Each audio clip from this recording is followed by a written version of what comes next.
Is it foundationally entangled in something very strange we've spent millennia trying to understand? Are there strange forces helping us get off this planet? So buckle up, alchemists, because this one is going way out there. Extremely classified document dealing with religion, and it's about that thick. It's not a conspiracy theory, and hybrids are real. That's not a conspiracy theory. He says there's a large alien base underwater in the Bermuda Triangle. I want you to say it. Oh, come on, that's so weird. It's when I made an agreement with them. I actually remember making an agreement with them. How she framed it, we make agreements, is basically what it is. We make agreements with other, dimensions or entities in other dimensions. Let's say they need to run an operation on a different planet, but that planet has a different environment. It's so far out. All right, your objection has been noted. Okay. What does it say? There were so many different types of rituals that involved astral entities. And they make bodies for spirits to go into. They will take the soul fragment of a person that's been through mind control projects, typically government sponsored. But if they want to create a new fracture, a new split. The elder, the entity that I interact with, considers herself a biologist, and she loves biology. But one of them was to create the child as a vessel. When I was very young, I was forced to participate in that, in which I had to sacrifice an infant. That we're containers. That's how supposedly the aliens look at us. They're just the face of this. That we are nothing but containers. Containers of? Containers. He introduced himself to me as, I am your daddy. So I, as a small child, would refer to him as Dad. Maybe containers of souls, you can come up with whatever theory you want, but we're containers, and that's how we're mentioned in the documents. There was a fundamental aspect that is necessary to understand how this plays out is there's, in that trauma that's taking place early on, that's a very scientific method that's being applied to create a shattered state inside the soul, inside the mind, the will, the intellect, the emotions. When a person is going through that level of trauma and inescapability, especially from the early ages of conception on to 6, 7 years old, there's a gift that's been given to us to survive called dissociation, where our physical body cannot escape a situation. And so our mind will physically separate itself. They call them now, in modern language in neuroscience, trauma neural networks, in pockets of the brain that will physically, in our neurons, isolate themselves from the rest of the brain, take the trauma and put it there. People that have horrific car accidents and are yet conscious during the thing have no memory of it. That's dissociation. That's your body giving you a cushion because you got to survive until you can deal with that. Mm-hmm. That's been weaponized by these families for thousands of years. They've been weaponizing the means of creating split personality programmed individuals. Today we call it multiple personality disorder, dissociative identity disorder.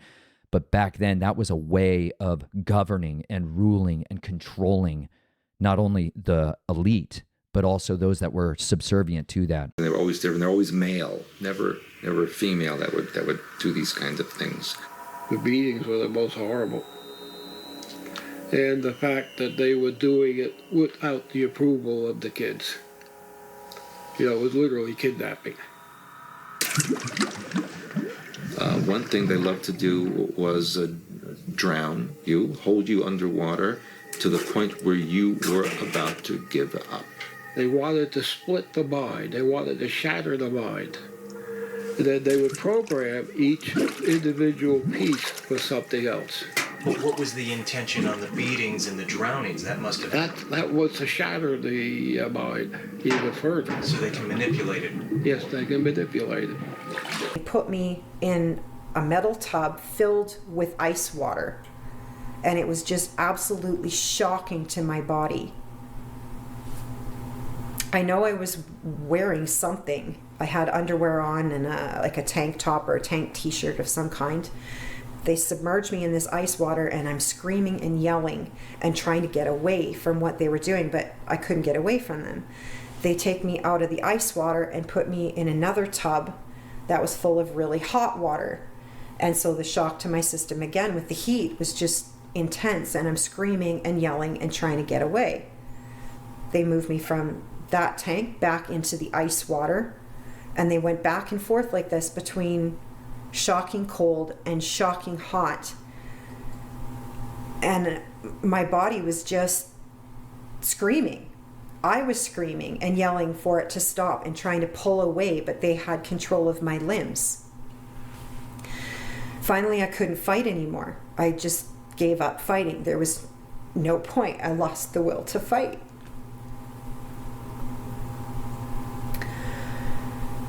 I don't even know how to explain what happens. You just go limp.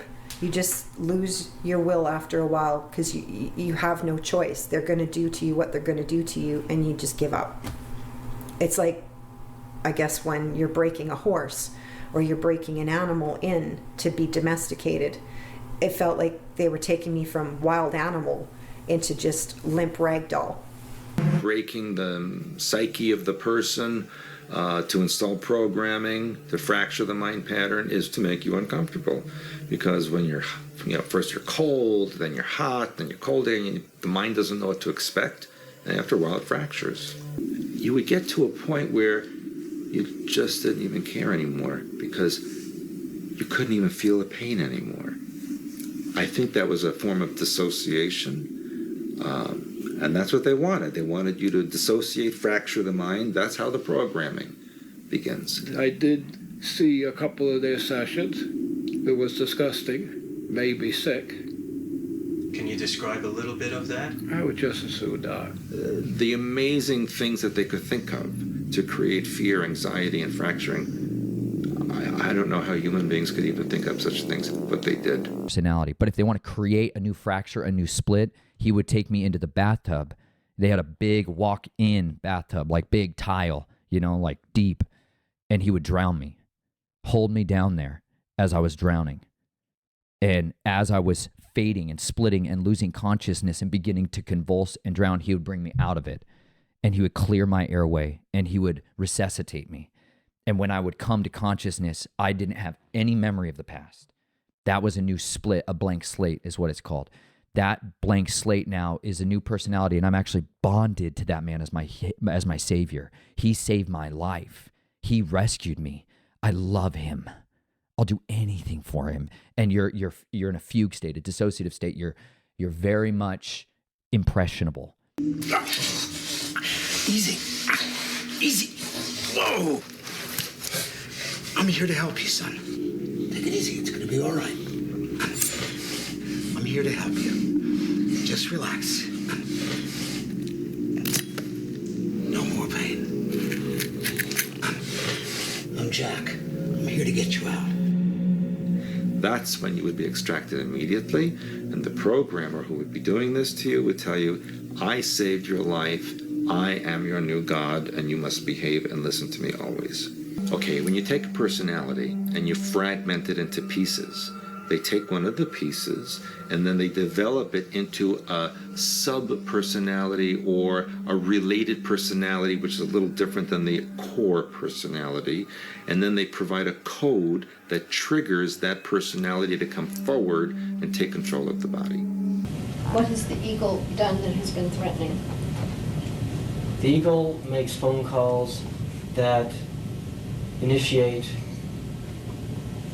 hypnotic suggestive personalities, which are not real personalities, that were programmed in by Monarch. And what these codes that he says to me when he calls make the other personality or the suggestion come to pass, whereas I will do something in that personality and will not remember it at all in any other personality. It will be forgotten, and I won't even have a record of it as myself.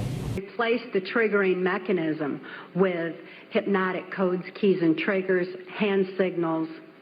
There's also phone tones that can also open those neuron pathways and give access to the compartmentalized memory as well. You told me that you still felt that you were under the control. I am still under their control because I do not answer phones anymore because that's how they get the others to the triggers is what I'll call them. They're not personalities. They contain no memories at all. They were put in as hypnotic suggestions and only come out when, as I said, a code is presented to them. And that happened several times in 1989, which is why Paul and Mikey's memories are so confused. At that time, they were attempting to destroy me because they were attempting to access suicidal personalities and other personalities that would get me in trouble with law enforcement. Well, there's a complex relationship between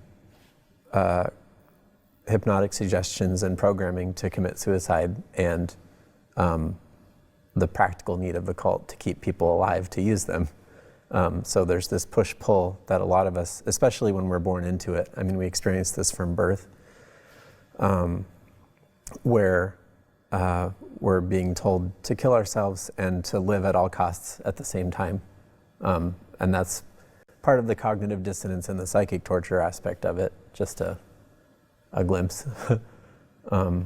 They were programmers, not handlers or controllers, but programmers who would only come into the room after I had been sedated, drugged, beaten. I was pretty much immobile, just laying there on the table, fastened down, and then the programmers would come in. Then they would put the lights over the table, then they would fasten things to different parts of my body, particularly my head area. There was a lot of back and forth for me from 13 to 16. I mean, each time I said no in a different way, I would be tortured in a different way.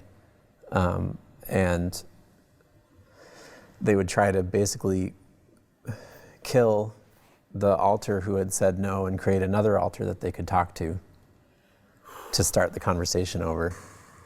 Or it can be a specific ring that somebody wears that during the programming session, they hold up the ring and teach you about this and give your name, your identity is bound to that. So when that ring is manifested, or a necklace or a piece of jewelry or a specific color and pattern of a shirt and ensemble is brought forth, that's when the personality is brought forward.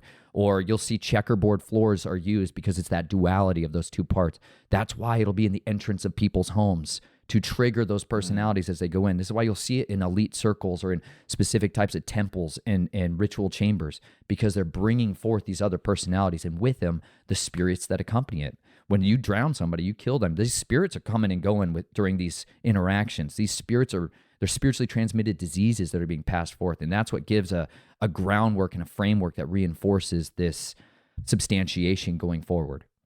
There were so many different types of rituals that involved astral entities, but one of them was to create the child as a vessel so that the entity could enter the body of the child and animate it, and then those participating in the ritual would achieve the energy of that entity that was occupying the body.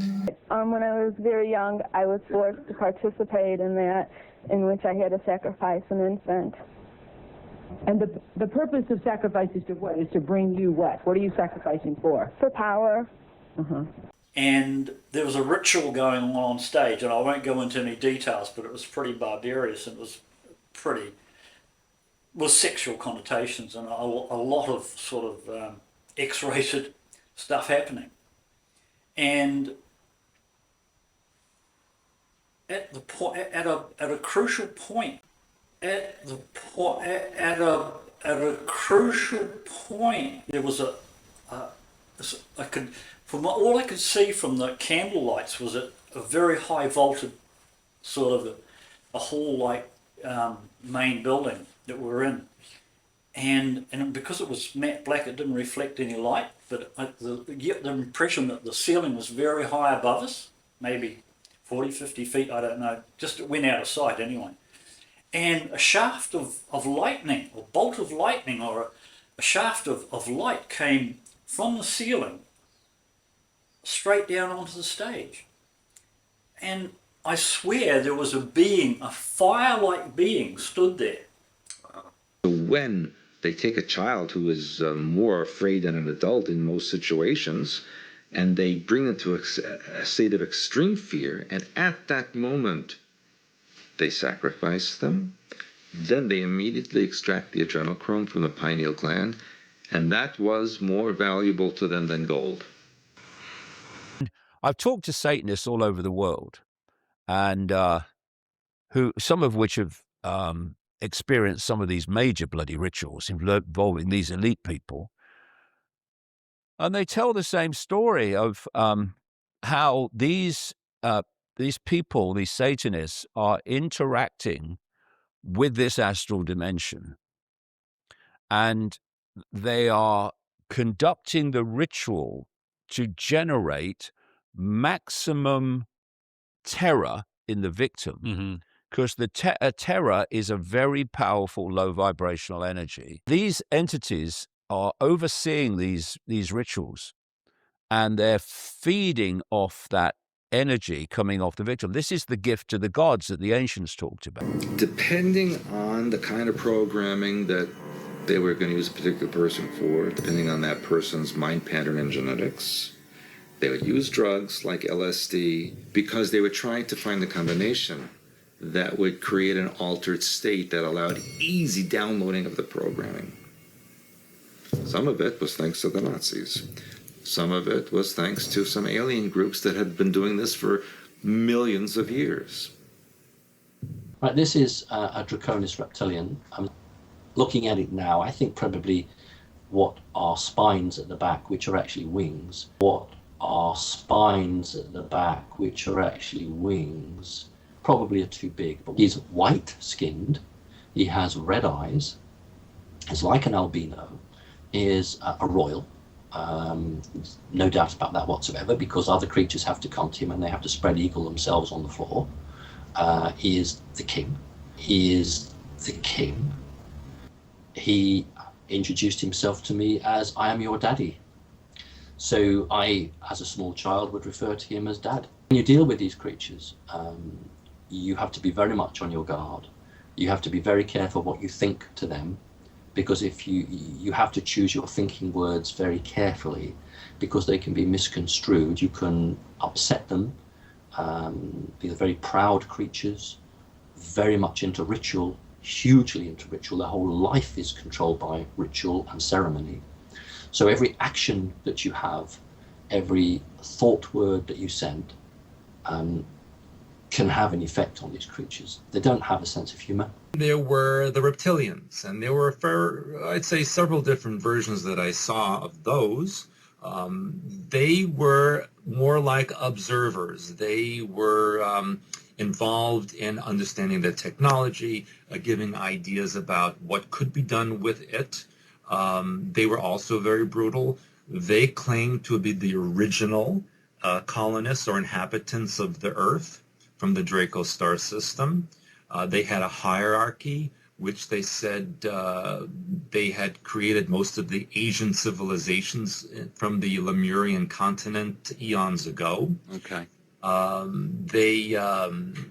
There were several different kinds. One kind that I call the warrior kind. That was a larger one, very brutal. Quite honestly, not to be too graphic, they would eat people. I would actually, they would eat little children and babies. That's how horrible they were. They would also eat small dogs and cats. They're just absolutely quite incredible to observe. There were the tall white ones, or what they would call the elite ones. There were the tall white ones, or what they would call the elite ones. They had wings on their back. By the time I was ready for high school, Senator Byrd ordered that I be sent to Muskegon Catholic Central High School. At that time, there was an enormous emergence of information. The Catholics had long since learned the effects of trauma on the human mind. They'd learned it and kept records of it for so many years, with such things as the Spanish Inquisition and other aspects where people who didn't follow the belief systems were wiped out. The Crusaders had also recorded a great deal of information pertaining to trauma on the human mind. This information was being merged with the Hitler-Himmler research that the CIA had taken and had been advancing on. The combination of the merging of the information was very powerful. These kinds of experiments, medical experiments, mind control experiments were going on under Mengele during World War II in Auschwitz, in other locations like that, and done primarily to the Jews that were brought in. The research on human ability and inability continued. It didn't end after World War II ended. Those scientists just moved location. Governments and militaries wanted to continue the research. And so the Canadian government is involved in it just as much as the American government, the United Kingdom, Russia, whoever would pay the scientists, I guess, the most money for the research to be continued. And you may recall after World War II, during Project Paperclip, the U.S. and Britain brought a lot of Nazi scientists over to these countries and Canada as well, in order to continue physical and mental projects in order to accomplish their mind control goals. And in fact, they continued their experiments right after World War II, and they escaped the Nuremberg trials because of that. And quite honestly, that's still going on to this day in various locations around the world. In Britain, you have Tavistock, which is a continuation of these projects. And Parsons, who had claimed to be kind of in contact with entities. You know, Werner von Braun would say all sorts of trippy stuff. You know, he's the father of German rocketry, and then went on to run the NASA Saturn project, which took us to the moon. And so, is there something about the history of the American, or just space programs in general, that is more consciousness based than we somehow realize? The Russian space program was inspired by early rocket scientists like Konstantin Tsiolkovsky, who had basically constructed his own cosmic religion or worldview around space. This included a belief that humans would colonize the Milky Way, achieve immortality, regulate the forces of nature at will, and transition our biosphere into a new sphere, a mental network. He also believed humans would achieve time travel. His American counterpart, Jack Parsons, was equally unbounded by convention. He was part of the Pasadena cult OTO, along with Scientology creator L. Ron Hubbard. The two would perform sex magic rituals and Jewish mostly? Mostly. Yeah, according to Ancestry.com, like 95% or 90-something percent Ashkenazi Jewish, yeah. And so, can you talk a bit, because it's just so specific, right? But I do have a lot of experience with people who are. Unfortunately. Yeah. So there are different schools of black magic. This is my understanding so far. Again, I'm not interested in black magic. I don't know a ton about it. Like, I haven't really researched it on my own, but for some purposes, the Jewish bloodlines are considered essential to the process, basically. It's like you need a Jewish person to have the desired result of your spell. Oh, really? Yeah. Okay. I'm not sure why that is. I'm not sure how much is superstition and how much is real.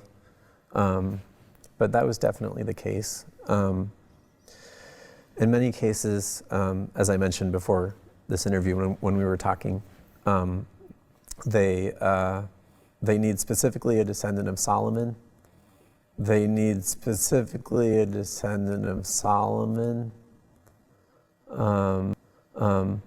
So apparently I qualify for that. I have enough of a direct blood relationship to the historical Solomon that they could use me for these rituals. Question 42. 16. Questioner, was that in any way related to the Golden Dawn in ceremonial magic? Answer, I am Ra. The relationship was congruency. Question 42.17. Questioner, then in attempting to reproduce this experience, would I then best follow the practices for the Order of the Golden Dawn in reproducing this? Answer, I am Ra. To attempt to reproduce an initiatory experience is to move, shall we say, backwards. However, the practice of this form of service to others is appropriate in your case working with your associates. It is not well for positively polarized entities to work singly. The reasons for this are obvious. Question 42.18.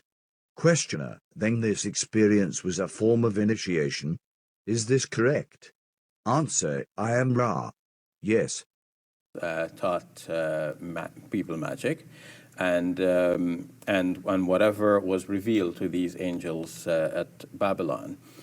So what was revealed to the angels at Babylon? The Quran is very brief about this. The verse in question continues to say, and this is the 102nd verse of Surah Al-Baqarah, the second chapter of the Quran. It continues to say that before these angels taught anyone anything, they said to people, you should fear God and not, do things which would involve like disbelief of God. And people learned from these angels that which will separate a man from his wife, but this is not good for them to learn. They are not supposed to be delving into this area of knowledge. So it sounds like these were angels, but they didn't normally, because we associate angels with teaching good messages, so it seems like the story is a bit reversed here. Yes, so what exactly did the angels teach? Many of the classical commentaries on the Quran take it for granted that the angels taught magic, and then they try to think about, what kind of magic, different kinds of magic, and this is one of a lesser sort of magic. But to use the term magic in reference to what the angels taught here is stretching the verse a bit, because the verse does not specifically say that the angels taught magic. It's the Satans who taught magic and what has been revealed to the angels at Babylon. So it could be something other than magic, which was revealed to the angels at Babylon. So what could that be? Maybe there are some psychological tricks or things that could be said to cause enmity between people, and the knowledge itself is not bad. Despite the dangerous mechanics revealed in his writings, his philosophy wasn't aligned with chaos or corruption. Quite the opposite. Unlike later figures such as Crowley, who deliberately sought to transcend and violate moral boundaries, his doctrine was fundamentally theurgical, focused on harmony, on aligning the microcosm with the macrocosm, on reconnecting the fragmented human soul with the divine source. Yes, he openly exposed how ritual works, how symbols, gestures, magnetic fluids, even blood, amplify intention within the astral plane. But he constantly warned that the astral light is an indifferent force, a mirror, a transmitter. It amplifies whatever is encoded into it, whether divine or profane. His system was not designed to unleash chaos, but to restore equilibrium. It was a ladder towards spiritual ascent, not a weapon of desecration. Still, the dangers were undeniable. The same keys that open the gates of the divine can just as easily unlock the corridors of the abyss. Question 69.18. Questioner, there are many techniques and ways of practicing so-called white magical arts. Are rituals designed by a particular group for their own particular use just as good or possibly better than those that have been practiced by groups such as the Order of the Golden Dawn and other magical groups? Answer, I am Ra. Although we are unable to speak with precision on this query, we may note some gratification that the questioner has penetrated some of the gist of a formidable system of service and discipline. Non-Muslim sources from informers from other faiths. And some of the stories are very colorful, very interesting stories. They give human form to these angels at Babylon, and it is said that the angels in heaven looked at human beings and said to God, if we came down to earth, we wouldn't do the kinds of things that human beings are doing on earth. So God said, okay, here, take up the challenge. Who wants to go? So these two angels volunteered. They came down to earth, and then a beautiful woman appeared to them and said, okay, will you, they tried to have an affair with her, but she said, okay, these are my conditions. You have to drink wine and so on, and commit adultery and murder. But the angels naturally demurred. But eventually they drank the wine, and then had the affair with the woman and committed adultery. They did all the very things which they had pledged themselves not to do. It is, on the one hand, humorous to read these stories, but on the other hand, it is a serious matter that classical Muslim commentators repeated these stories and treated some aspects of these stories to be true. So we have this all the way going back to At-Tabari, which is one of the greatest of our classical tafsirs. And it reminds us that we cannot just simply take everything that the classical scholars said, because they lived in a world in which they could easily accept that magic is happening all around them. There are all kinds of transformations, men becoming, this and that, and spirits becoming men, and angels becoming men, and dwelling among human beings, and mating with women, and this kind of thing.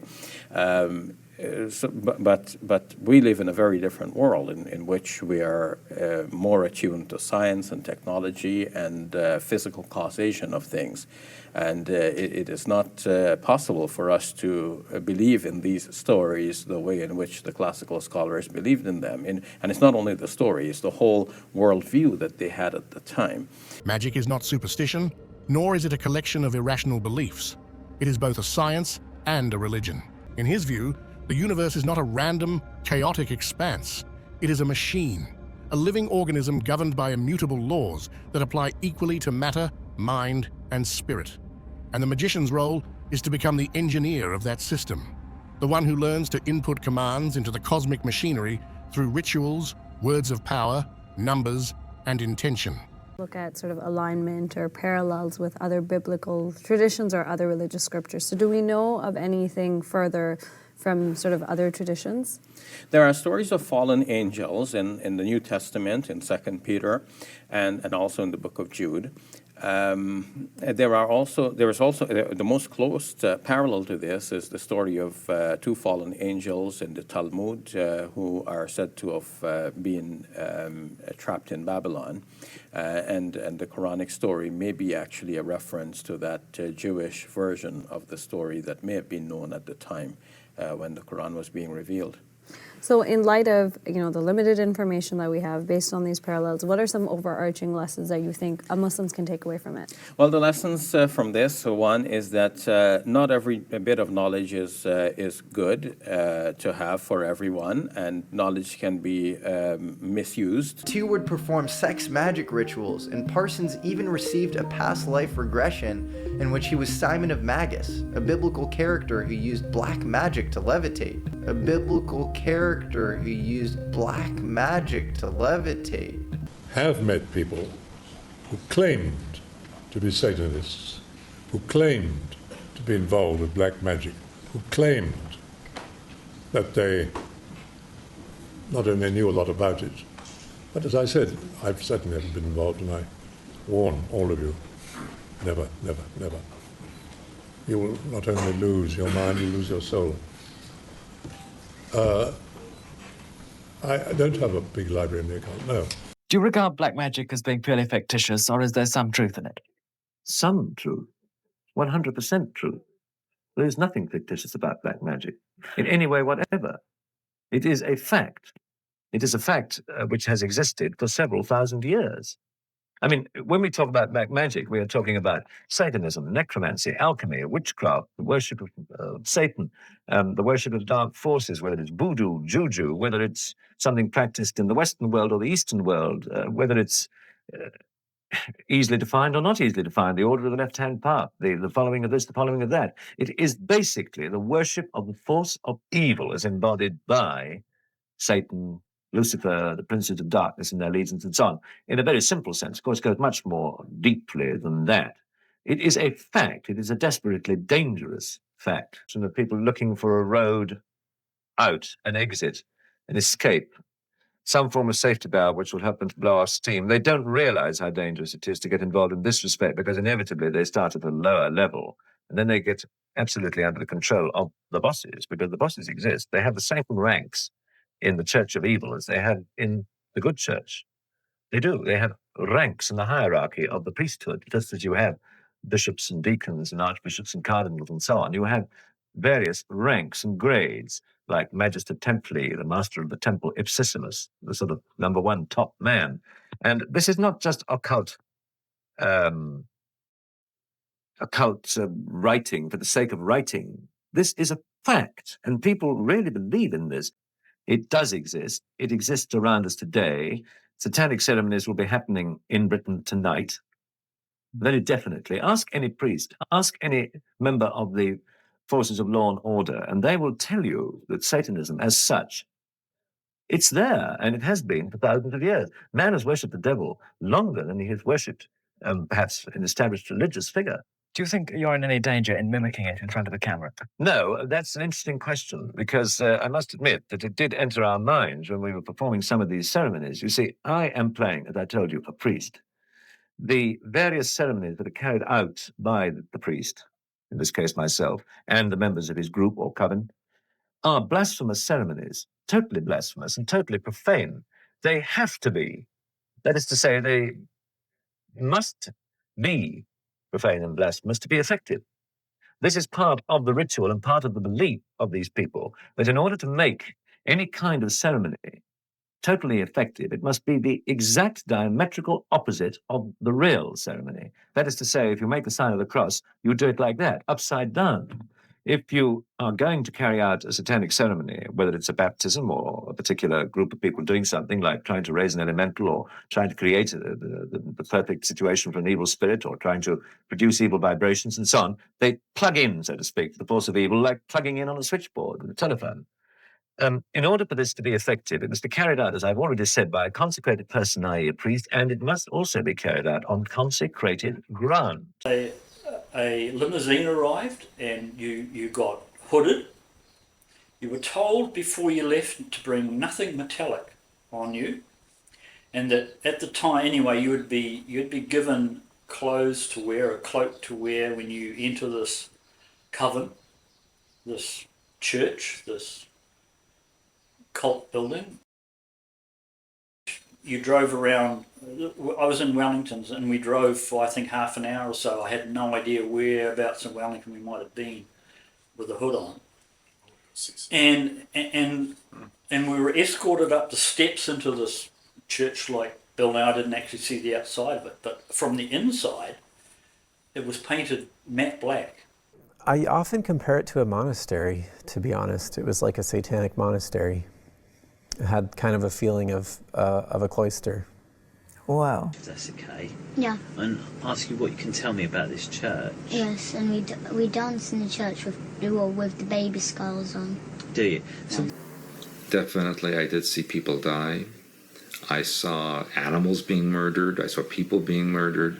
I saw rapes of all kinds. And I suppose the idea was to desensitize from those things so that if you were programmed to do any of that, it wouldn't make you feel one way or another. It would be completely neutral to you because you'd been so downloaded with this for so many times. It was no more different than washing your hands. Beyond just the cage matches, I couldn't even begin to describe all of it, the rapes and killings that I was forced to participate in. What was the purpose behind using children? What was the idea behind it for the people that have no idea? Using children was extremely important because they were innocent and they had extreme fear. The pineal gland excretes a chemical called adrenochrome, and this is a body enhancer, a mind enhancer, a mood enhancer that the Illuminati and the elite use, which is extremely powerful if extracted when a person is at the height of fear. How these people, these Satanists, are interacting with this astral dimension, and they are conducting the ritual to generate maximum terror in the victim. Because the terror is a very powerful low vibrational energy. And, if I look at you now and you're in an emotional state, I can see from your facial expressions and your body language you're in an emotional state, but I can't see the energy coming off you. I'm saying it's going into the astral. Right, they can see it. So these entities are overseeing these rituals, and they're feeding off that energy coming off the victim. This is the gift to the gods that the ancients talked about. Kinds of things went on in the family. Well, there would be rituals in which babies would be sacrificed, and you would have to get the baby to hang it upside down, and then they get the knife they use for cutting the baby's head off. And then just leave a bit of space so it's still on the head. But it's just the blood is dripping in the bowl then. That's how we drain out the blood. Make sure it's not like blood spilled everywhere, because we make sure that everything is clean, as much as clean as they can do it, because they clean it after that too. We were told that what was going on there was for the benefit of humanity, that humanity was unable to take care of itself, basically because people were violent, evil, and stupid, to cut it to the bottom line. And so what they were doing was helping to control society so that civilization could continue without being destroyed. They said the pain and the suffering that you experience will actually save mankind. And that's what we were imprinted with. Eventually I went to him and I says, look, what you're doing is stupid. To get the kids, you want to get the kids to cooperate voluntarily. Here's what I suggest you do. And I had to go up through, I don't know how many levels upstairs above John Pruitt to the second in command of the entire operation. It was a civilian, but he had the authority. I went to him and I says, look, this is what I propose you do to get the cooperation of the Montauk boys. Instead of forcing them into this, give them a carrot. Give them something in exchange for their services and allowing you to program them. And of course it evolved into a more humane way of doing it. And they were set out, put back in the public as like Manchurian candidate soldiers. They could be activated at any time. And we figure there's at least 100,000 of them done around the country. Nobody was sure of exactly what the Montauk boys trained for. Many of them were used as spies. It was like Mata Hari, except he was a male. And that was a major part of the program. There's another major part of the program which was swept under the rug, was a lot of the kids were psychics. And they descended on this and trained them as psychics to engage in psychic warfare. And this is where some of the problems have come from in the military since. Most of them were being programmed as some sort of a psi PSY soldier. You can program sections of the mind to heighten the psi ability that they have. Everyone has psi abilities. There are rogue groups within the government, naval intelligence being one, but not the only one, and I want to make it very clear, I am not blaming naval intelligence as a whole. I'm not condemning naval intelligence as a whole. There's some very good people in there. But they have a rogue group, which are these Montauk kid types who are going to the dark side and are going into the black arts. And if you don't think that's real, you better do your homework. It is very real. Our masters, and who knows how much of this comes from alien knowledge and alien help. I don't know, but I suspect some of it does. But they can manipulate a person's mind, their psyche, their nervous system, cause a total collapse of the nervous system on command. This is part of the, shall we say, the broadened area, the larger area of Montauk and what it led to. Described something that I knew that I had been a part of. Yeah. Can you talk about that a little bit? Here's what it was. Yeah. They pulled me in. I can remember the first Sergeant Bayless was kind of red-faced, and he said, "Have you ever made a movie with a black girl?" And you know, that obviously was. I mean, I'm not a movie star, so obviously that's a very odd question, and I knew exactly what he was talking about when he said that. So I said, yes. So he said, okay, well, we have found some images that are of a sexually explicit nature on another soldier's computer, I think. And they look like you. And I said, well, they are me. קוראים לי שושנה סטרוק. אני עברתי פגיעה מינית בילדות על ידי שני ההורים שלי. הפגיעה המינית צולמה. זה אומר שזה בעצם שימש לפורנוגרפיית ילדים. בתקופה האחרונה עלו לי מספר זיכרונות מהפגיעה עצמה.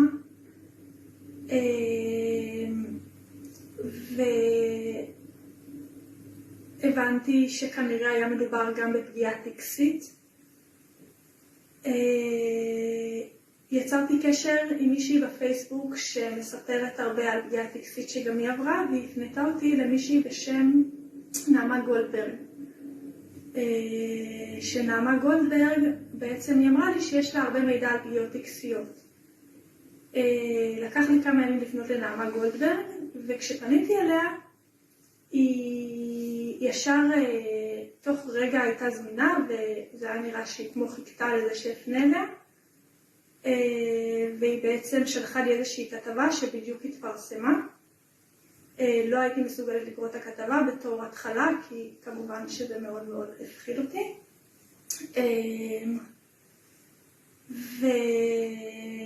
ובעצם אני לא אספר את כל הפרטים, אבל מה שקרה באינטראקציה עם נעמה גולדברג, זה שבעצם היא רמזה לי בצורה די ברורה, כביכול כאילו היא תומכת בי, אבל בעצם הבנתי שכל הסרטוני פורנוגרפיה האלה הם קיימים אצלם. נעמה ממש אמרה שהיא יכולה לבקש ממישהו להגיע לסרטים האלה, שזה אומר שיש לה קשר ישיר לבן אדם שאצלו נמצא כל המידע הזה. וסוג של בעצם הפחידה אותי ואימה עליי שהסרטונים האלה יכולים להתפרסם. ואז נפל לי האסימון שמדובר בפשע הרבה הרבה הרבה יותר מאורגן. אני גם נפגעתי מינית בתור ילדה, אבל גם בעצם כנראה שאני נמצאת כרגע תחת איומים של גורמים עבריינים יותר גדולים. אני מאוד לא מבינה בעולם הזה. אני מרגישה מאוימת. אני הגשתי תלונה במשטרה על ההורים שלי לפני שיצאתי מהארץ. עכשיו חזרתי בבעלה לארץ כי הבנתי שאני בעצם מאוימת על ידי גורמים עבריינים. אני מבקשת ממשטרת ישראל שתגן עליי גם מול הגורמים העבריינים האלה וגם מול המשפחה שלי. אשמח לעזרת הציבור בהפצה של זה לכל גורם אפשרי, וכמובן שאני אפנה למשטרה באופן ישיר ממש עוד היום. כמובן שזה מאוד חשוב. תודה לכולם על התמיכה, אני מאוד מעריכה את העזרה בהקשר הזה. זהו, המון אהבה לכולם. תודה. In particular, that this guy was on the Alondra Markman podcast, and I wish I could remember his name, and we don't even want to pull it up because it's so dark.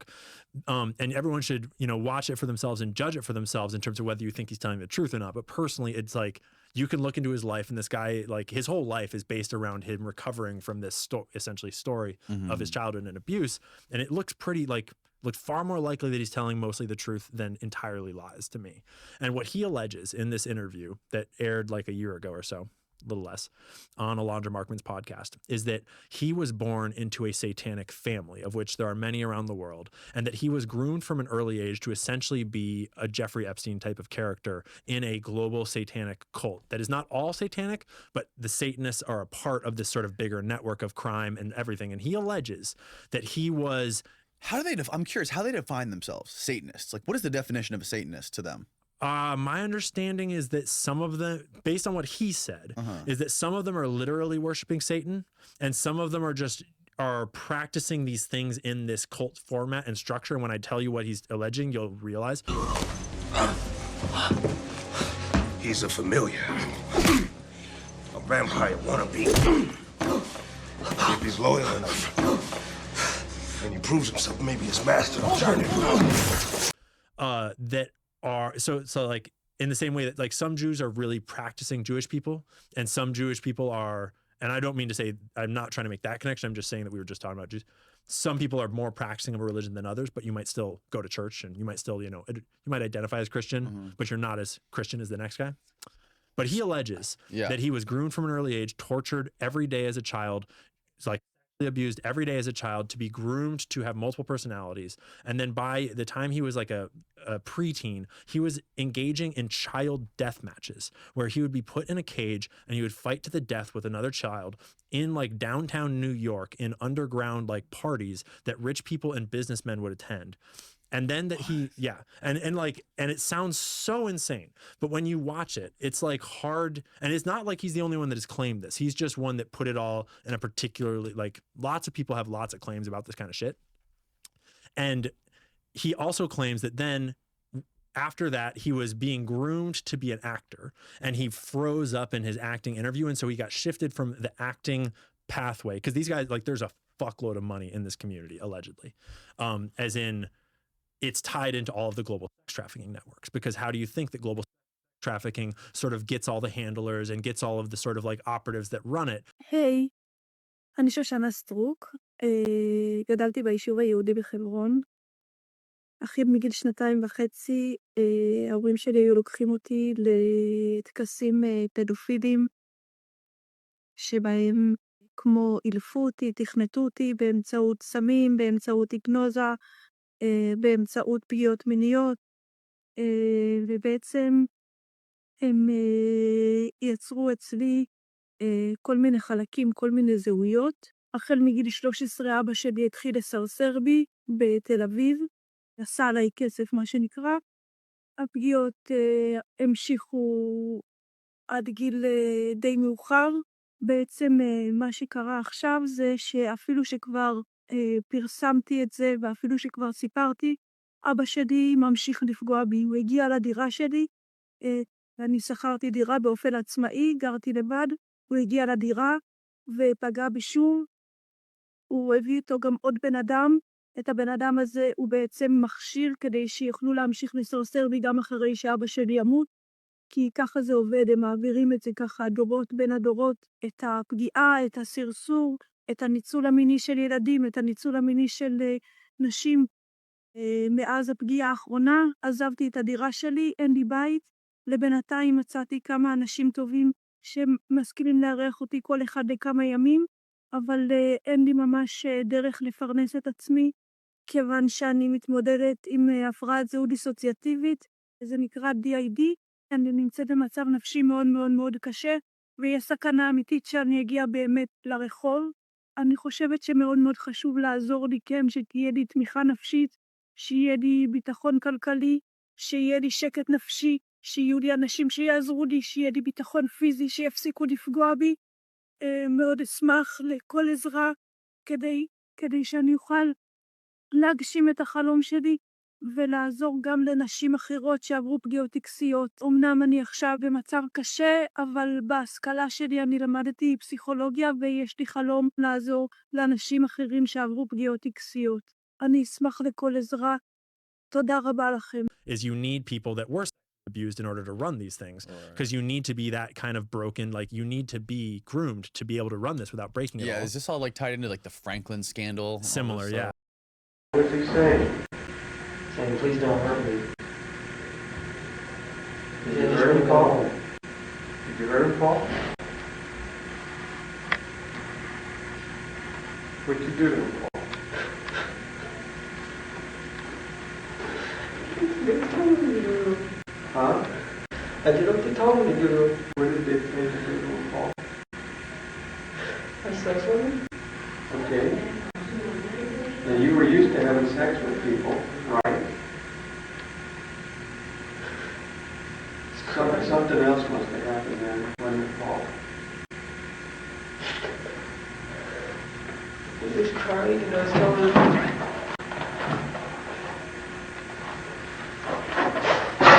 He's telling me that, you alright?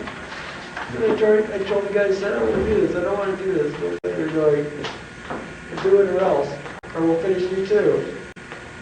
Who's telling you this, Paul? The guy that was directing the thing.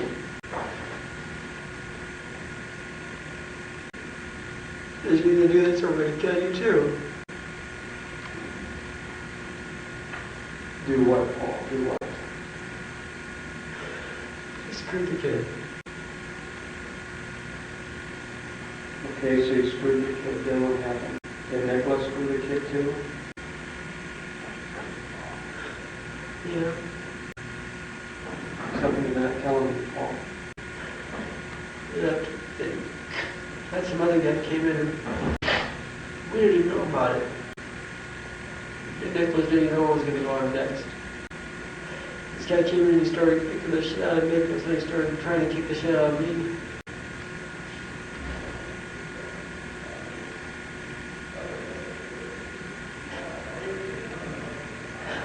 He started beating on the kid. He started beating on him. Who started beating on him? This guy that was with the film crew and stuff, he came in and he started having sex with this kid. Okay. He was bleeding. Bleeding from where? Right there. Okay. You okay? And then this guy dragging him around. Are you in the cage? He started dragging him around. And he kept dragging the kid around. He was still having sex with him. He was tossing his kid around like fire speed cups. He was tossing his kid around like it was a bag of potatoes or something. He started slamming him all over the place. Then he came back and he started kicking the shit out of me again. He started kicking my head. I started to do something to hit with a stick. Right in my balls and couldn't fight back. Then he took me and Nicholas and shoved us in the cage. And he took this kid and he sat there and sat him up. Sat him up? Right next to the cage, and then he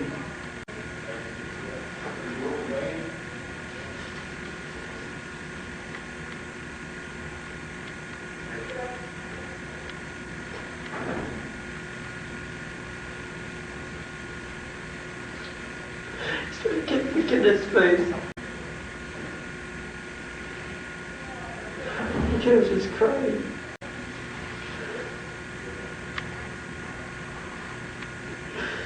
I kept yelling at the guy's cell phone, I said, kill him if I got a hold of him.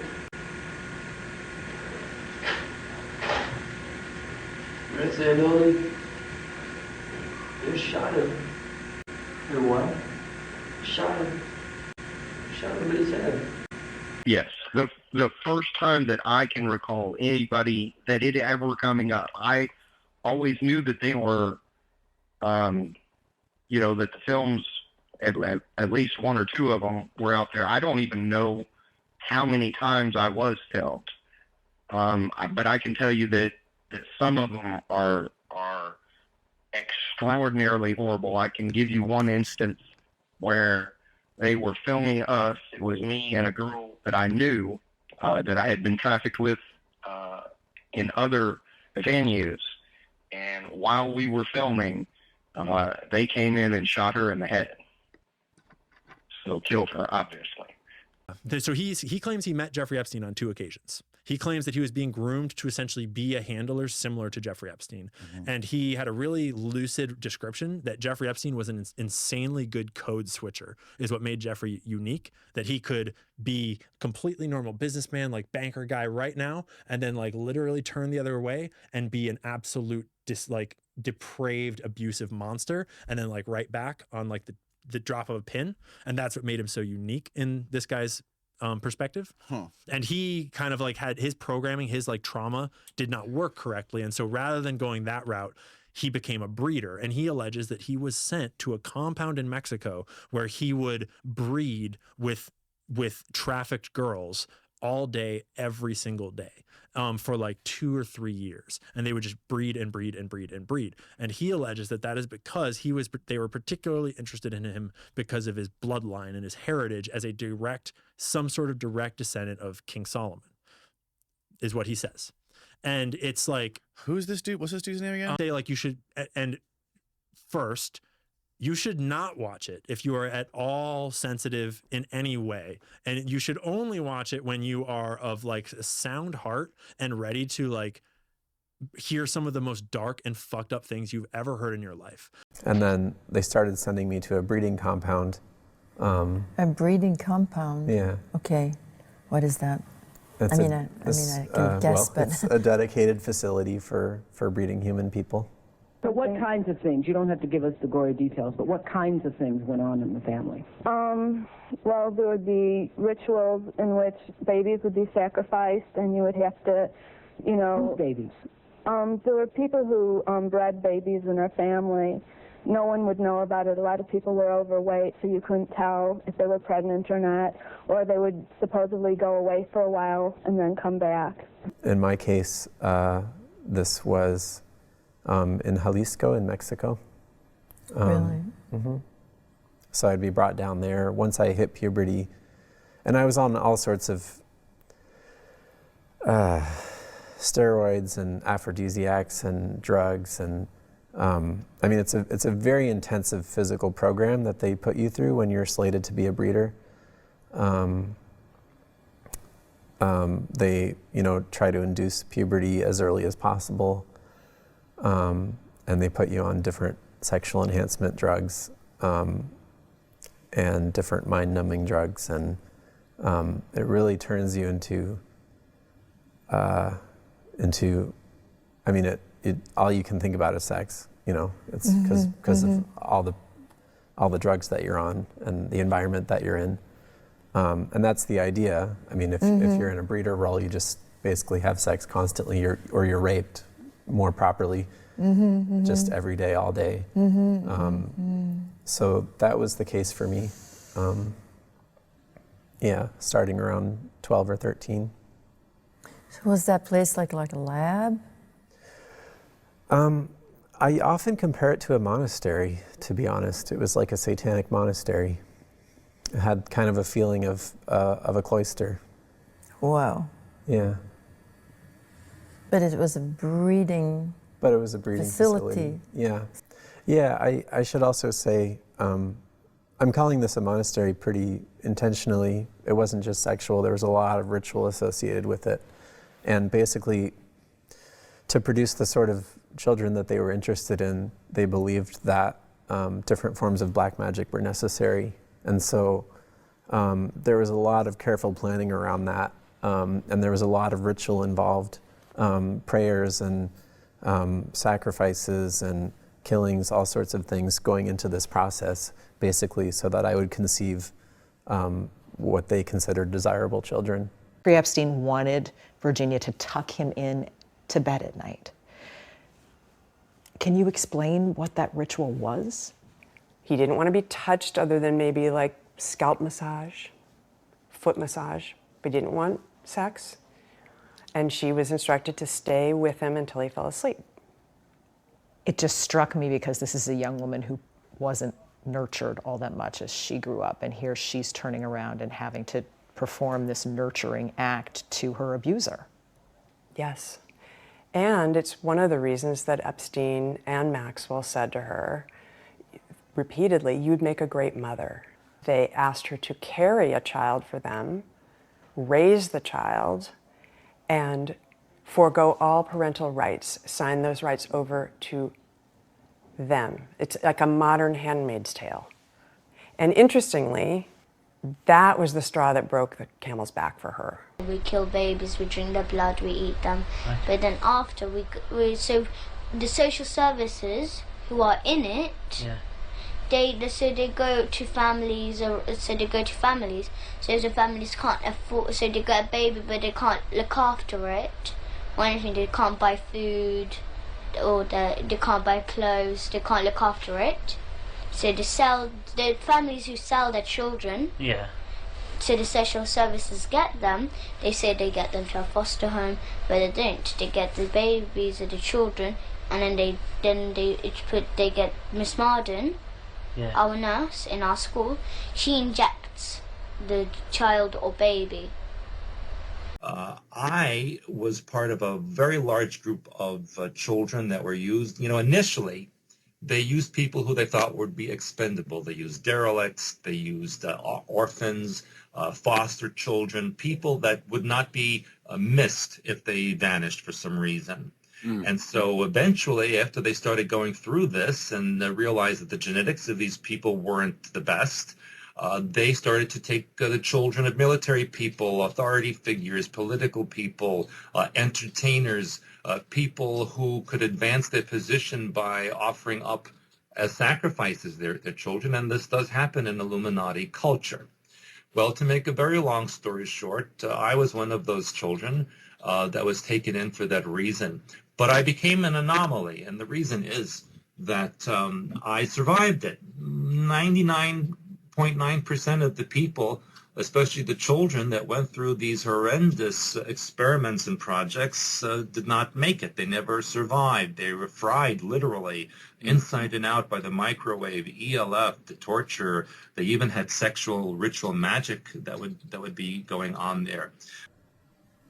So, and this, do you think that is a lot to do with your blood? I think a lot of it has to do with that. Yeah, they're very interested in bloodlines. I mean, they're also just very interested in people who can survive.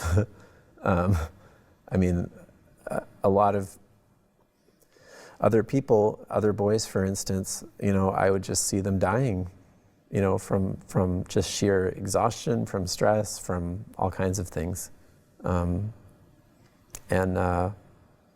But I was one of the ones who was just there year after year.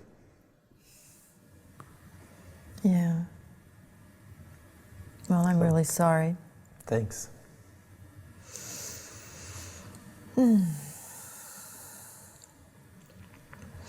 So you were taken to Mexico, obviously, but you were still officially living in New York City? Officially, yeah. And then did you also go to school? I did. I had many aspects of a normal life in my front life. Yeah. So, I mean, I'd be taken away from New York sometimes for weeks at a time, during summer breaks, for instance, obviously, or maybe not obviously.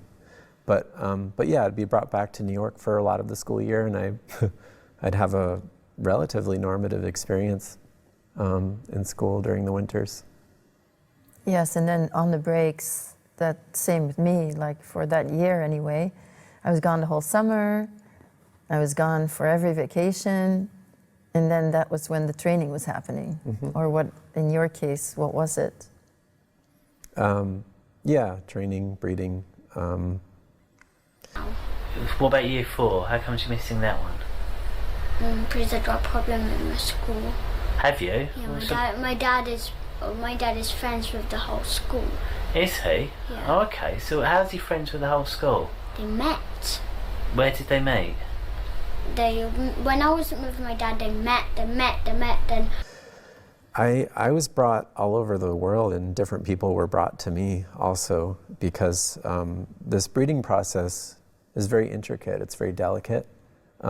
They do a tremendous amount of genealogical research. They have agents all over the globe who are looking for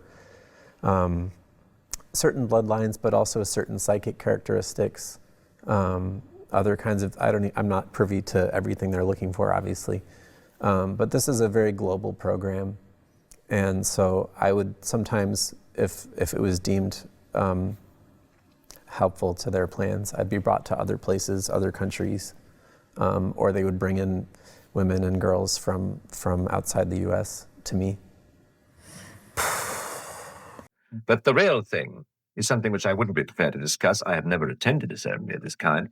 I would not even begin to discuss what actually takes place during a Black Mass, because it is so appallingly blasphemous and so repulsive and so unbelievably foul. Not just a question of hundreds of years of ritual, but what actually happens, what people actually do what is done to the host and what is done to the cup and so on. Something I wouldn't be prepared to discuss in public. Not only that, but my father, for having sold me into this project, was granted a lucrative military contract. Father became extremely wealthy on his 6th grade education. My dad doesn't let me learn anything. He doesn't let me have education because he's learning, he's teaching me and Gabriel, so when we're older, to do it to our own children and do this kind of stuff to our own children. I also endured an extra ritual after that was referred to as the right to remain silent. That's R-I-T-E, as in ritual.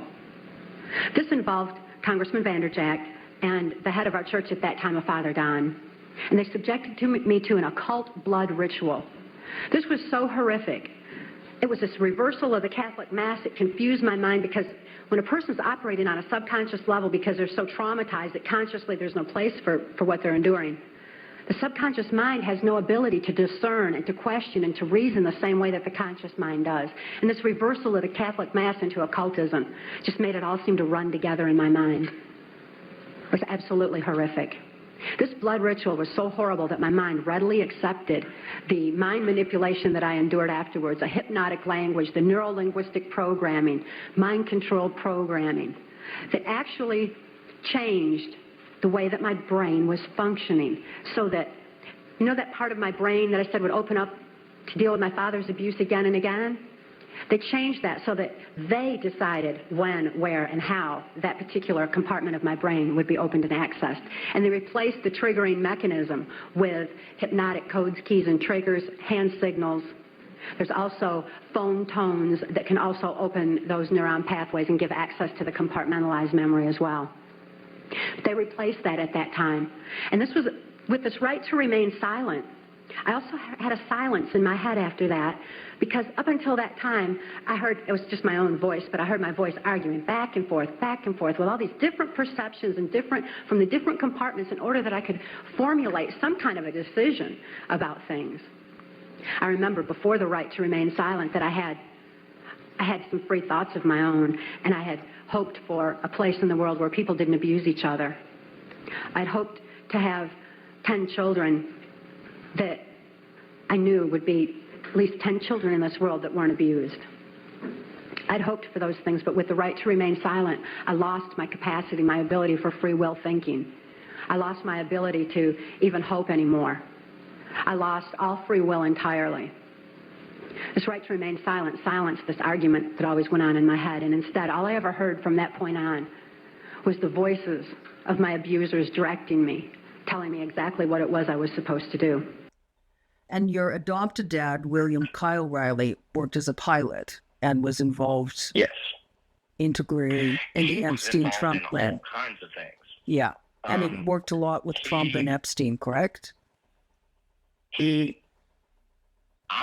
I know that he was around Epstein and worked with Epstein, and I want to say that he flew for Epstein, and if not for Epstein directly, like transporting Epstein himself, he did transport some of the rich people to and from these parties that Epstein and company hosted. It wasn't just him. It was kind of a cabal of several people, and Epstein was the lead coordinator, maybe you would call it. But it's much more than just him as an individual. You know, it was people like him, like Trump, other people, and I can't remember, like how many, but he was handy to have around because he was a part of the process, and he isn't just like an airline pilot or something like that. He can fly anything. He can fly helicopters, fixed wing, smaller aircraft, larger aircraft. I mean, he's that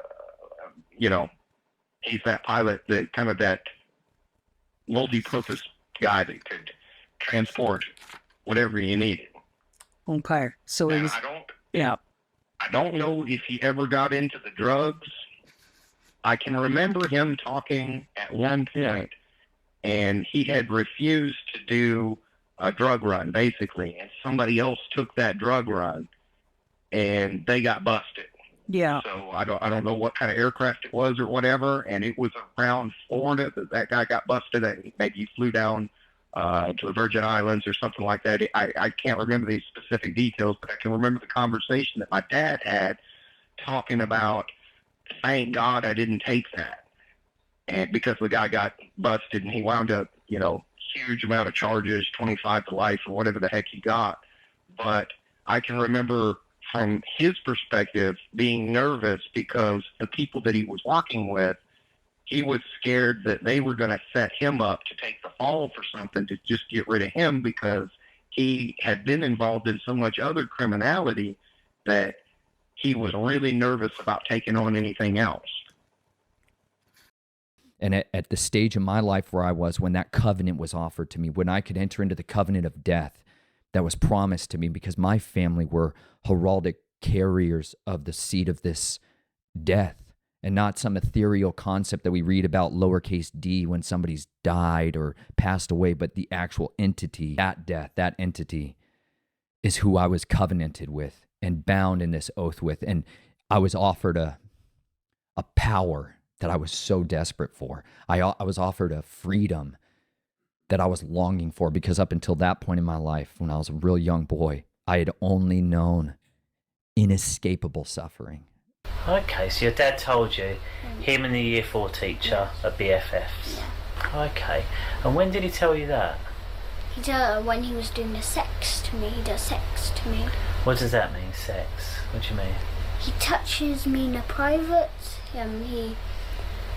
He touches me in the private. He sticks a plastic willy in my bottom, and it bleeds then. Okay, so what else can you tell me about it?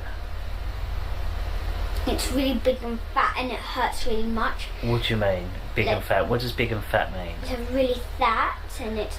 Can you show me that shape again? That. Like okay, so it's that fat? Yeah. And then how long is it? No, they have different size. What do? My dad got the biggest size, really. Because my dad is the boss of every single thing. Right, and what does he do with it? He sticks it in my bottom, and then after, when he takes it out, it bleeds. So how does he stick it in your bottom? He pushes inside my bottom. Okay. Yeah, and then when he takes it out, it bleeds my bottom. Okay. So when did... Right, so who's Daniel? Daniel is he got brown hair. Yeah. And got white skin, and he's really mean to me. He pushes me every time. Okay. He calls me an idiot. Okay. Kicks me. He kicks me in the privates. Okay. I was convinced there was no way to escape suffering and agony and torture and trauma. I was convinced that there was no such thing as freedom for somebody like me. And so when somebody came into the room that offered me that, I was all in. But it's not to just say that offering came lightly. Like it's almost like a play. So horrific. It was a reversal of the Catholic Mass. It confused my mind. That they'll set up. You go through a lot of this trauma, and then they start telling you to call out to Jesus. Like, call out to Jesus. He'll save you. Like, while you're being abused, while people are defiling you, call out to him. Demons aren't scared of his name. You know what I mean? They're scared of his authority. They're scared of who he is, not the name. They're telling me to call out to him, call out to Jesus. And I called out to Jesus, and a man physically dressed like the character of Jesus walked into the room and abused people, children in the room. It shatters your hope of who he is. It ruins your identity, because you begin to correlate. That's Jesus doing that and not seeing who he is anymore at all. And then they literally took this man and beat him bloody after we called out to the name of death. I don't use his name. We called out to this other mighty one, and he came into the room and beat him up and put him on a crucifix, and physically murdered him and used us to do it. use us to execute justice on him, that he's a monster, and we killed him with him. But he actually kills the baby because he puts his hand on our hand. Okay.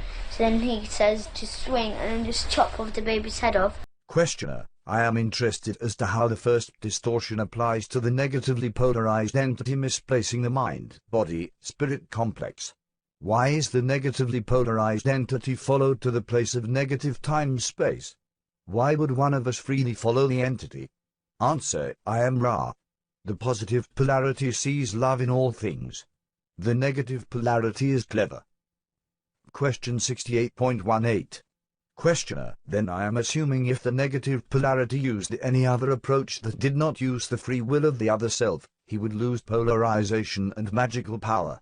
This is correct, isn't it? Answer, I am Ra. This is correct. Gas was used also in worshiping the devil, participated in human sacrifice rituals and cannibalism. She says her family has been involved in rituals for generations. She is currently in extensive therapy, suffers from multiple personality disorder, meaning she's blocked out many of the terrifying and painful memories of her childhood. Meet Rachel, who is also in disguise to protect her identity. You come from generations of ritualistic abuse? Yes, my family has an extensive family tree, and they keep track of who's been involved and who hasn't been involved. And it's gone back to like 1700. I believe that right comes from their mama and their dad, going back generationally. And because of that, they have been custodians of texts, of scripts, manuscripts, of embossing stones, museums. They have worked diligently to collect a repertoire of affiliations that can prove they are who they say they are, and they come from the fallen. They come from a bloodline that is not just entirely human, and they believe sincerely that because they are sons of their father, the devil, the dragons, that they are servants of them, and they are bound by mutual imprecation, by oaths, by the swearings of these disgusting solemn vows, that they have the right to rule mankind and will be given the right to rule mankind in perpetuity, that they can align themselves with the powers of the kingdom of darkness, not how they perceive themselves, but these celestial hosts, and that they can rule and reign on mankind. Our family, my family, has a various branching that has that seed line contained therein. That's not to say I'm of the preeminent bloodline that's out there, but I got initiated into this cult of the dragon, this sons of serpent. And that doesn't just come from the bloodline that came in my veins, but it also came through a ritual initiation where you're consuming the blood of others that have that in them. And you're literally taught to believe that this is a parasitic, a host. You become the host for this parasite, that this seed will live in you, and it will give you intelligence, it will give you power, it will give you wealth. If it's a kitchen, yes, to make, I assume, is it to make all the children's lunches? Yes, but instead of making the children lunches, they give baby to the children. They give baby to the children. Yes, so they give, like, if they say there's spaghetti bolognese that day, they put a bit of baby meat in all the time. And how do they make baby meat to use spaghetti? Because they cut the baby. Mrs. Forsythe, the headmistress, she cuts the baby. Listen, we've been doing this for thousands and thousands of years, since down to Adam's time. We take the children of our enemy, which is the white race, and we bring them to the basements in the synagogues, where we drain the blood and watch them die there. It's very similar to how we do the sacrifices that we do with the kosher butchering, and so we do that, and then we mix it with the Passover bread, and so we eat the blood of our enemies. And the bodies, we're not cannibals, so what we do is we take those, because we can make some shekels, and we give them to the slaughterhouses, and those are pounds and pounds and pounds of meat that we grind up in the sausage and the hamburger, And that's why we made those the most popular things, sausage for breakfast and hamburger for lunch. And so all the goyim out here are really eating their children. And even when we say this outright and tell you people, you don't believe it. So that's your problem. So you witnessed the sacrifice. Right. When I was very young, I was forced to participate in that, in which I had to sacrifice an infant. And the purpose of sacrifice is to what? Is to bring you what? What are you sacrificing for? For power. Uh-huh. Power. And so, were you ever used? Were you ever used yourself? I was molested. I was raped several times. Mm-hmm. And what's your mother? And where is she now? She lives in the Chicago metropolitan area. She's on the Human Relations Commission of the town that she lives in, and she's an upstanding citizen. Nobody would suspect her. Were you raised with a sense of right and wrong, Rachel? Yes. I mean, it's like I had both. I mean, to the outside world, everything we did was proper and right, and then there were the nights that things changed, that things just got turned around. What was wrong was right, and what was right was wrong. That's what helps to create somebody to develop MPD. Mm-hmm. Multiple personalities. Right, right. Now, in your family, did you all call it worshiping the devil? No, or I don't know. It was just evil, these things you did. Right. Well, I said it was evil, and they said it was good. There's a book that I had just come across called Lilith's Cave, which is a book of Jewish mysticism and supernatural, and there's a lot in that book that relates to what I, endured when I was a child. And they are using technology and they're using the spiritual realm to begin to manifest that reality on this earth. And they're doing it through the infestation of all the religions. The great harlot of Babylon is building up all the religions of the earth to lead mankind in a war against the way of truth. How old were you?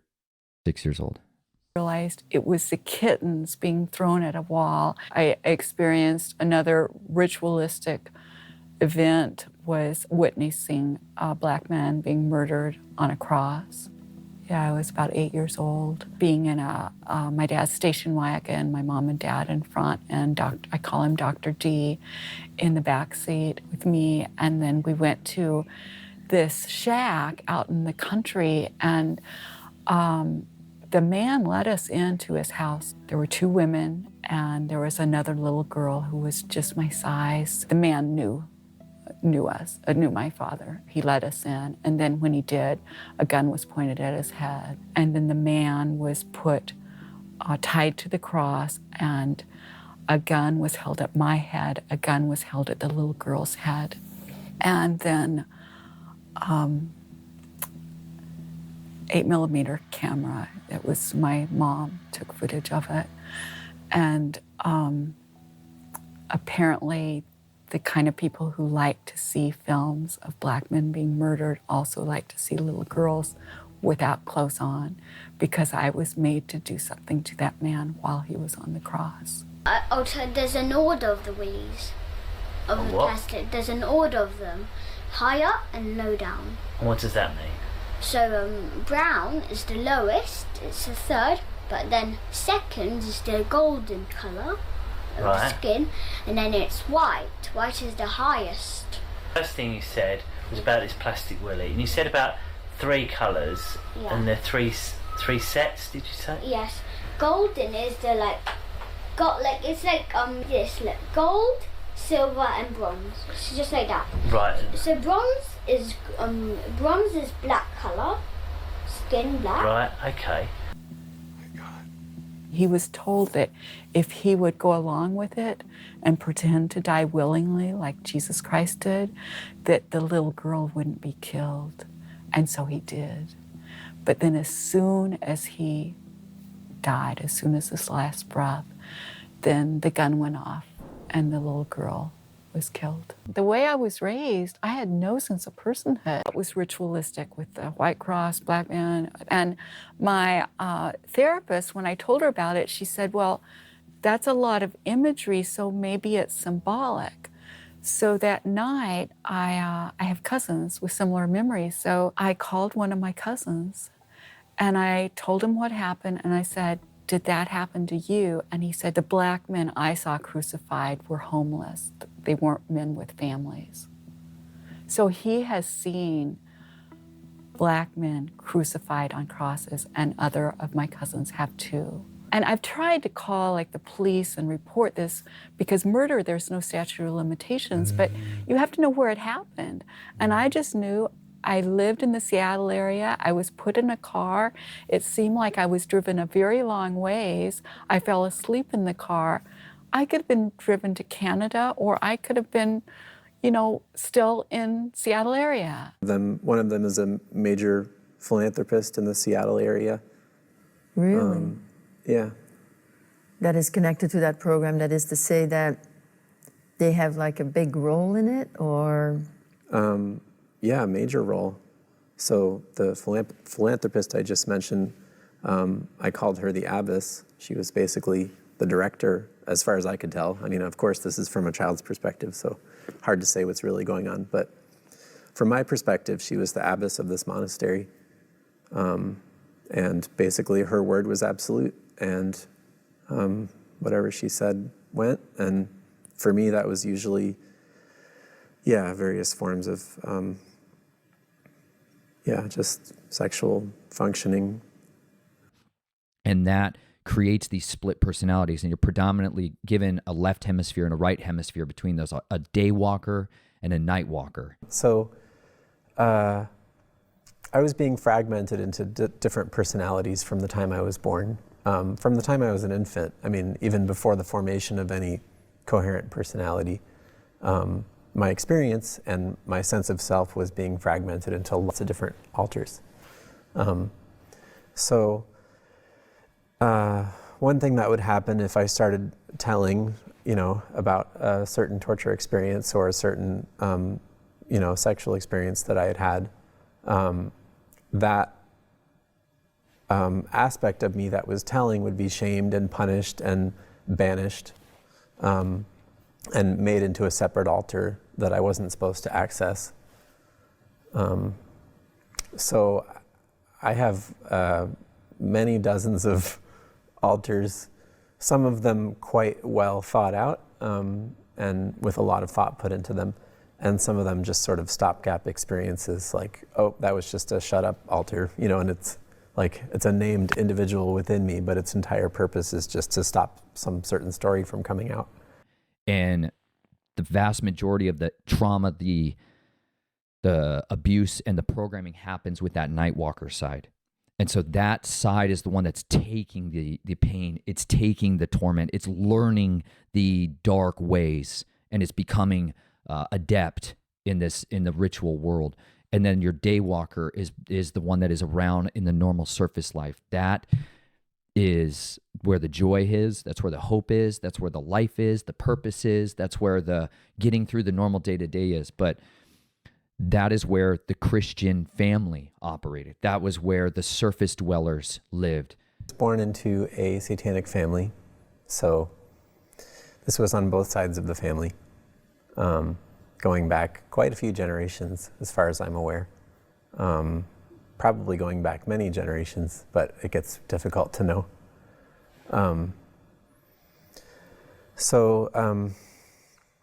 In her front life, sometimes with other survivors, I'll say front life and back life. So the front life is kind of your public life that everybody sees, and your back life is what most people don't see and where a lot of the abuse happens. So in front life, my mother was a sex worker. Yeah, by choice. I mean, supposedly. And also an activist on behalf of mental patients. And those were kind of the two big things. In back life, she was a slave to some other members of her family, and also non-family members who were part of the cult networks. So it's very complex. And My father, in Front Life, was one of her clients. And they never had any formal relationship. But it's since come to my understanding that he was also from a bloodline that the cult network was interested in. And so their pairing was arranged behind the scenes. Wow. Yeah. I know I've also observed that the people that when they took an interest in me, they first had to know about my blood, which I didn't know anything about. And I don't even know what they did and how they measured it, and I know that you even have a very unusual blood type. Yeah. Yeah. Some. Yeah, AB negative, which certain aspects of the network take a very deep interest in, unfortunately for me. Yeah. And later on, the programming, they believe, is so set up that it won't fail. And there's strategic implantation of demonic forces, gatekeepers and watchers that are put inside the system to help enforce these things and keep the secrets. To keep the secrets. This is like perpetually imbued into you. And so, yes, my family would go to church, was active in the church, but there was the other side of my family that would come out when Dad wanted to take me for a hike and drop me off with somebody else. There was the other man that would show up to put my mom back into programming when she was getting out of it. But otherwise, you would never know that when you're interacting with them. I didn't show any signs of abuse. I was the best dressed kid in class. I mean, my mom would make my clothes. I mean, I looked like I was very well nourished. And so we looked like the perfect family. We went to church all the time. The only way you're going to detect the kind of abuse I experienced with such intelligent and evil parents as I had is through investigations. My family masqueraded themselves as Jewish publicly, but behind closed doors, you know, at Passover dinners, when I was drugged, would admit, we are Satanists.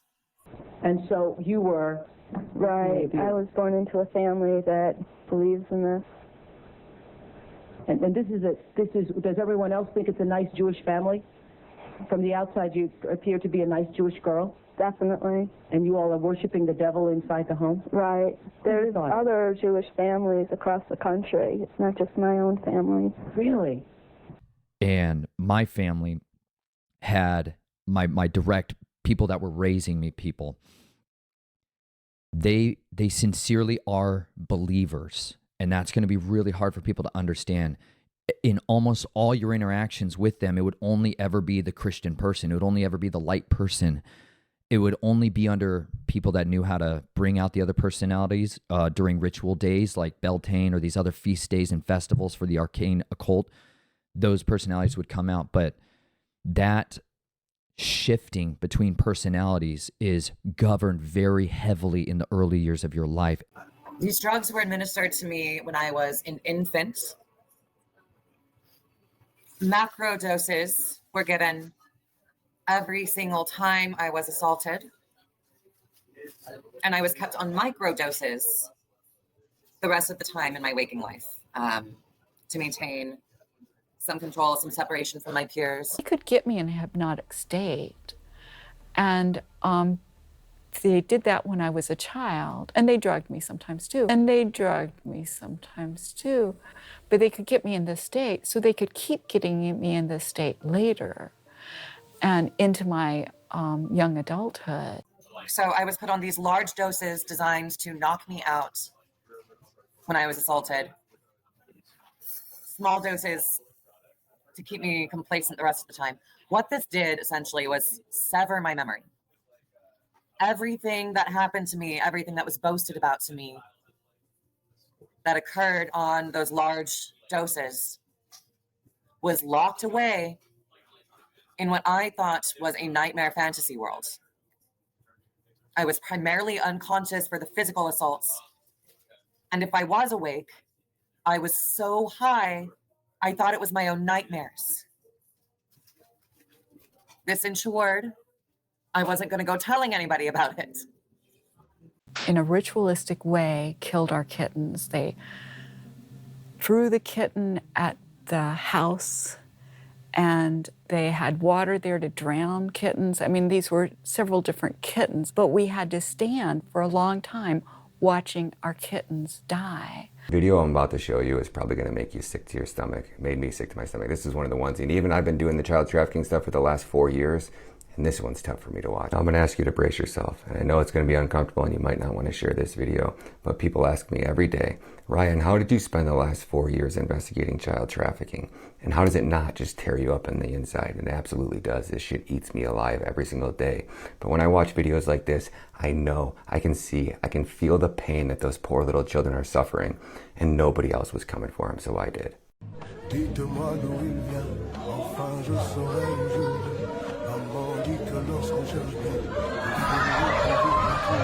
So the part that the average person is going to overlook in this video is the demonstration that's being put on. You are looking at clientele being shown merchandise. You can tell by the row of adults. You can see right there in the bottom right of this corner. Look for the adults. Watch the fact that there are adults watching this take place, and one of them is filming it.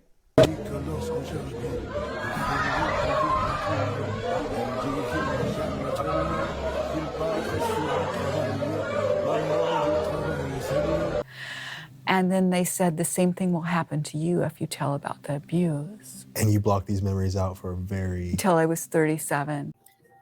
MKUltra is the practice of creating slaves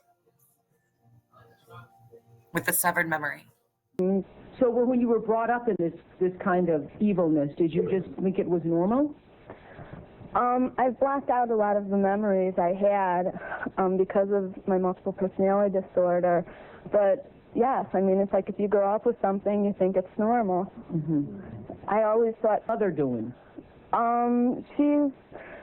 In all of this? What's her role in all of this? I'm not exactly what her role is. I haven't, recovered all of my memories, but her family was extremely involved. Mm-hmm. She brought me to it. Both of my parents brought me to it.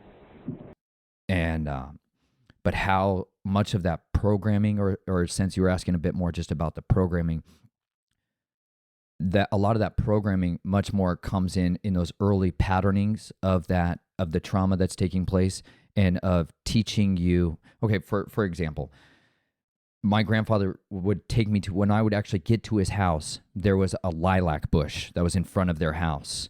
And if during the season when a lot of this would happen, it would be in bloom. And that smell began to be what was brought in, an essential oil would be brought around as a means of triggering that side of my personality to come out when we entered Grandpa's house. Every time we'd enter Grandpa's house, that smell would be there, and then there would be specific pressure points that were pressed on my body as I was going into the house to bring up the various different personalities that were needed. And other times when they wanted to change that, smell is the fastest way to access memory. That's why it's used, one of the most heavily utilized ways of bringing triggering around is because it bypasses almost all the other neural pathways immediately. It's the quickest way to access memory. And that would bring up a different personality. But if they want to... And you went through the second phase of that, which was to find people of political or financial means in the community and put them in compromising positions. They found people, I didn't. Oh, okay, They so... set up the engagements and the encounters with the person. I simply was told to, when they program the personalities, or the triggers, as I called them, they would call me up and they would use a code. I would simply switch into that trigger, go to where they told me to go, whether it would be or get on an airplane because they would already have the tickets there. They would have the tickets there under a name that only that trigger would know, and go to wherever it was. There would be somebody waiting for them in that city and take them to wherever it was that they were supposed to go, bring them back to the airport, put them on the plane. They would come back home, and as soon as they walked in the door, the memory of everything that had just happened would be erased completely. I guess that rings true for me, because they were trying to convince me very aggressively from 13 to 16 to convert, or whatever you call it. Yeah, yeah. It's not like I was innocent at this time. I had plenty on my conscience, plenty that I was forced to do, you know, beyond just the cage matches. I couldn't even begin to describe all of it, the rapes and killings that I was forced to participate in.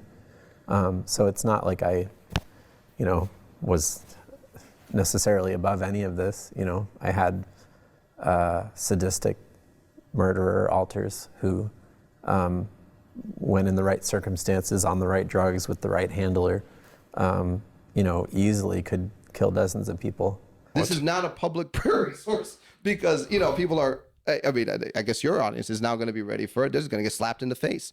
But there are people that I have sat down with, I kid you not, they are not in the original body they were born in. But that was one of my exposures to, like, if this person is not lying or their parts are not lying to me, I'm actually talking to a body that's not original. Now, if you listen to it, there's a guy out there. I actually interviewed this gentleman on my own program. His name's Tony Rodriguez. And he wrote a book called Series Colony Cavaliers.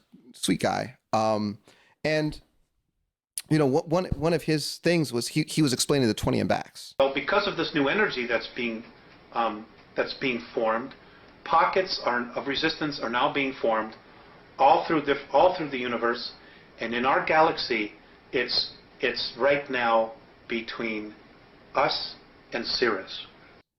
And when he was talking about the 20 and backs, and so I'm borrowing on his information a little bit, but people can look him up. You know, he basically said as a child, they took him for 20 years on a secret space program thing. It wasn't all secret space program. He spent some time in South America, this and that. And at the end of the 20 years, the contract was up. They put him back, they time shot him back into his body as a child, and then he relived those years. And there wasn't a like awakening until after that 20 years had passed. And then suddenly, like later on in his life, he got this massive download of all these memories of everything that happened on what he called the 20 and back. And so if you work through his story, one of the things that he explains is his physical body was still living life that 20 years, but the consciousness, and it was alien grays that were involved in this, they pulled it out of him and put it in a clone body that went through some MKUltra type stuff, and then got put on missions, and then was recruited and went to Mars, and eventually Ceres Colony, which is a Nazi colony off planet. Okay, so if any person had met him in South America, they would have met his human consciousness in a clone body, while his physical body was also physically growing up in his hometown. And that got me thinking, wait a minute. He's essentially explaining exactly what I'm running into, because they didn't destroy his physical body or put it on ice in Antarctica, but this is what I ran into with this other person. And then I started working with other people, and I would find that sometimes what I was meeting was their consciousness in clone bodies, whereas the original body was somewhere. I was actually meeting their clones, but the consciousness that's in those bodies is humanity. It's actually the soul. And this is the premise for a lot of these newer projects. Like, they are splitting the soul and doing consciousness transfers into other bodies, but not all of those bodies would look human. Kids between ages 8 and 11 to send into the future on the USC Hawkeye. SSP 20 and back. You know about 20 and back? Oh no, this is millions of years in the future. They're gonna disappear. Do you know about 20 and back? No. They're 20 threatening to take a Shira on a 20 and back. My daughter. I don't know. It's like 1 million and back or something like that. You're sure? No, it's 20. No. This one is life millions of years in the future. Millions of years. They're like, whoa. We're gonna. You know what? Yeah. You know 20 what? isn't My the number of fucking years daughter in the future. disappears, 20 is how many years you spend in service before they. There's a lot of people who are hear about it, and a lot of people who are going to be in trouble. So, like, I have multiple 20 and backers that have reached out to me over random, the internet, whatever, and they all tell the same story. It's really weird. They all tell the same story. They all fucking thank me for my service. They thank me for my service, dude. They thank me for my service for one specific thing, and it's always the same. They thank me for creating the 3D holographic med pod. Good to have you with us, Charlotte. You're focusing tonight on a video that's been shared by Donald Trump promoting an alleged cure-all medical bed. Tell us more. First, MedBed hospitals and a national MedBed card for every citizen. Every American will soon receive their own MedBed card. With it, you'll have guaranteed access to our new hospitals led by the top doctors in the nation, equipped with the most advanced technology in the world. So you mentioned that the video is generated using artificial intelligence. Stopped talking to my 20M backers. I got creeped out. I'll admit it, I got creeped out. Jeremy, Amy thinks she had boyfriends that were her handlers.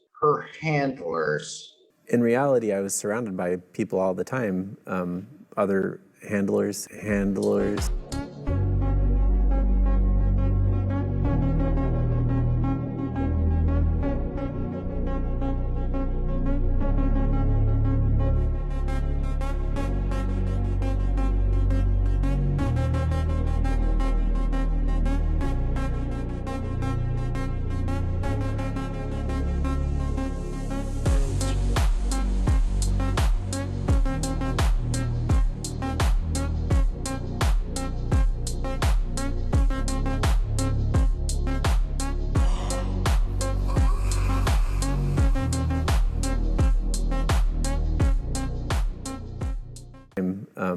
Other handlers in the cult network and different types of sex workers, and I was made to be a sex worker or sex trafficked. So there were a lot of different kinds of adults around. Jeremy, Amy thinks she had boyfriends that were her handlers. No, for fucking sure. It's sort of rapey after the fact. When you figure it out after the fact, in retrospect, you're like, that was rape. Yeah, like the Freemasons. The Freemasons have been sending me boyfriends. It's kind of nuts. Like I had this 33-degree White Knight of Malta English and Scotch rights like super double Mason that pursued me and dated me for 6 months. And he's on Mars now. He doesn't exist anymore. Like he broke up with me and then he was erased from the internet forever. He like doesn't exist anymore. But he's a 33 colony on Mars. What? He's on a mining colony on Mars. It's like retarded. Last time I saw him, he was scared. It was after we broke up. He was scared. And he was like, I'm into some shit that I can't get out of. It was really bad. And now he's erased from the internet and doesn't exist anymore. Maybe I should pause, back up a little bit. I was being fragmented into different personalities from the time I was born. From the time I was an infant, I mean, even before the formation of any coherent personality. How shall I put it? 20 and back? Yeah. No, come on. No, yeah. So, I mean, this is the thing. Is there an occult concept here? Obviously, I think I've shown through documentation the connection with the UFO phenomenon and the Kennedy assassination as an example. These are documented individuals that had documented histories, right? So that we know. And the churches, that's again documented, right? So all of this is there. But does that mean there's a cabal of high-ranking Freemasons or something pulling the strings? No, because that's too public again, right? Yeah. That's not how this works. So there is again, we're talking about Fight Club. Yeah. There is a mechanism Yeah. whereby these things happen, right? Whereby a Belgian mystic, at the turn of the century in Europe, could predict Kennedy's assassination. Tell me about that. Well, there was a mystic who wrote the famous play, The Bluebird. Okay, they made movies out of it. Maurice Maeterlinck, Belgian mystic. And he was a mystic. He was an astrologer. He was a mystic. He also won the Nobel Prize for Literature. And he wrote The Bluebird, which they made into various versions. And if we get into Bluebird, that's pulling on a whole bunch of threads that we really don't have time Well, for. Operation Bluebird was pre-MKUltra. Yes, it was. It was the first MKUltra. Was it named after Metterlink? This is the point I'm coming to make. So you brought up MKUltra. Yes. MKUltra was a government program run by the Central Intelligence Agency. Originally started as something called Bluebird in 1948-49, morphed into Artichoke, and then in 1952 became MKUltra. It was a mind control program, a brainwashing program. The CIA was trying to learn how to control people's behavior without their knowledge. Now, this all came out in Senate and congressional hearings in the 70s. It was exposed, but nobody knew about it until 1974 when Seymour Hersh, the New York Times reporter, reported it on the front page of the paper. So their main objective was to create what they called hypno-programmed assassins, people who would kill on command, popularly known as Manchurian candidates, after a book that was written in 1962 and later became a movie and then a movie again. The people would be, through drugs and hypnotism, the objective was to get people to go and commit an act of murder against their moral code and have no memory of their programming and be amnesic even of the act after the fact often. That was just that was their main goal, but they were also trying to create couriers, people, military people that they could implant messages, send them, across dangerous areas where there were, at that time it was the Vietnam War, and deliver messages and then have them wiped from their memory in case they were captured. They had all kinds of objectives. So Roger Smith was supervising Manson when he became he was able to do exactly what the MKUltra program had been trying to create and do for, at that point, about 15, 17 years. When it was all exposed in the 70s, and there were these hearings, first the Rockefeller Commission hearings and the church hearings, and then finally Senators Ted Kennedy and Daniel Inouye. A shadowy government with its own Air Force, its own Navy, its own fundraising mechanism, and the ability to pursue its own ideas of the national interest, free from all checks and balances, and free from the law itself. Held hearings. The CIA admitted that they had done this. But no one would say exactly what they did. All the records had been destroyed when the two people who ran it, Richard Helms, who had become the director of the CIA in the 60s, and Dr. Sidney Gottlieb, who was kind of the mad scientist who had supervised they had safe houses in San Francisco, New York, Los Angeles, where they would experiment on people that were lured into these apartments and houses that were either look like brothels or hippie communes or whatever.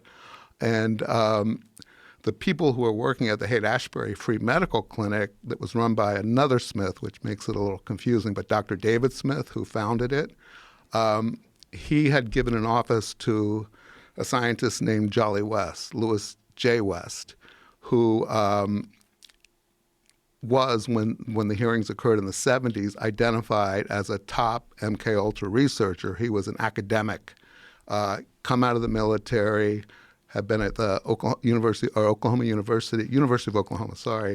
then UCLA, running the psychiatric divisions. He denied ever being involved in MKUltra. And this was one of the moments, I think it was 2001, when, things really kind of shook the course of my reporting, was I learned that West had been at the same place that Manson was in the Haight in the summer that Manson became exactly what the CIA was trying to create. The United States is owned by foreign corporations. Nixon opened it up for foreign trade. And when Nixon opened up for foreign trade, the people of Europe and the common market in Spain and different places, they don't care about the United States forest. And in short, the United States has been sold out by people who really don't care for anything but money. I've had all the money in the world 3 times. He offered me a seat. I took it. You don't get far in this business by saying no. He began to talk to me. He looked really stressed. He asked me how anything that feels good could be bad. He had a big painting of Oscar Wilde and considered him a personal hero. He began to explain hedonism to me and asked me if I understood. Of course, I said. Who doesn't like fun? Lots of people, he said. Then, he let me go about my duties.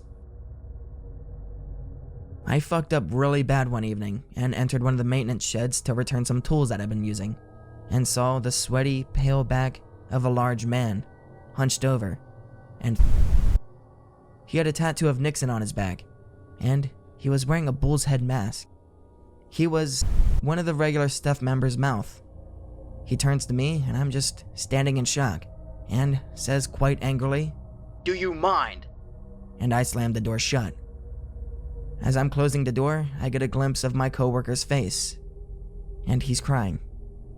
I googled Nixon back tattoo later and realized that man was who I've never even heard of up to that point.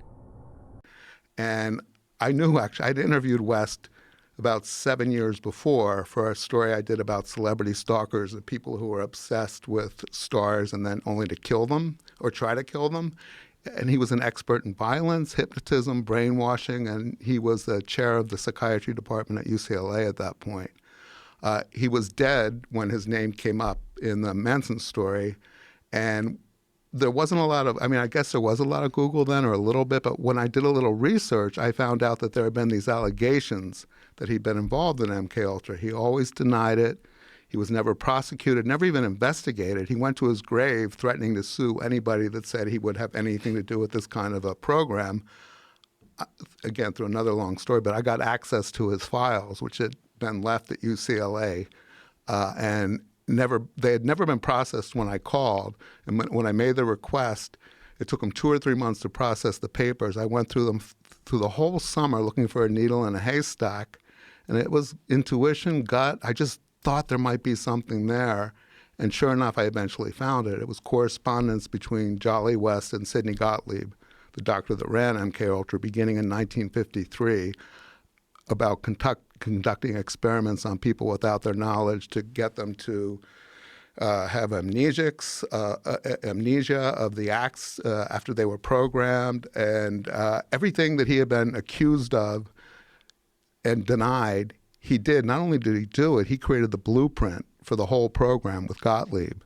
The fact that all these kind of interesting research programs merged at the Haight, at the clinic, and then Manson came out of it with the power to do exactly what the MKUltra had been trying to create for up to that point, I thought was worth investigating further. And that's why I kept going and going and going. They did a lot of crazy shit back then. Are you aware of Operation Midnight Climax? Those were the safe houses in San Francisco. Well, that was the brothel version of it. Yeah, where they lured these Johns into these brothels and then dosed them up with LSD and studied them. Yeah, George Hunter White was the head CIA guy, and he would sit behind a two-way or one-way mirror and watch them. The Johns would be dosed with LSD. They tried aerosols or just drinks, different things, and then they would study their behaviors. Aerosols? Yeah, aerosol sprays. Really? Yeah. But that would get the prostitutes too then, no? No, the prostitutes would get them in there, and then they go to the bathroom or something, or to be in the bathroom. Yeah. Oh, and again, the problem is the records are so scant because Helms ordered Gottlieb to destroy all the records in 1973 when the two men left the agency. And the only reason anybody ever discovered that it existed was a whistleblower, somebody who used to work for the State Department who remembered that there were records in a warehouse, and they were just financial records from the beginning of the program in 52 until the end, and the possible end in 73. The possible end in 73. MKUltra. Yes, it was. It was the first MKUltra. Was it named after Metterlink? This is the point I'm coming to make. Okay. Because the same guy who wrote that wrote a play called The Cloud That Lifted. And The Cloud That Lifted is about the assassination of a political leader where shots were fired from a grassy knoll We don't know how many shots were fired. There's a discrepancy. And the guy who fired the shots might have worked for Russia, according to the plot of the play. It's Lee Harvey Oswald. And his name was Alec, which was Lee Harvey Oswald's name in Minsk. And he lived there. His That's nickname was wild. Alec. That is wild. This was all written before Kennedy was born. So if there's somebody pulling the strings, is it a somebody the way we think of a somebody? Or is it a mechanism of some kind, as Vallée called it, a control mechanism? Yeah. Right? It feels like that. It feels like things are sort of, like I think the new agey dumb word we use to describe it, your term is like quantum entangled or something, but it feels like that. Like that's one example where the probability of that sort of prediction at that level of specificity so goes beyond like any sort of prosaic explanation around survivorship bias or, like selectivity bias or whatever. And there are tons of other examples if you look for this sort of thing. There's this book written by Morgan Robertson in 1898 called Wreck of the Titan, or Futility, Wreck of the Titan. Right. And this ship is called the Titan, and it crashes in the middle of the Atlantic at night.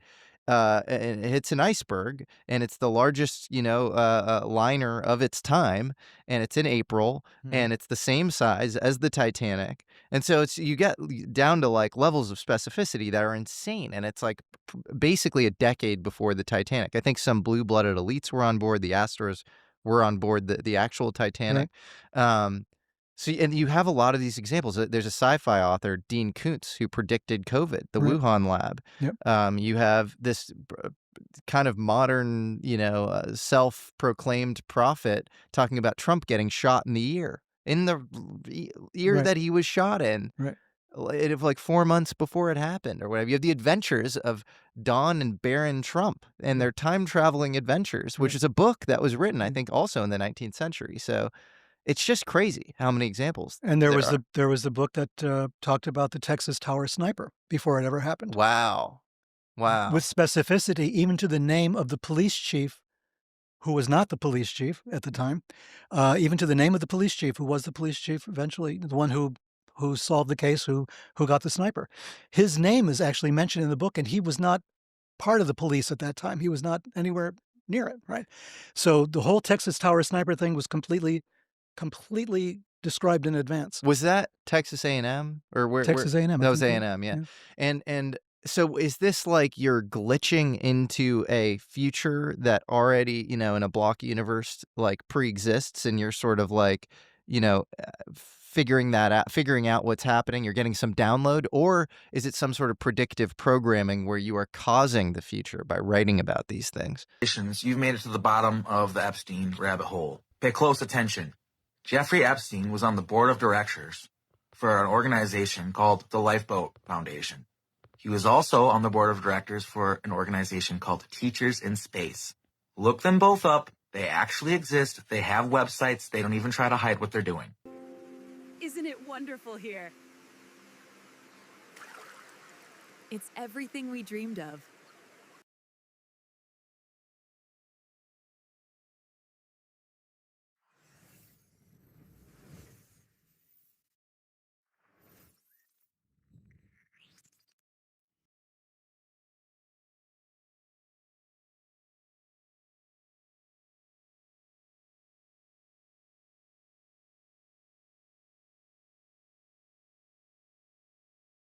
In the future, digital surveillance will be deeply integrated into healthcare, offering unprecedented insights but also raising significant privacy concerns.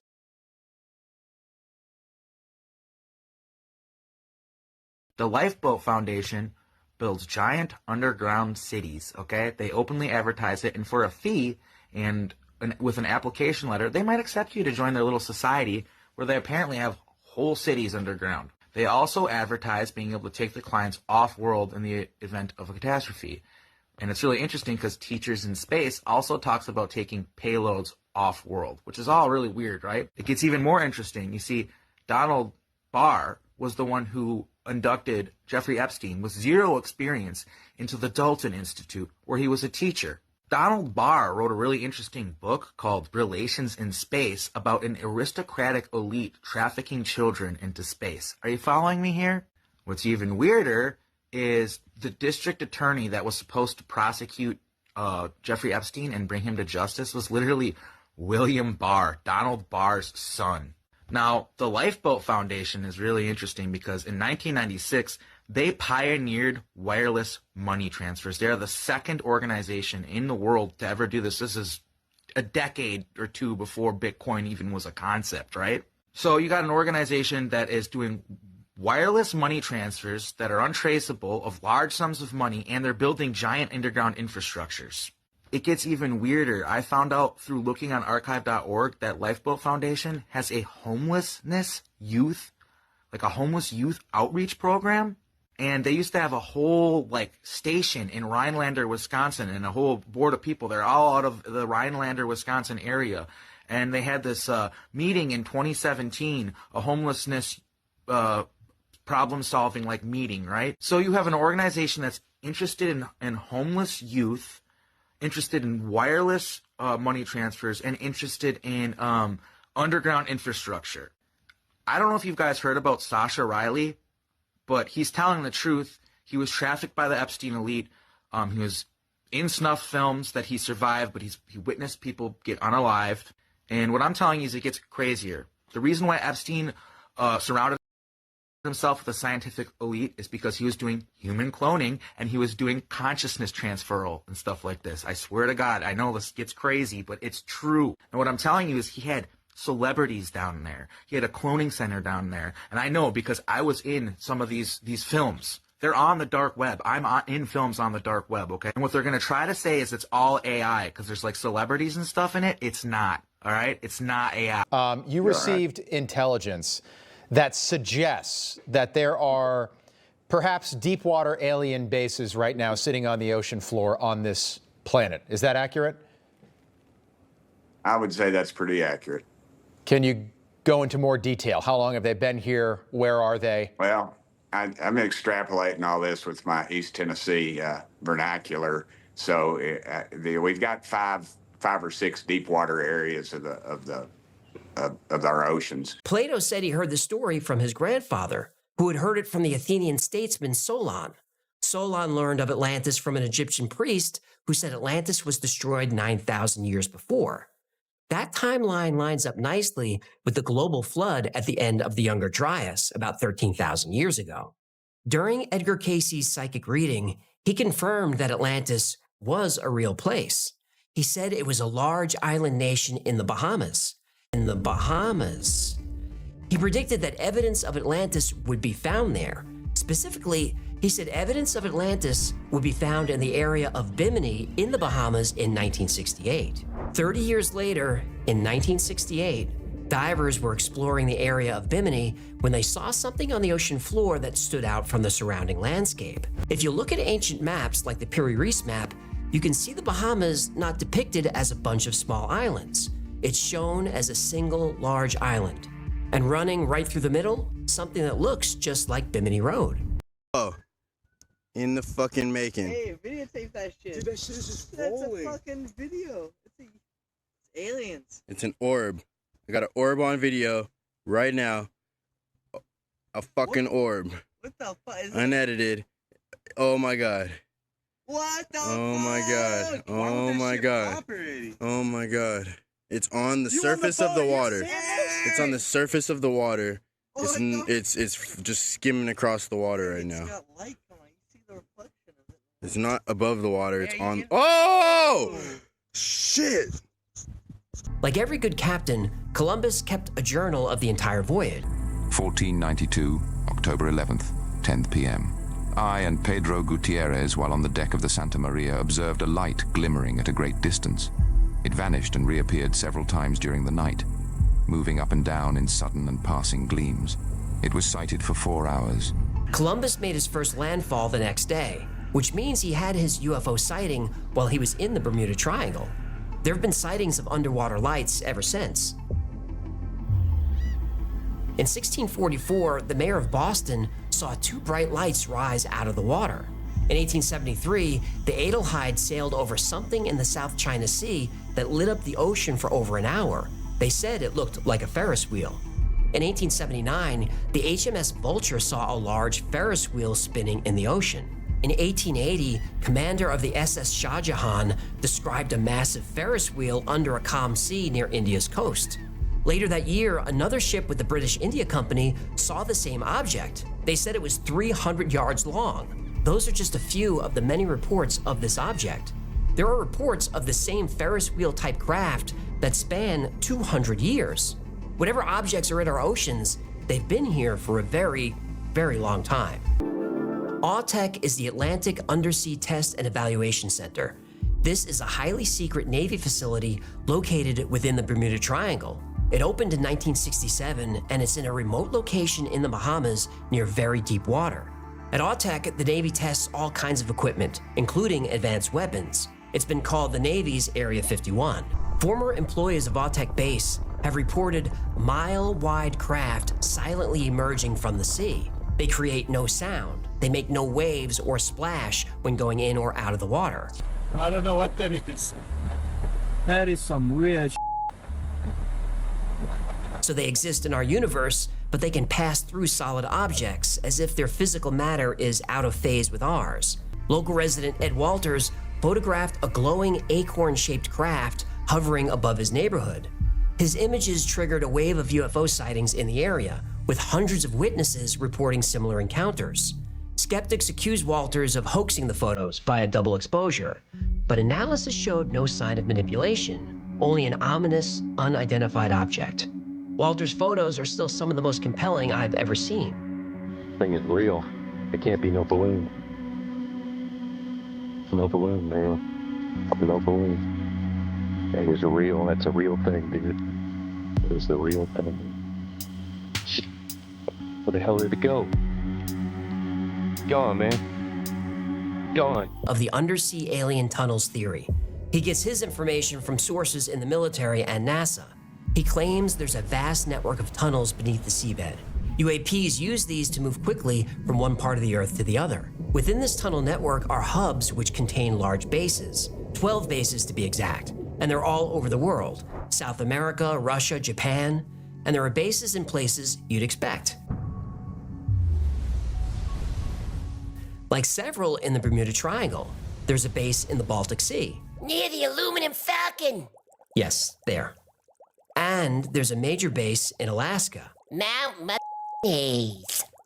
Yes, under Mount Hayes. Questioner, are these craft that are from our peoples from what we call planes that are not incarnate at this time? Where are they based? Answer, I am Ra. These of which we spoke are of third density and are part of the so-called military complex of various of your people's societal divisions or structures. The bases are varied. There are bases, as you would call them, undersea in your southern waters near the Bahamas as well as in your Pacific seas in various places close to your Chilean borders on the water. There are bases upon your moon, as you call this satellite, which are at this time being reworked. There are bases which move about your lands. There are bases, if you would call them that, in your skies. These are the bases of your peoples, very numerous and, as we have said, potentially destructive. Question 8.4. Questioner, where do the people who operate these craft come from? Are they affiliated with any nation on Earth? What is their source? Ra, these people come from the same place as you, or they come from the Creator. As you intend the question, in its shallower aspect, these people are those in your and other selves governments responsible for what you would term national security.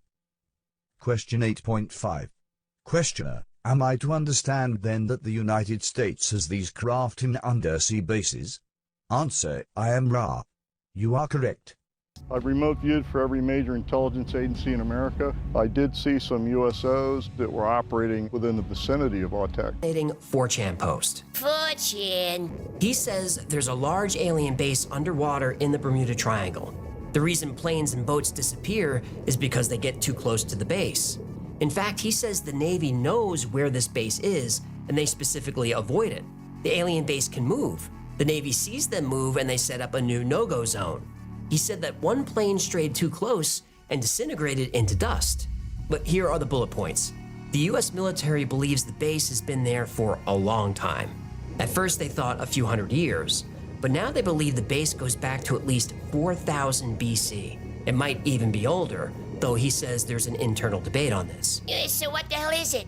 Well, the base is a huge construction facility used to develop and deploy UFOs. They're here for research and resources.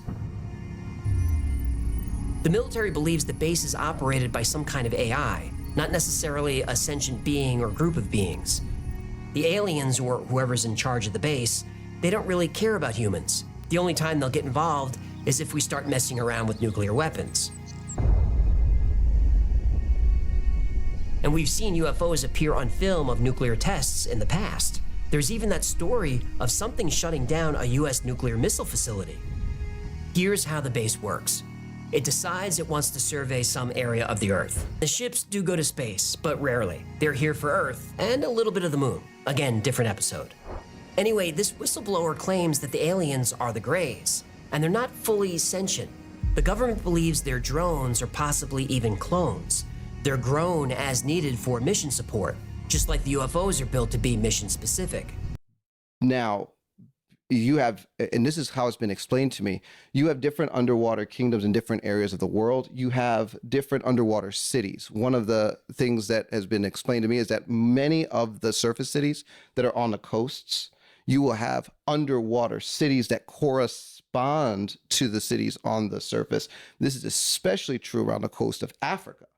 Definitely true in like some of the Caribbean islands, including there's two major underwater spirit cities off of the coast of Haiti, and definitely off of the coast of California. There are underwater cities, like legit physical places.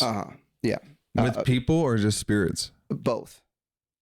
And you have people that can take different forms and go into these cities. And that's part of what we talked about on a whole series that I did on my podcast with Priscilla. And she was a mermaid. I mean, she literally was initiated in a way that allowed her to shapeshift in order to go underwater and to be part of some of these kingdoms. She described all kinds of things from like how even the mermaids, when they got higher level and more power in that kingdom, they got a different kind of tail, and they went from the mermaid tail to the octopus bottom, you know, and how she had different forms. So like if you went to Arctic waters, you had like blubber on the now we're mermaid. in the deep end, bro. Taylor was like, on the first one, he was like, we're not going to mermaids on the first one. Here we go. Well, okay, so no, but this is just one kingdom though. And one of the things that people need to understand as well is that the reality is when you go deep areas of the spirit world and the kingdom of darkness, shape shifting has a lot to do with the places that you may go. And so this would extend into the secret. So now I would put secret space program in with part of the, so I'm interrupting that conversation, but like part of the kingdom of the air, because with the secret space program, you have a lot of technology that is based on cloning and is based on soul trafficking. So this is what actually happens. Al, I'd like to know if you're related to the Dr. Cameron in Canada that was working with the CIA in mind control experiments. Not that I know. The family name is the same. And of course I didn't tell the story how I became Al Bielek, but nevertheless, I am fully aware of the Cameron story in Canada and MKUltra and the whole CIA project up there. And believe me, when I visited Montreal to give a series of lectures about years ago, asked the question of my host to say, good, I knew of the Dr. Cameron. He says, oh yes, we all know about him up here. And the Canadians were not pleased when they found out what was going on. Yes, I don't know. As far as I know, he's not directly related. Your brother, was he involved with abducted boys who were, the Sodomy Project, the Montauk Project? Montauk Project, I was also, but as Al Bielek. And we were both involved as well as some other people, including Preston Nichols. And Duncan was heavily involved, the Montauk Project, that's true. But that is Duncan in the new body. That's another aspect of the story that's hard to go into, but he died and the project in the 83 and he was born into, if I shall we say put into another body and back in 1963, which have been born in 51. Oh. That's It's hard to believe and accept, but nevertheless, the groups working with the government are very capable of, shall we say, shoving souls around and putting them anywhere as they want them. Shoving souls around and putting them anywhere as they want them. Extremely classified document dealing with religion, and it's about that thing. Period. But why would there be any classified material dealing with religion? I want to go back to the religion thing. I want you to say, oh, come on, that's so weird. I'm not asking you to say what you believe to be a fact. I'm asking you to say what you read in a report that is distributed at what may be the most top secret facility in the world. Okay. Right. All right, I'll say it. It's so far out. All right, your objection has been noted. Okay. What does it say? That we're containers. That's how supposedly the aliens look at us. That we are nothing but containers. Containers of containers.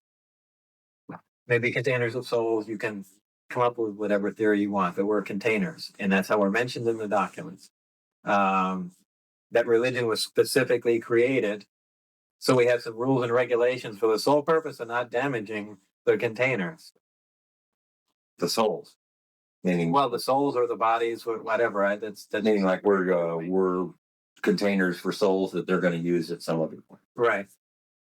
And that they had something to do with different prophets and biblical figures. Yes. That supposedly Jesus and two other beings were genetically engineered. They were implanted in people on Earth in biblical times, and their births were closely monitored. Now, just some little connections to that my wife had brought up were in the Bible. They said that the star had followed Mary wherever she went, and that all UFO sightings always start out as people, well, gee, that looks like a bright star, and well, in fact, they said in the Bible, the brightest star in the sky followed her where she went, and it just made little connections like that. Okay, I don't know what else to touch on. This soul will go into this body, and that body will then have this purpose and function in our society, and they're very conscious and controlled about it all. And then within this conversation, she's basically saying, and we did the same thing in your society. We made your bodies as well too, and we did that in an era that was a long time ago. And so she's taking responsibility for, to some degree, responsibility for the creation of the human. Basically, the entity that I interact with throughout my 26 contact events and still have telepathy with, considers herself a biologist. And she loves biology. And they make bodies for spirits to go into.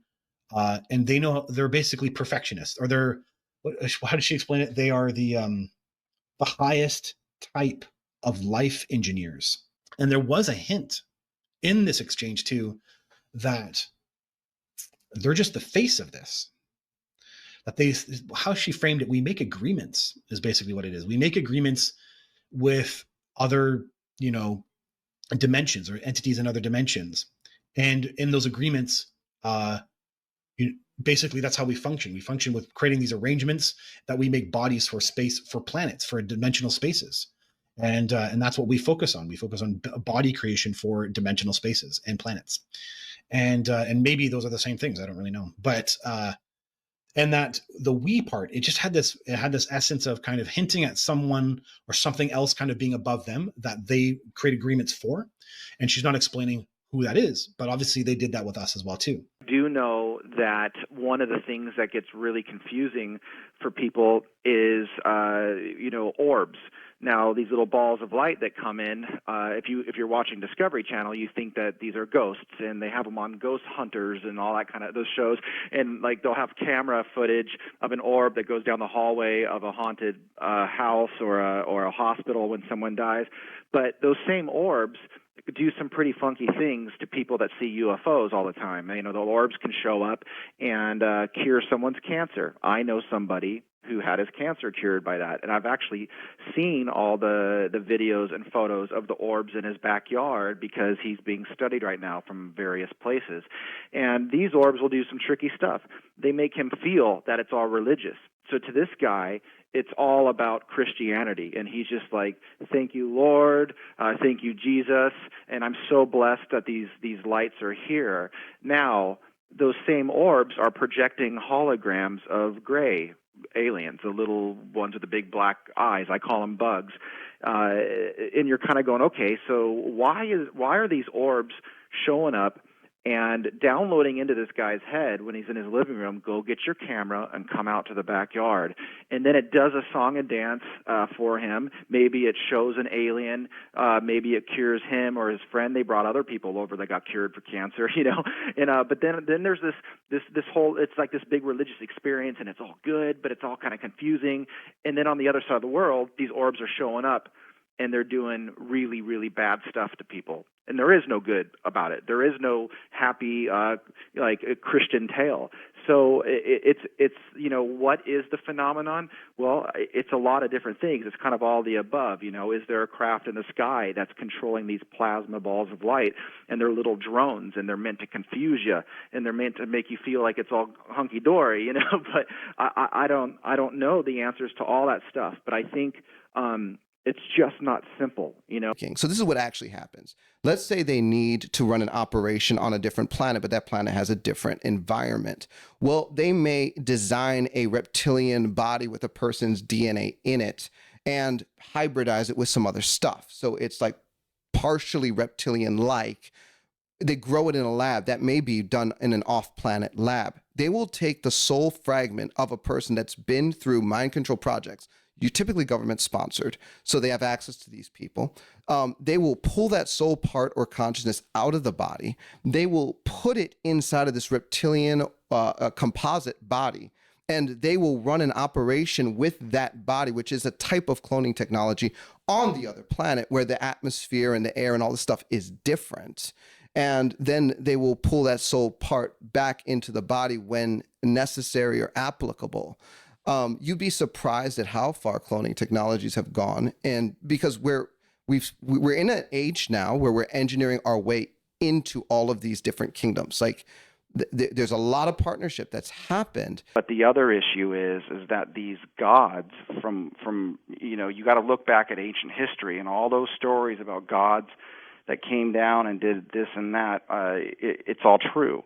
So that's the other thing. You got to, and I'll get into that in the docuseries. There's some of that stuff I don't want to get into tonight, but the government is very aware that this intelligence is pitting different countries against each other based on religion, on purpose, and it's a scary scenario. So it's like it's a multiple front war that we're fighting, because now we have to worry about each other and we have to worry about the others. So that's part of the reason for the secrecy, is not to, we don't want everyone knowing our vulnerabilities, and we don't want everyone knowing the advancements we've made to protect everybody against multiple adversaries. Well, multiple adversaries, some of them being humans, like the Russians. You mentioned earlier an incident that we've reported some of these kinds of incidents. I personally investigated them in Russia, about Russian ICBMs being activated after UFOs are over a base that ready to launch, that somebody else is controlling them. We know that we've had incidents like that in our country. Is it somebody just messing with us?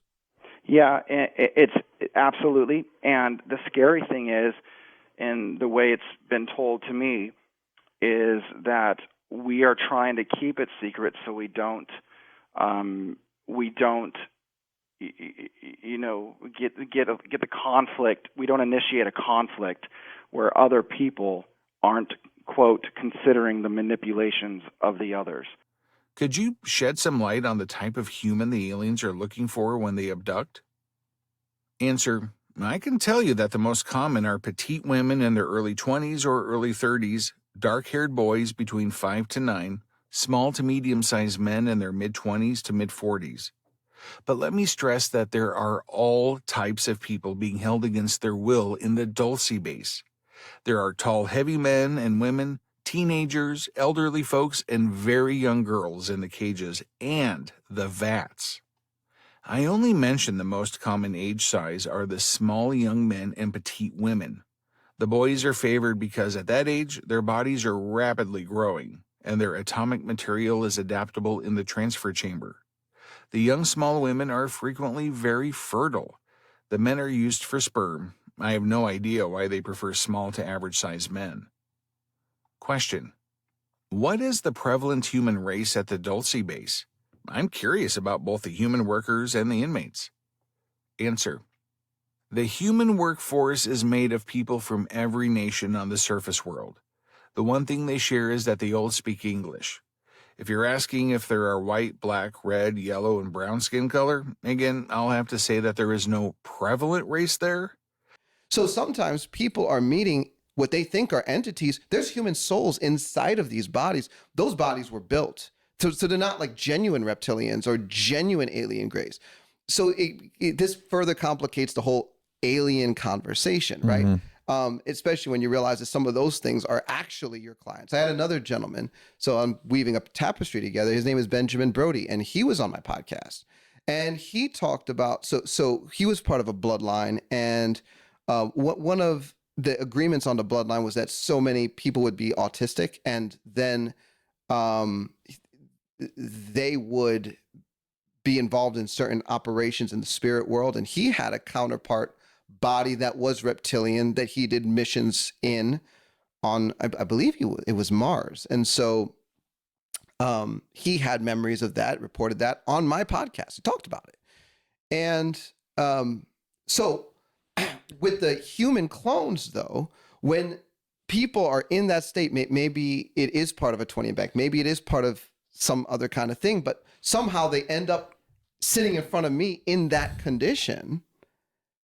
Now we run into weird legalities in the spirit, like, well, you know, this physical body isn't property of this person. It's property of the Chinese government or the US government or this or that.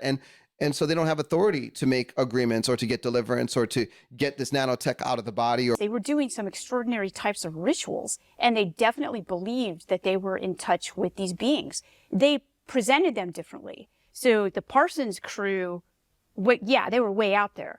And they were doing this in the LA desert, right? And stuff. And they were doing ritual magic, and they believed that they were in contact with, you know, extraterrestrials and things like that. All right. On the Russian side, though, they were doing the same thing, but it was under a Christian veneer. So Tchaikovsky believed that he was actually in touch with angelic beings, and he talks about it and writes about it, and that these beings are in constant contact with us if we're able to receive their knowledge. Question 69.18.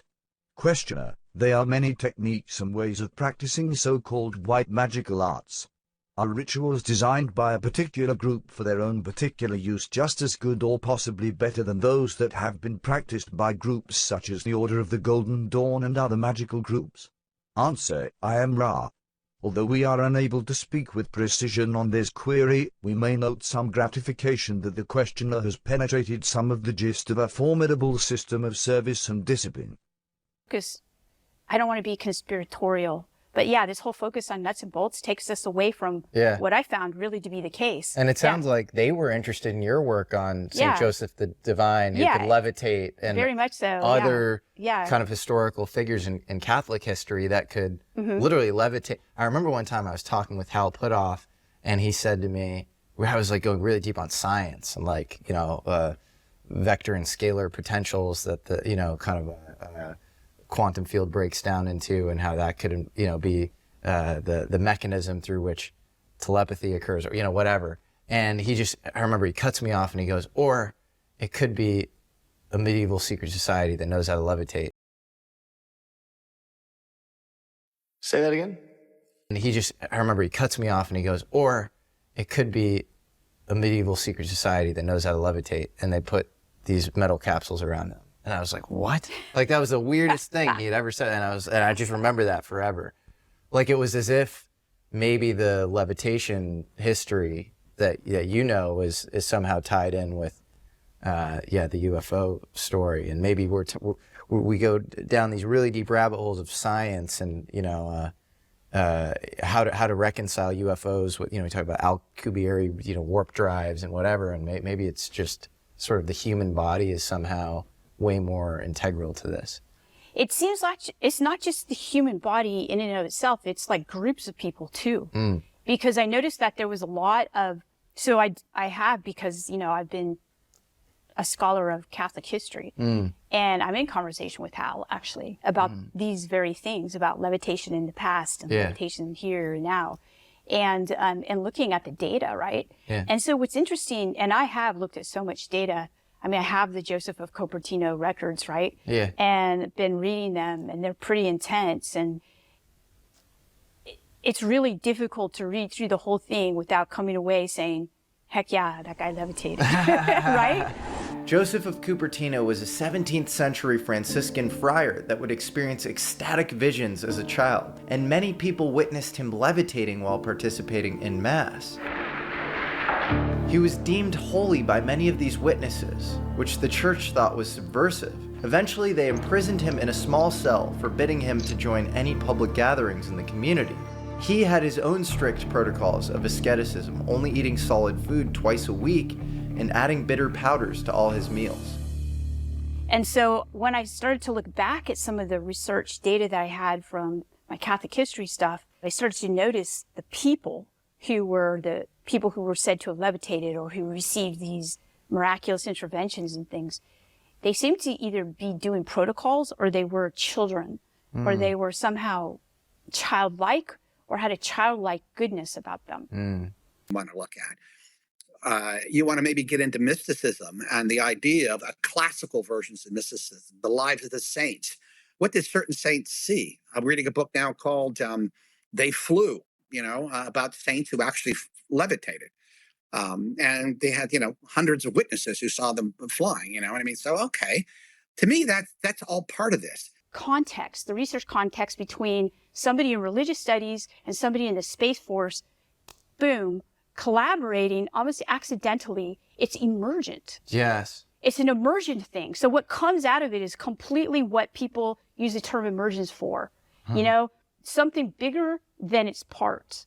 Because we're just these kind of parts that come together, right? And all of a sudden we work together and something comes out of it. Well, that I think brings us to a question, which is like, are we on the verge of an epistemological paradigm shift? Because I think about the Invisible College, which was J. Allen Hynek's group with Jacques Vallée, which is a tongue-in-cheek reference to Robert Boyle's Invisible College, which was kind of at the start of the Enlightenment. They would sort of study science, which at the time was considered heretical and outside of the confines of the church. It was dangerous.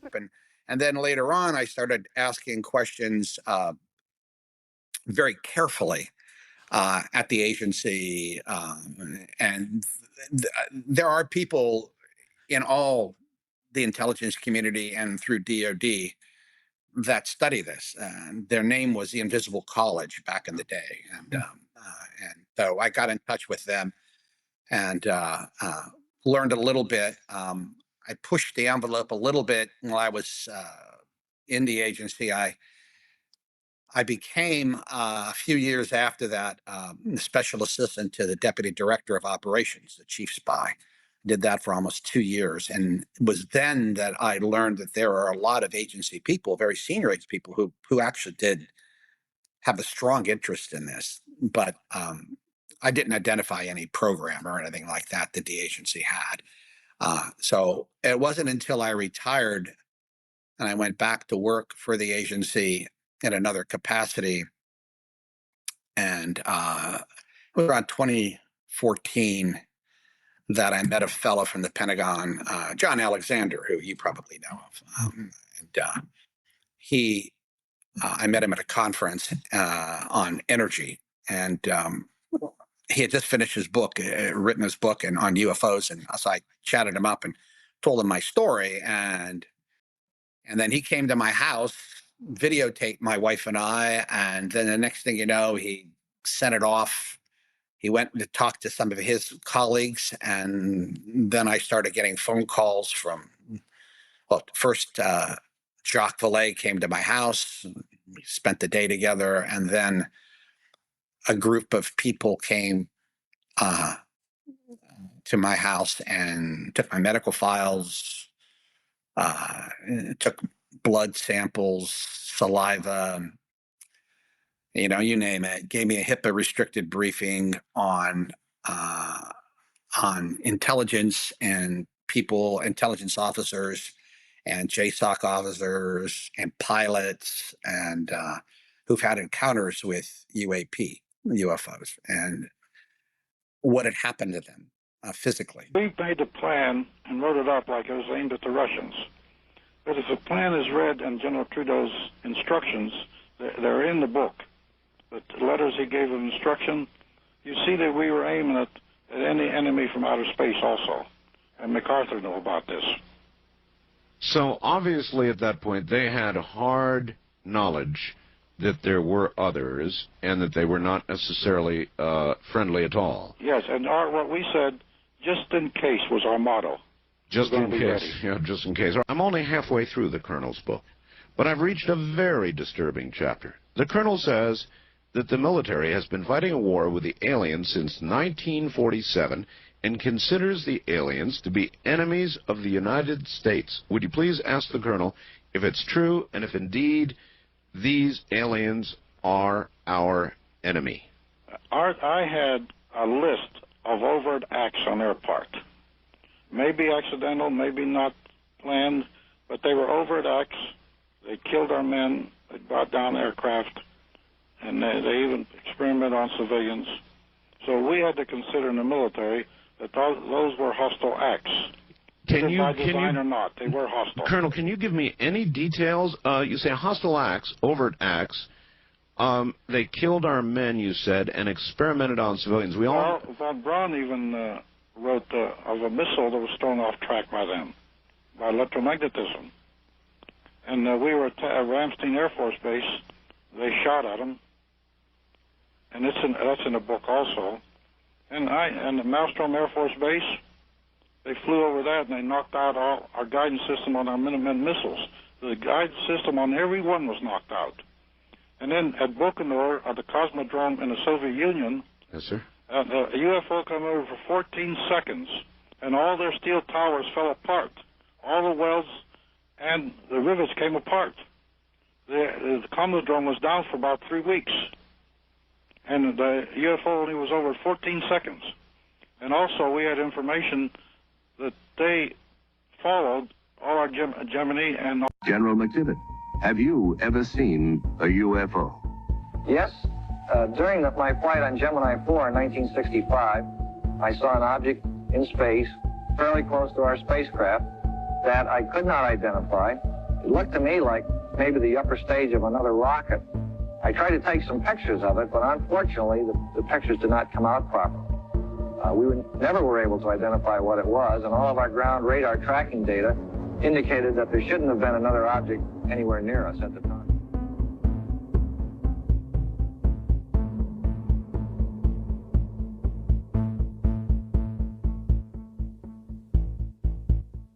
Gemini 7 here, using 98. 1/3, 7, go ahead. I told you at 10 o'clock high. This is Houston. Say again, 7. I said we have a bogey at 10 o'clock high. Roger. Chile Control here, Cap. The reference to that conversation was bogey. It was Bourbon who reported citing the bogey.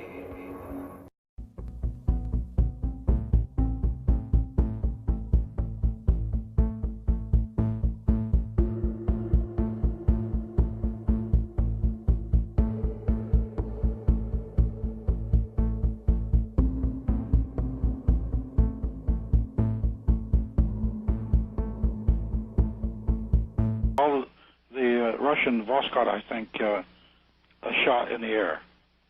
So we had all that evidence. Art?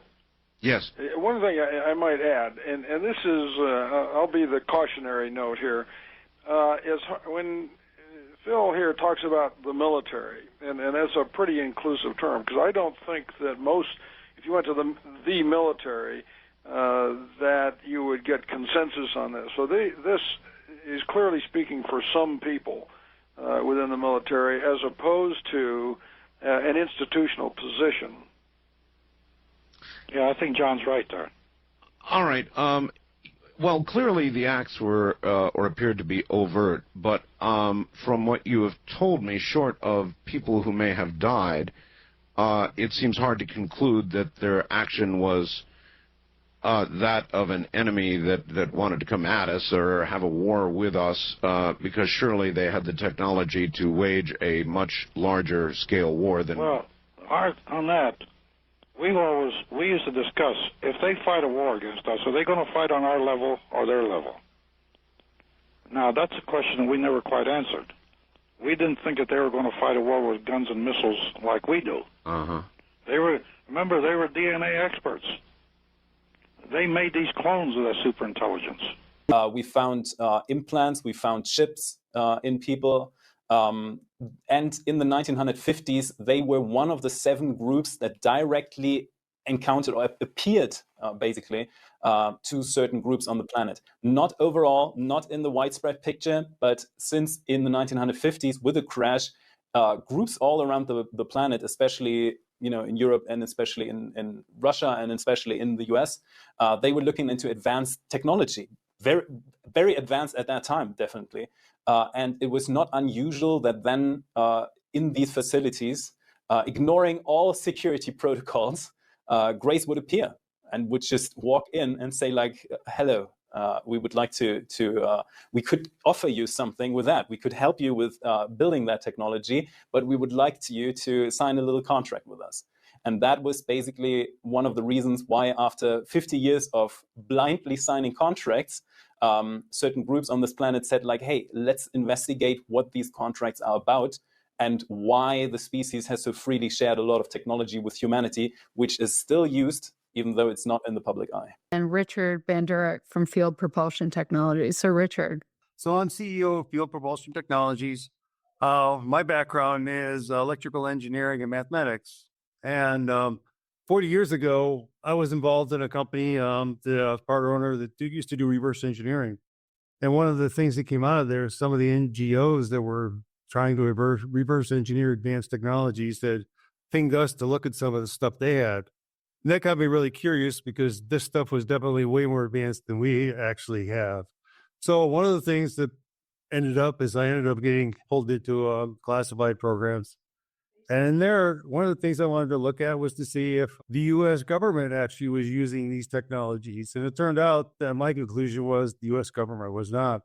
It appeared to be that these triangles were taking whatever was, an example would be whatever was behind them and actually projecting it in front of them, which might be equivalent to taking the light rays and bending it around the actual triangle.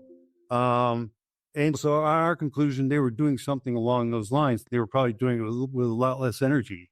But some of the conditions we observed them on was a lot of times where they were observing behind them would be a little different than what we would be observing. So what they would do is we would assume would be projecting what's behind them in front of them, but it really wouldn't be quite what we would be seeing. And then we had an idea that we could probably track these triangles because their cloak or whatever they're using to bend the light around them was never going to be exactly the same. So some of that work that I was doing with NGOs was really exciting. But one of the other things that comes out of this is these individuals or whoever this group is that has this advanced technology probably does not want us to reverse engineer what they're working on. So they're probably using their methods or their technologies to try to keep us from doing things like reverse engineering or exploring how they work, just because of the fact that gives them an advantage over us. We've kind of talked about, if you talk about motives or you bring up the point of, well, maybe the owners of this technology, whoever they be, don't want this seen. And so that's definitely a view that's possible. Another view is this feels a lot like controlled technology release. Like you just like all these amazing engineers and scientists and business people keep seeing this stuff. So I'm kind of limited, but one thing I did notice is looking at some of these materials is they were smart materials. Like one of the things is when these materials, you'd be looking at them and you try to reverse engineer them, that they would turn to dust. And they would do it within a minute or two. And then so you could take the dust and then set it off and get the isotopic analysis done on them. And they were extraterrestrial. But these materials, I mean, we're looking at something that's hundreds of years ahead of us. When you look under a microscope, an electron microscope, you're looking at something that's composed of very small particles that seem to be communicating with one another. So those are the things that I've been involved in that we can talk about. But, I think that's one of the reasons why extraterrestrial materials are not really available to most people, is because most of them are set to disintegrate if they get in the wrong hand. That's really interesting what you shared. So the smart materials that then turn to dust within a minute or two. I've heard from a number of people who have spoken to how material is terrestrial versus extraterrestrial. I've heard people share a variety of ways that you can tell that. But Richard, are you able to speak to how it was extraterrestrial versus terrestrial origin? No, well, it's the isotopic analysis of the dust that's left behind tells you it's extraterrestrial, at least where it was manufactured. But so we're looking at materials that can reconfigure themselves. They are composed of small subunits. So the type of things I looked at were something as small as a sliver of metal. The head would reconfigure itself depending on where it was. It would cloak itself and it would try to blend into the environment. So the ones that this one NGO used to get a hold of were the ones that were technically broken. I guess the ones that didn't really function very well. So then you could collect them every once in a while and then try to analyze them. You could do things like split them apart. They would attempt to find each other or reconfigure. Some of the experiments they did was we took one of those and we put it on a very hot surface of about 3,000 degrees. And what it would do is it cooled the surface around itself. And then when we took the device off and then weighed it again, we would find that the mass would be reduced by a certain amount. So these are really curious types of materials. So that's how we could kind of tell they were extraterrestrial, because these things weren't like decades ahead of us. They were probably hundreds of years ahead of us. Yeah, we found that they were layered alloys at the micron levels. And none of our technologists, even in the big aerospace corporations, could make these layers bond together. So just by their physical construction, we could tell it was way beyond anything that had been manufactured in our ordinary technology here on Earth. Yeah, that's what I saw too. You were looking at the outside of a craft or materials that came from a crashed spacecraft or something? Yes. Yeah, so we were looking at very little things. They seem to deposit all over the world. We were estimating there's probably trillions of these things that are deposited, and they have all sorts of functions, which really kind of implies that maybe this group is actually manipulating our species. But you can still acquire those. You know where to look for them. We know how to find them. Well, if you find a hatful, why don't you send them our way and we'll take a look at them. Yeah, that's it. So the group I used to work with, I don't talk with anymore because they got upset at me for talking. So, but I have an idea where someone could get them. Sounds like we've got some sources in the chat. So I think we got a number. I don't want to call out the person who's telling us sourcing, but I think we do have, I guess what you're saying, Richard, is they're ubiquitous, right? And so there's a variety of sources in terms of where to get these. Yeah. We were assuming that they're everywhere, right? Even the ones that would work, we would never be able to find because they would cloak themselves or reconfigure themselves to be something. But not all of them are functional, right?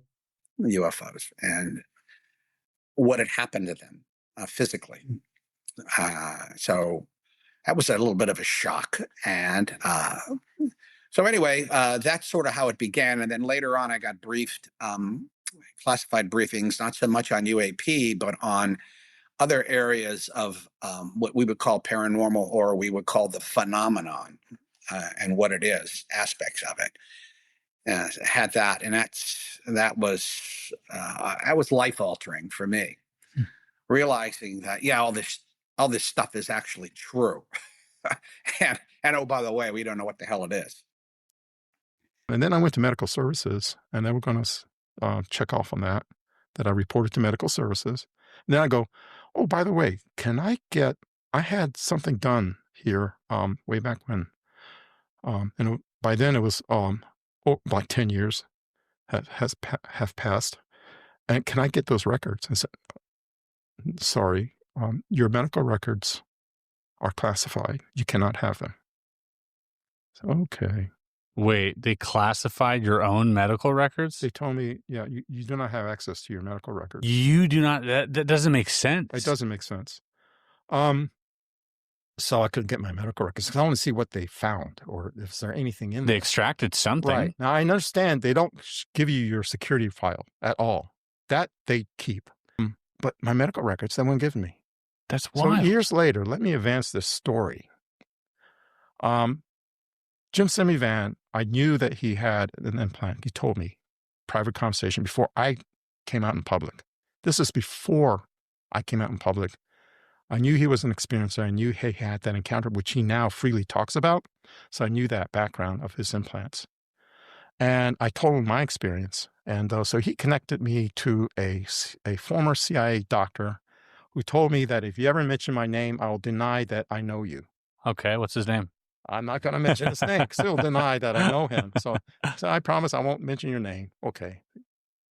You get one guess. But, he said, let's talk. I'll get you in touch with him. So this doctor, former CIA doctor, interviewed me over the phone. I didn't see him or anything, but he interviewed me and we went through my life history and so forth. And he found it interesting that I had Cherokee heritage. My great-grandmother on my father's side, he was Cherokee woman. And he said, oh my gosh, I got to put you in a special file here. I said, why is that? He says, well, there's almost a one-to-one correlation between experiencers and two heritages. One is Cherokee Indian. The other is Celtic. Do they target specific elements of genetics? For example, Celtic has often been referenced in people who've been abducted. Often there's great they've told me preponderance of Celtic Celtic, what we call Romany or Gypsy, and Jewish. And what they've said is... And North American Indian, I've also what they've said is, well. yes, because where the bloodline is not as diluted, where people have kept within their own groups, that's allowed them to be closest to the original humans. That's what they were looking for. When you widely, diversify, you lose that. But where groups have either religious or local customs that don't allow them to marry outside of that group, you are unintentionally or intentionally keeping it as pure as you can. So they come for that because those genetics were the genetics they worked with 2,000 years ago, 4,000, 5,000 years ago. And you don't put the soul, what did Jesus say? You don't put new wine into a wine sacks because it will split it. And when you have a soul, depending on what its importance to them is, they will actually look and they have there's some method of moving it into a body. The civilizations of Atlantis and Lemuria were not one but two. Let us look first at the mu entities. They were beings of a somewhat primitive nature, but those who had very advanced spiritual distortions. The civilization was part of this cycle, experienced early within the cycle at a time of approximately 53,000 of your years ago. It was an helpful and harmless place which was washed beneath the ocean during a readjustment of your sphere's tectonic plates through no action of their own. They sent out those who survived and reached many places in what you call Russia, North America, and South America. The Indians of whom you come to feel some sympathy in your social complex distortions are the descendants of these entities. Like the other incarnates of this cycle, they came from elsewhere. And for some reason, experiencers who were special operators for the military or intelligence officers, they either have Celtic heritage or Cherokee Indian heritage, and they have experiences with the phenomenon. Oh, that's interesting. Right. So I told them about what they did. And he said, well, here's what you do. You can use my full name. Here's my social security number. And here is, just tell them that you know me and that I'm still have a contract or some kind of way to go back to the intelligence community. Sure. Let them know and ask them, do HIPAA waiver, that is, that you can release the files, your medical files, to a third party, usually another medical professional. Say you waive your HIPAA and release your files to me, but I won't be able to tell you what's in them. But at least I have it. So, okay. So that was the end of that story. So he has them? I imagine so, because I did request. John, that's so messed up. Yeah, I don't know. That's your medical file. Right, yeah, but it's that's insane. I can't get my medical files. That makes no sense to me. So I asked Jim Semivan, said, were you able to get your medical files? Nope. Good luck. No. So both of you had implants taken, essentially. Yeah. Well, Jim is public about his. I mean, he knew that I think it was done by a third party that's not associated with CIA. Right. There's another doctor. You get one guess for that doctor's name, who works with the CIA doctor. Okay. Just gave away who they are, but you do your own research. I'm not going to mention their names. They asked me not to. But, that's the way he got his removed. And my understanding is his wife had one too, and she kept hers in. So implants are real. Yeah. Implants are real. That's one thing to take away. Yeah. It's not a conspiracy theory, and hybrids are real. That's not a conspiracy theory. And you said, I mean, you saying hybrids are real, that's not a conspiracy theory. That is not based on the symposium that you went to. That is based on other intel that you can't talk about. That's correct. I cannot talk about that. Okay. You want answers. I want the truth. You can't handle the truth. It was dangerous. And I think about how the Enlightenment started, and there's a good book by Francis Yates about sort of the Rosicrucian roots of the Enlightenment, and the Invisible College is sort of a Rosicrucian Oh, it totally is. term. Yeah. And the goal of Rosicrucianism was sort of to marry the science and the spirit. A lot of the early Enlightenment proponents were also alchemists. And it feels like we are now living in a time where science is, you have kind of Richard Dawkins, Sam Harris, like very shrill kind of defenders of the materialist paradigm. And then you have kind of dogmatic religious fundamentalists. And they have bifurcated or cleaved since the Enlightenment.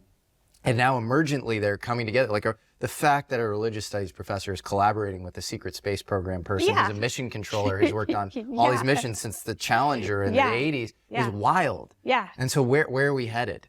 Yeah. Well, that's the thing. So I was trying to quantify it today, so to kind of say, well, what can I leave people with?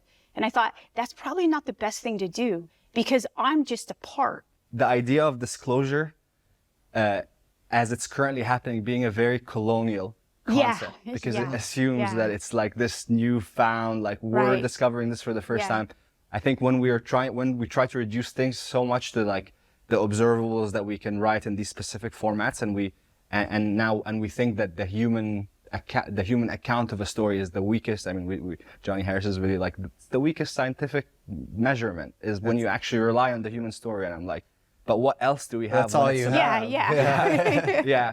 So, that part was I had never heard that perspective, and it clicked so well. I know. That's that's part of also the reason that I wrote it was that disclosure can only happen because the U.S. government has the information, right? Yes, exactly.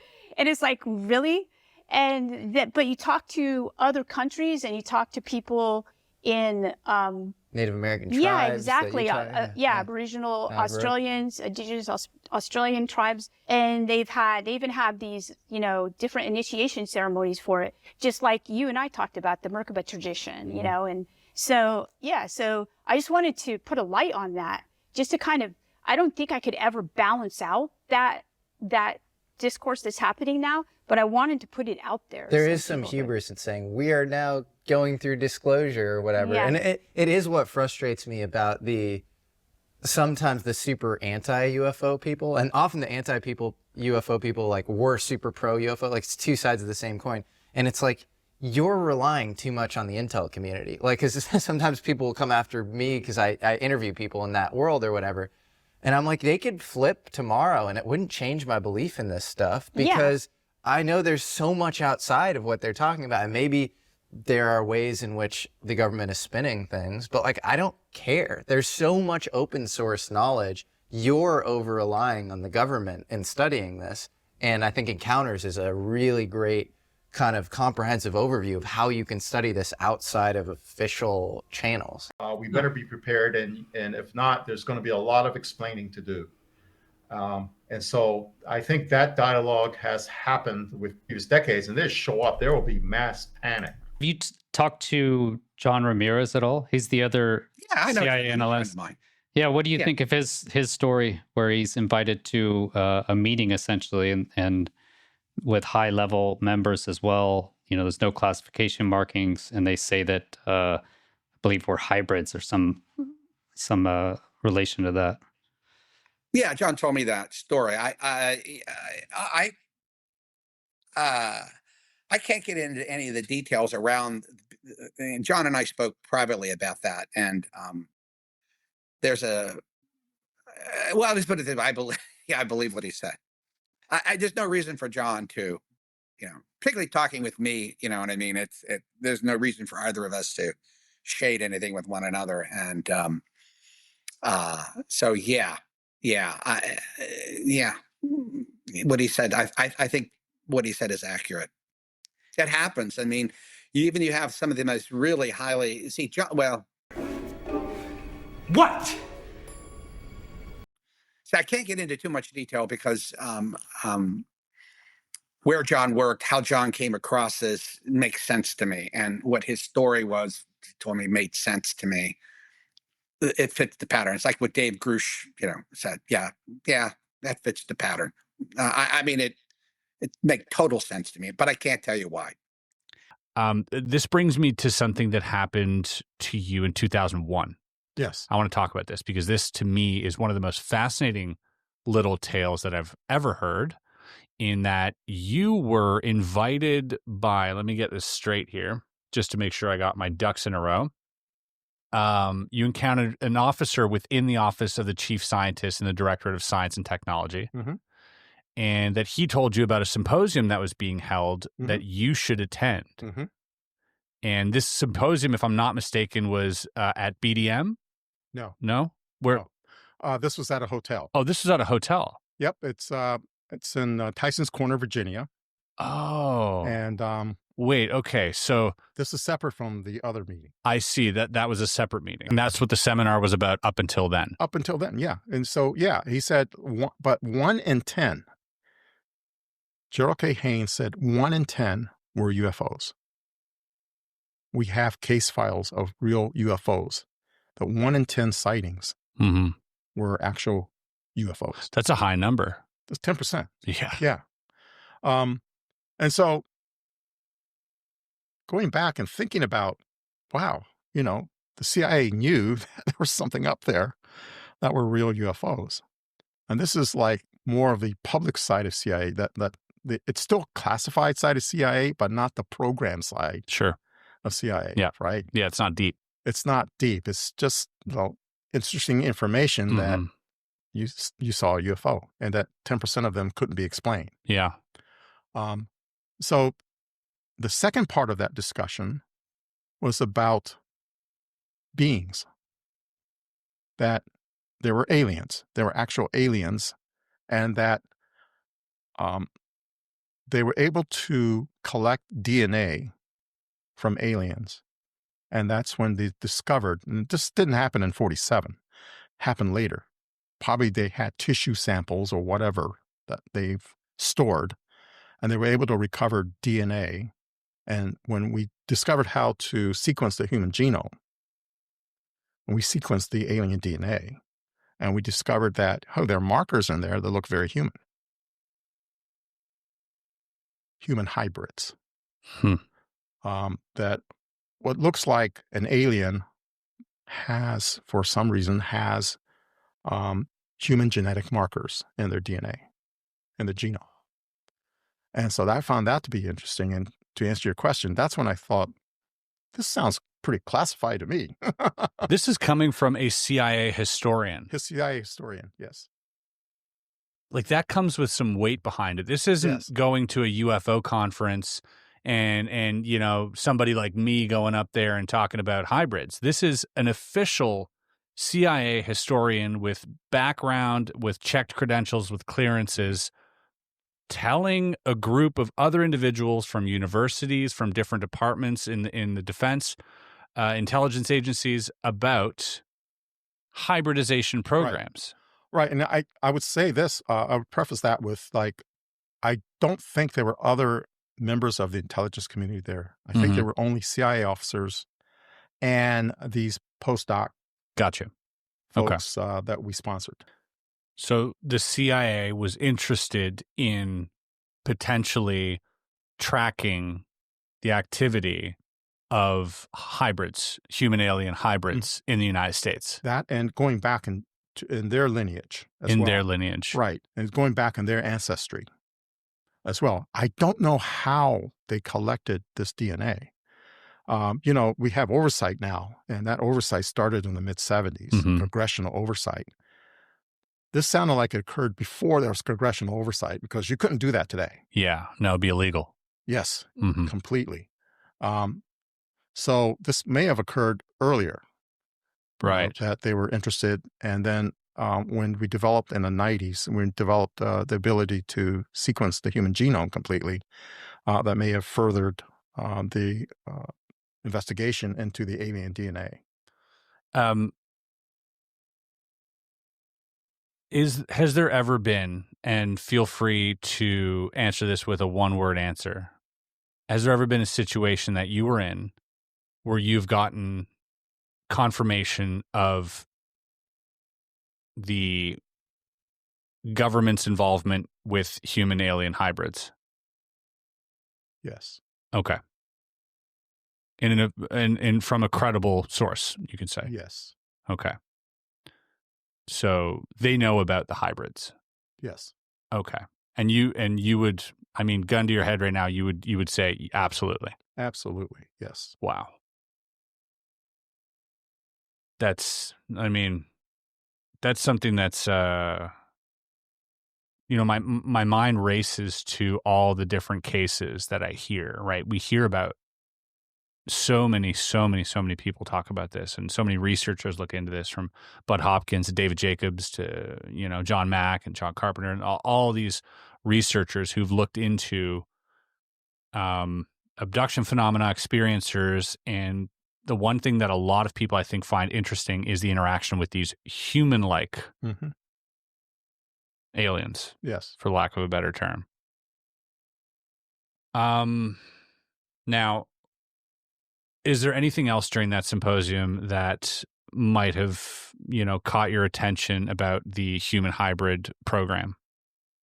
Not about that program itself, other than the fact of the interest and the further investigation into family lineages, that certain families tend to have a propensity for this hybridization who have occurred. On behalf of the NHI, let's be clear here. Like, this hybridization that we're talking about isn't humans taking. No, it's like maybe in their family's history, they were taken. Right. You know, if it happened to myself alone, yeah. Well, my wife doesn't remember anything. She had no recall of anything at all, except that she had a physical issue. Now, my wife, and by the same token, comes from a family that have had these experiences before. Her mother, in particular, recently passed away. They used to tell her when she was kids, you know, I have children up there. She would point to the sky, you know, I have children up there. And her mother's always said that. I remember, you know, meeting her mother. We've been married 44 years. And her mother always talked about that. So it sort of runs in her family, but she doesn't have any particular recall of that.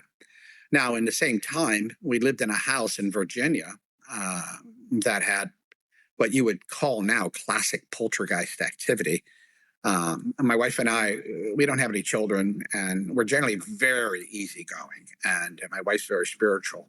So it didn't bother us at all. As a matter of fact, we sort of welcomed it. It was one of those things where, you know, the noises at night, cigarette smoke in our room, the entities, you know, rubbing my wife's head and patting my wife's head.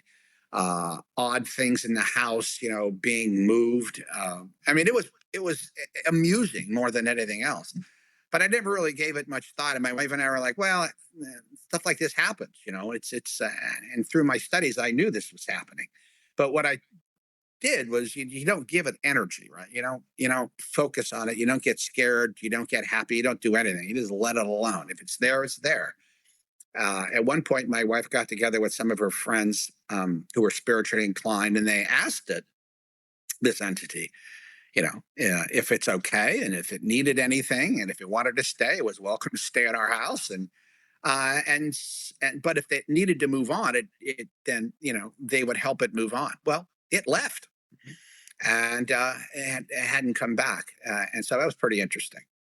And then their DNA may have been somehow enhanced. I don't know what word to use. Altered. I'm speculating here. Sure. I admit this is speculation. I don't know how they do it. I'm not versed in anything to do with genetics. I'm not a scientist about genetics. I don't know. But it seems to have been a history of certain families having certain DNA of interest now to CIA because of the alien connection to that DNA.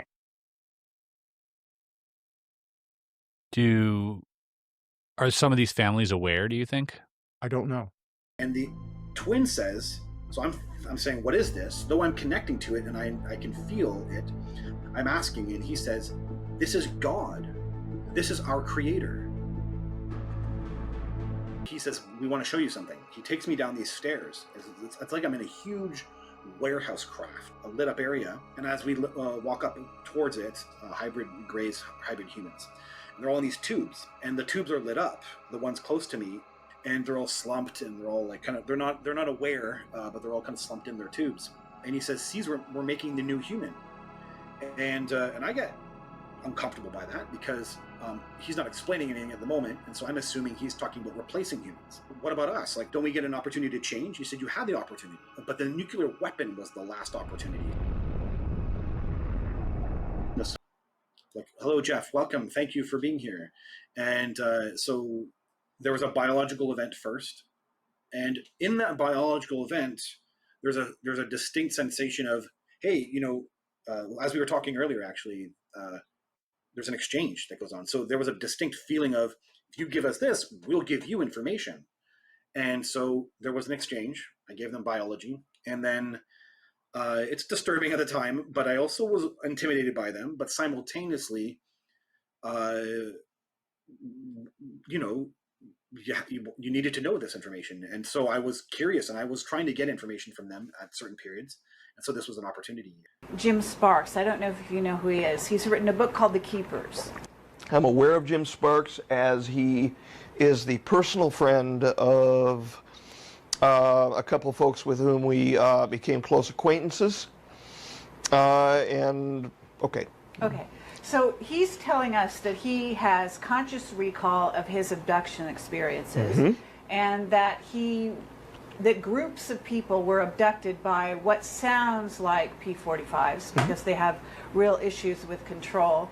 And put in front Boy, that was said nicely. And put in front of computer screens and shown, scenes of the Earth, first a beautiful Earth and potentially, fantastic futures, and then shown the opposite of that, so that what would be generated in these people is a love of the planet and a desire to make it a better place. And also there is an aim to this. They are aware that our emotions affect our state, our physical state, that our orientation to the energies which are available from the cosmos, if you will, affect the state of our DNA, affect the state of our health, and they are applying that as an experimental protocol, a rubric, if you will, to change the state of the people on board so that they can sample them for biological material. The fact of what we take away from it is aside the point. That is just whatever we take away, and then it's our take on it, and then a person, an experiencer, if you will, then goes off into our world and says how he or she feels about the experiment, or about what they were subjected to, or about what they were shown. But there's a cold, hard, cruel reality involved here that we are being picked up from biological material as an experimental protocol. Okay, meaning what these people that are being abducted are doing is providing, you know, DNA, providing eggs and sperm so that they can, what, experiment or create their own future beings? What they're trying to do is they're trying to ameliorate their own neuropathology, which is already starting and is becoming an issue within their populace at their timeline concerning reproduction. But how many people do they need to figure that out? Well, as many as what they wanted to take until they get the answer figured out, and they really don't care, because it's the old proposition of the anthill along the side of the road in Africa. You know, we are to them, from their perspective, the ants on the anthill, and how would we feel about stepping on 1 or 2 ants or a few million ants out of an anthill? It may cause a few people with, I consider, higher intelligence, some moral problems just stepping on them, but, you know, how much would we really care about that? They feel that way about us. They want to use us as biological material, watch us get destroyed to justify their own background, their own history, and at the same time take the biological material from us and solve their own personal present problems. Okay, but how are we fighting them? What do you mean? In other words, you've just told me they have a tremendous amount of control. They're abducting a huge number of people, and they're continuing their experiments. Well, they have. The numbers who are being abducted now are not treaty related. In other words, there is nobody being taken presently, 0 authorized by treaty. I can't stop them from taking people out of their beds at night, but I did influence the other. So then he takes me over to a hologram, or a console where there's a hologram. And this seems to answer everything for me, the big picture stuff. There's a planet Earth, and I get emotional seeing the planet Earth. And then there's these like bites being taken out of it, like land is eroding out.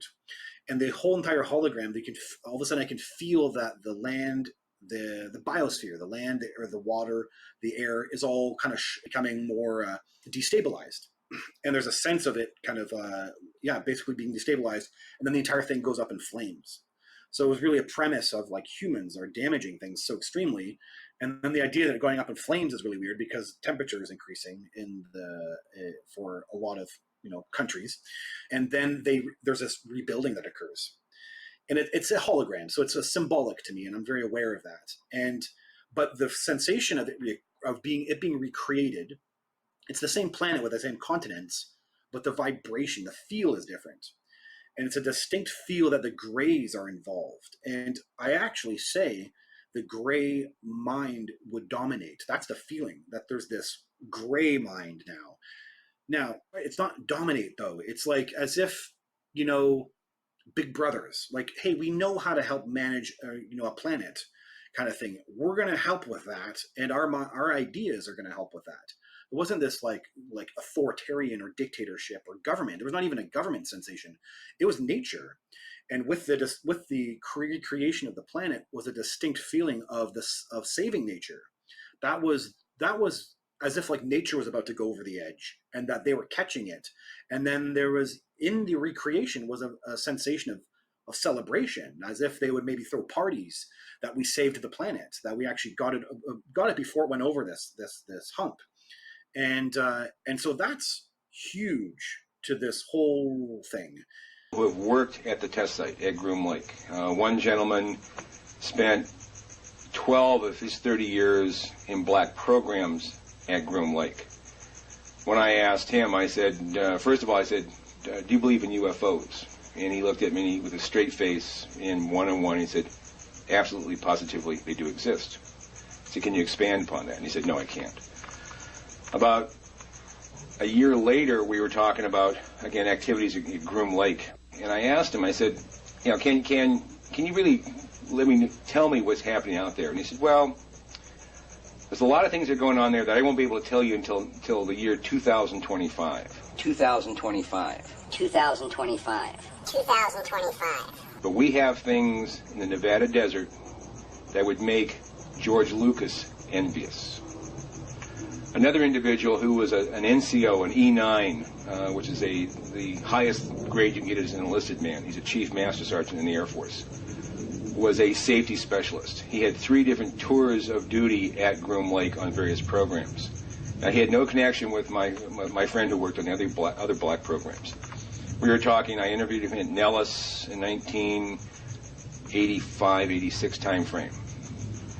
And I said, what's out there? And again, he looked me straight in the eye and he said, we have things out there that are literally out of this world.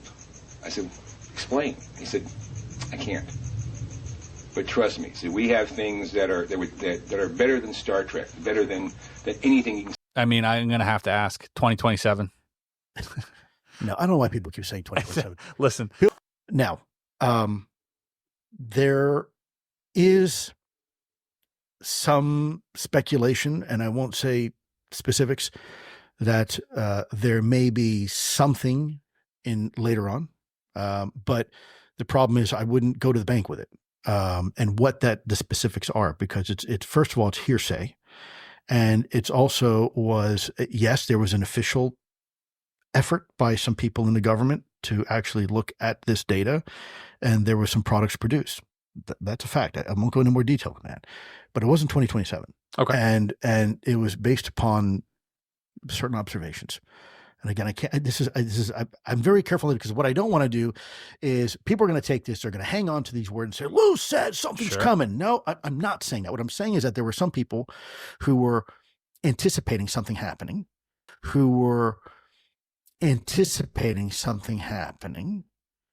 and it was officially considered by some people based upon certain things, and a product was written. Anything beyond that, I don't want to discuss. End time programming. If you want to read the script, just read the book of Revelation, which was written by the Illuminati themselves and stuck into the New Testament, which is completely rewritten, by the way. It's nothing to do with the Word of God. Yeah. And so basically we're living in a time when there'll be earthquakes and volcanoes and signs in the heavens and everything that it says in that book. The Illuminati are going to make sure that they recreate that for us so that people will say, hey, just what the book of Revelation said, that's what's going on right now. It must be true. And that's when they have the staged alien invasion, the staged second coming of Christ. They invoke the New World Order. There's an entire agenda which is now in process. Sure. Would you say that they are something to do with the Project Bluebeam itself? Yes, absolutely, because that's what kind of thing they're going to project into the sky all over the world, and depending on the particular culture, will depend on what particular image they project into the atmosphere.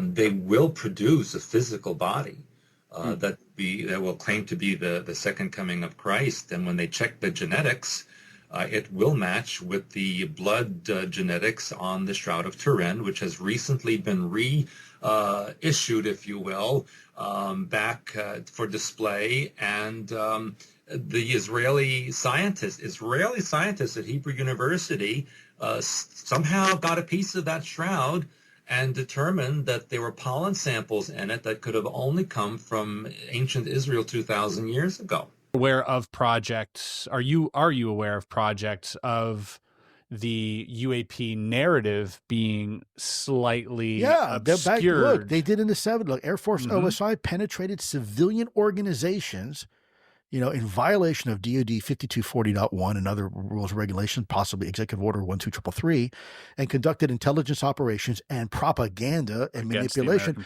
against the American people. By the way, what happened 2 days ago? A document came out from the CIA proposing it's okay to kill Americans if we want to go ahead and predicate a war and have an excuse to have a war with Cuba and an invasion.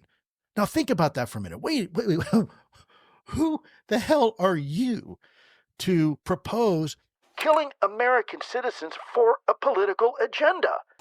dude, that's worthy of a coup, man. Well, that's not American values. You know, don't look now, but you've now become the enemy that we all hate. You don't have the right to do that. And this is what fires me up. There have been some people who have made suggestions to conduct illegal activities to cover this topic up. And it's going to come out. It's going to come out in a few months. Man, just telling you. In 1933, 33rd degree Freemason Franklin D. Roosevelt added the Great Seal to the U.S. dollar, transforming it into an occult talisman. The same year, he signed a gold confiscation order and took the U.S. off the gold standard. At a press conference on March 8, 1933, he joked, "As long as nobody asks me whether we are off the gold standard, that's all right, because nobody knows what the gold standard really is." David Icke wrote, "The 33rd degree Freemason and Black nobility president, Franklin Delano Roosevelt, had this symbol printed on the dollar bill from 1933. It was a symbol of secret societies in Europe, long before anyone heard of the United States. The symbol always of the Knights Templars are two knights riding one horse, and it symbolizes poverty. They had to give up when they became a Knights Templar. They had to give up all their property, their money, everything. They could never marry, and all of that property went to the Knights Templar." When you say a Luciferian philosophy, meaning a materialistic, and for lack of a better term, when it comes to the actual European Illuminati, satanic philosophy, where they've given their lives, their families, their sacred honor to this satanic thought of creating a world order under the person that they consider the true God, which would be a Luciferian figure. Now, these people have also been accepting of the influence of the P45 rogues, who want to justify their own history by our demise, of moving from timeline 1 over to timeline 2, a catastrophe. And it is awash with Freemasonic and secret society symbolism going back to the ancient world. Notice the symbology and numerology used on the dollar bill. The most obvious symbol is the Illuminati pyramid, with the hovering, all-seeing eye in the capstone. Opposite this is the All-American Eagle, with a downturned U.S. flag affront its chest. These and many other symbols on the dollar come from the ancient stellar, solar, and lunar cults. Michael Tessarian wrote, "The pyramid is for the stellar cult, as are the various stars that appear on the bill. The golden eagle is for the solar cult. The eagle is the symbol of America because it signifies the constellation in Scorpio called Achaea. Scorpio is the sign of power, money, and wealth, as well as secret knowledge. The U.S. elections are held right in the middle of Scorpio, and the birthday of America is in the scorpionic decanate of Cancer. The double-headed eagle symbol, which came from Babylon and survived through the Scottish Rite of Freemasonry, has been today adopted by America, Mexico, Israel, Germany, France, Chile, Italy, Honduras, and many others." David Icke wrote, "The eagle is a widely used brotherhood symbol, and it can be found on the coats of arms of many countries, including Egypt, Libya, and Iraq. It was a major symbol for Germany, and it appears in the designs of pulpits and lecterns used by the Christian Church. Seals like the one used on the Great Seal of the United States can be traced back to at least 4000 BC in Egypt, Babylon, Assyria, and India. The word money comes from the lunar cults. Early words for the moon were mon and min, giving us mani, printed at a mint. We have a worldwide monarchy that controls the world's money supply. We have finance ministers, prime ministers, and their ministries being controlled by occult elites and societies. It is interesting to note that the plant mint is green. Our money, printed at the mint, is green, and the Isis moon goddess Statue of Liberty is also green." Jordan Maxwell wrote, "You will see beneath the pyramid 1776 spelled out in Roman numerals, plus the words Annuit Coeptis, and is translated as Enuit, our enterprise. Coeptus is translated to mean crowned with success, or is crowned with success. Therefore, Enuit Coeptus is our enterprise, which is now a success.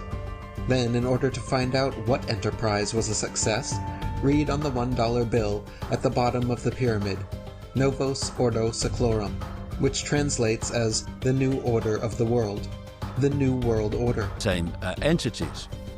So, for me, if you look at the classic symbol of this global cult, which is like on the dollar bill and the reverse of the Great Seal of the United States, the all-seeing eye and the pyramid. What I'm saying is that all-seeing eye is the consciousness that's driving this. Like I say, the Gnostics call it Yod-Baoth or the demiurge, and it's the devil or it's Satan or it's the daemon. Shaitan. Oh, yeah, you know, all these different names. I say that is a state of consciousness. And it's created a hierarchy which starts out in the astral, where you have your archons and your demons and all that stuff, astral entities, and it comes down into the human world through this global cult. Point being that the consciousness is expressed all the way down. And this consciousness it's not psychopathic, it's frickin' super psychopathic. The Latin translation of Enuit Coeptus, Novos Ordo Seclorum is, our new world order is crowned with success.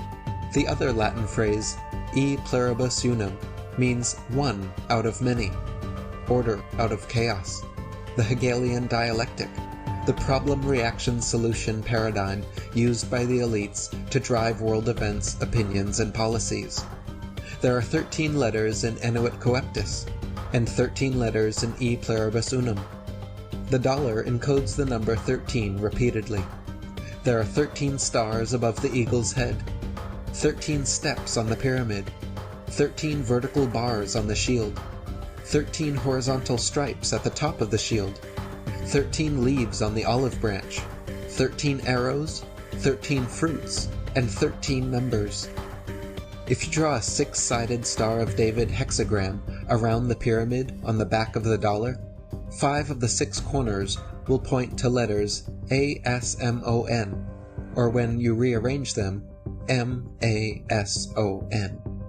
Jordan Maxwell wrote, "You will find on the dollar bill the eagle, which comes from the ancient concept of the phoenix and has 13 stars above it.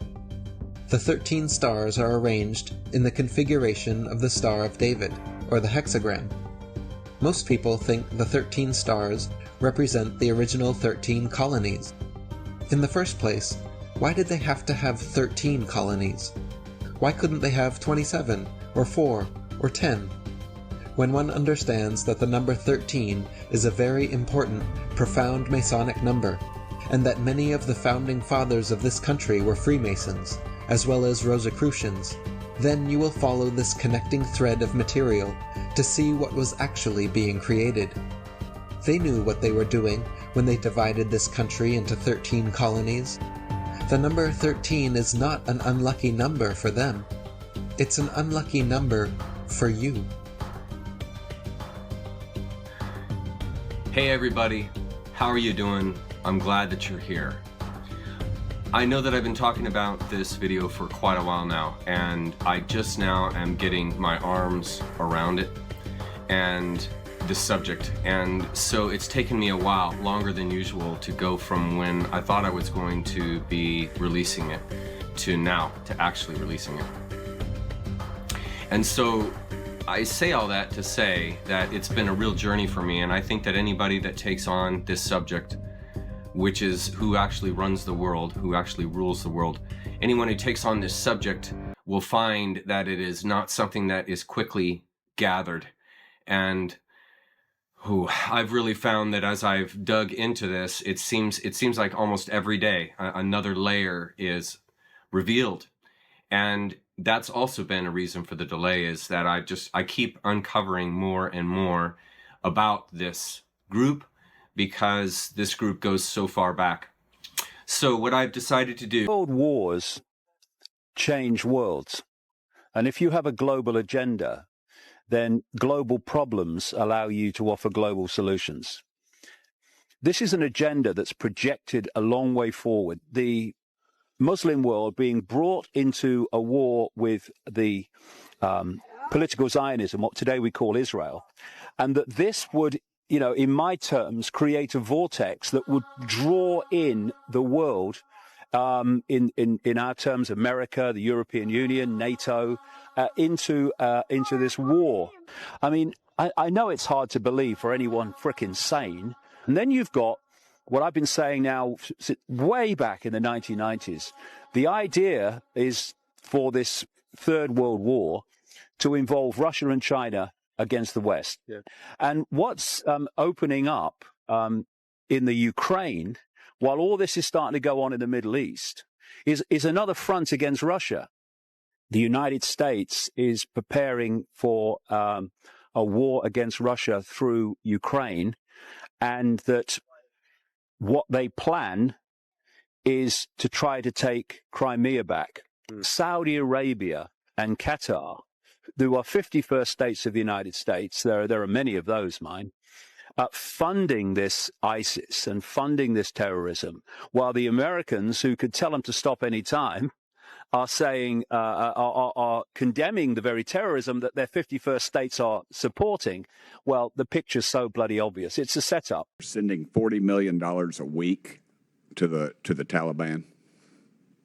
Yes, sir. Can you name other instances of foreign aid going to terrorist organizations? We have assisted al-Shabaab in Somalia. There's been instances of the Khamsi network in Sudan, Hamas, Islamic Jihad, Hezbollah, Kata'iba Hezbollah, Hayat Tahrir al-Shams in Syria. Dozens of terror organizations have received indirect assistance from U.S. foreign aid. Could you elaborate a little bit on the mechanisms in place that are to stop foreign aid from going to terrorist groups? Let's use Gaza as our case study. $2.1 billion in American taxpayers' money to Gaza since October 7th when Hamas invaded southern Israel. USAID money was going in terms of an emergency use authorization to try to go to parties that USAID formerly had a relationship with in the Gaza Strip. They had to have been vetted by OFAC. They should have been vetted against the special designated terror list from the State Department and from other Treasury organizations. Waivers were granted because they said that there was an emergency use to have that money come in to Gaza, thereby jettisoning the usual typical screening procedures. As a result, 90% of aid that was going from the United States by way of its agents in Gaza ended up in Hamas-controlled areas. And this is ridiculous. Essentially, what the U.S. assistance to Gaza did was underwrite the ability for Hamas to survive until the ceasefire was just passed a few weeks ago. There was no strategic thought for it, and there was no screening. Seems like the emergency might have been armed terrorists to kill civilians. Would that be accurate? That's accurate, and even more than that, Samantha Powers, the administrator for USAID, was intent on having Israel not be able to defend itself. To not be able to defend it. Correct. Mr. Primorak, is that correct? How do you say that? Primorak? I got Burchett, man. Nobody gets mine right, so don't worry about it. What is it, Primorak? Perfect. All right, thanks, brother. How did terrorists exploit our foreign aid loopholes? Well, we have a lot of our international... Can you pull your mic up? I'm sorry. Can you hear me? Yes, sir. You have international NGOs and UN agencies actively lobby here in Washington, D.C. against vetting policies that would prevent it. I was the senior vetting officer at USAID, and what we did... Did you say United Nations is doing this? The UN? Sure, everybody who's getting money lobbies here. That they're lobbying against us. I'm sorry, Mr. Roman, There's actually someone who used to work for one of those lobbies, the largest NGO lobby, Interaction. One of our co-witnesses here worked for them from 2018 to 2023. USAID effectively self-funds its own external private lobby that then goes back to Congress and asks for more money for USAID. So the taxpayers fund this lobbyist who's working against American interests. Correct. Possibly killing our allies and possibly Americans. They bring together groups in Washington that oversees work with groups that kill Americans. When you look at it from this perspective, what is happening in the Middle East is not random. None of it's been random. Libya's not been random. Syria's not been random. None of it. And ISIS certainly isn't random. It's part of this long-term plan to take over the world by creating enormous chaos to which they can offer the order out of the chaos, their order, their new world order. When we realize that, we can see that events are not random, but coldly calculated. Pull up a piece of paper off his desk. He said, I just got this memo from the Secretary of Defense's office. It says we're going to attack and destroy the governments in 7 countries in 5 years. We're going to start with Iraq, and then we're going to move to Syria, Lebanon, Libya, Somalia, Sudan, and Iran. These people are sheer, undiluted evil. And people need to understand that. Otherwise, they will reject that anyone could do what they're doing and kill and maim and slaughter so many people. They can do it because they have no heart, they have no empathy, they have no emotional compassion, and thus mayhem is their currency, and they have no emotional consequence. They are not like us, so don't judge what they'll do by what you would do, because it ain't the same thing. Of human beings. Let's look very quickly at who, in my opinion, are the Khazarian Mafia. So I've developed this little slide here that shows a hierarchy. And at the top of the slide, what you're going to see is the top of the pyramid, the top of the hierarchy, and at the bottom of this slide is the bottom of the pyramid. And what this shows, what I'm hoping to do here, is to begin to open your eyes to a larger reality than the one that has been taught to you by about level 2 here, the entertainers, and 3, the low-level government officials and so forth.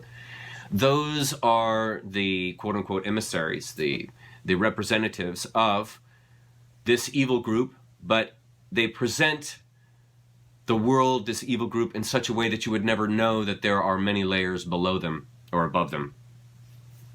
So let's look at this. At the top, we have what in Gnosticism is called the Demiurge, Satan, Lucifer, Baal, Molech. These are anthropomorphisms of the evil that undergirds all of these groups. So at the very top of the pyramid is the ruler, overseer, the penultimate example of evil, which would be Satan. The cult of Baal, B-A-L. My family masqueraded themselves as Jewish publicly, but behind closed doors, you know, at Passover dinners, when I was drugged, would admit, we are Satanists. And so just below that are the fallen angels, watchers, archons, reptoids. It depends sort of what level you're at as far as what you know and understand about the world. But fallen angels, watchers, this comes out of the Book of Enoch. The Book of Enoch lays out the world in that there was a developing and thriving community history of human beings that was going on. And then there was a moment when that history, that ongoing saga, was infiltrated by an outside group. And these many, it just depends on where you come from on this planet to determine what the name of this group is. But the common names are the fallen angels, the watchers, the archons, and the reptoids. And the theory is that the watchers involved themselves with humans, human women, bred with them, and the children that came out of those copulations were the Nephilim, the giants. And that's the next level down. Black nobility, Black Pope, Order of the Black Snake, Zoroastrian and Nephilim bloodlines. Again, these are all hidden. These are not individuals, entities, groups that you would ever know about and you were to never know about. And these are what are behind the next level here, which is the Khazarian Mafia. And the Khazarian Mafia, really, there's a line that's drawn between those top 3 and the rest of the groups. And that is, this is when you begin to fall into categories of people that you know of, that you might have seen once or twice. The Jesuit Order, Babylonian, Canaanite bloodlines. This fills this next level of the Freemasons, Illuminati, Committee of 300, Club of Rome, Scottish Rite, CIA. The bloodlines of those groups are inside the Khazarian Mafia, Jesuit Order, Babylonian, Canaanite bloodlines. I know this is a mouthful, but our history is very involved. So This then would lead to the low-level government officials, judges, FBI, WHO, and DEA, supposedly the people that you vote into office, which we all know that you don't. But supposedly, these would be the common everyday people that you're seeing all the time. So you can see, by looking at this order, these groups, you could see we move from a totally invisible order to a fully visible order, and it shifts within these groups here in the middle. What's also interesting, Club of Rome, Scottish Rite, these groups require pedophilia to enter.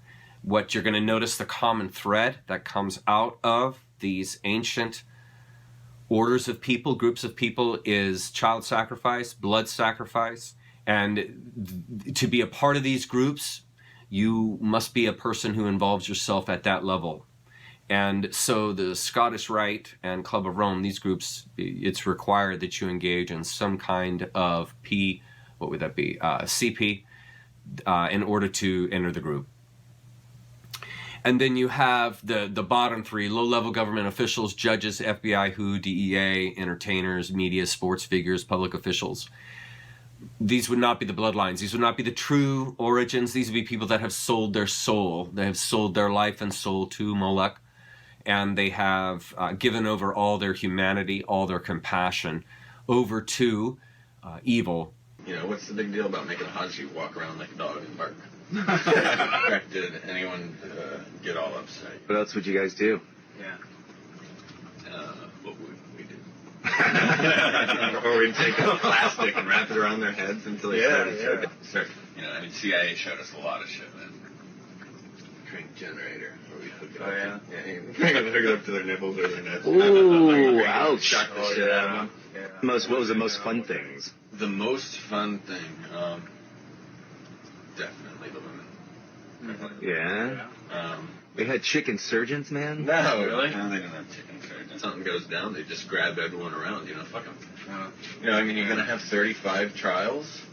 No, you know. People are like, oh, they're innocent. You know what? I don't give a fuck them. They fucked us. Fucking now do we're anything. Fucking them. Yeah. Fuck them, dude. Anyone with a fucking rag on their head is fair game. Girl. She's probably 15 years old. Oh, yeah? Yeah, she was hot, dude. Body on that girl. Really tight. They always wear it like you can't see them, right? No, I hadn't been touched yet. She was fucking prime. Oh. So, guys, he started pimping her out for $50 a shot. I think at the end of the day, you know, he made like $500 before she hung herself. Really? Yeah. She hung herself? How come she hung herself? I don't know. She wasn't happy. Right the way down the structure, whether it's this archontic force in the astral or whether it's the way it plays out into the human world in this global cult, you are looking at super psychopaths. We're speaking now at a time when the United States and Israel are still bombing the shit out of Iran. And they're not bombing the shit out of the mullahs alone. They're doing it out of the population. And so, you know, the Americans, although, you know, they've tried to change the subject, but it's been very, very plainly proved that they bombed a school on the first day of the conflict and killed enormous numbers of kids. Now, you cannot have any measure of empathy and do that. And so they are in service. They are in service to evil. And you are not to know that. Us at the bottom there, the feeders, the breeders, commodities, and assets, that's us. The world, the earth, in my opinion, is a farm.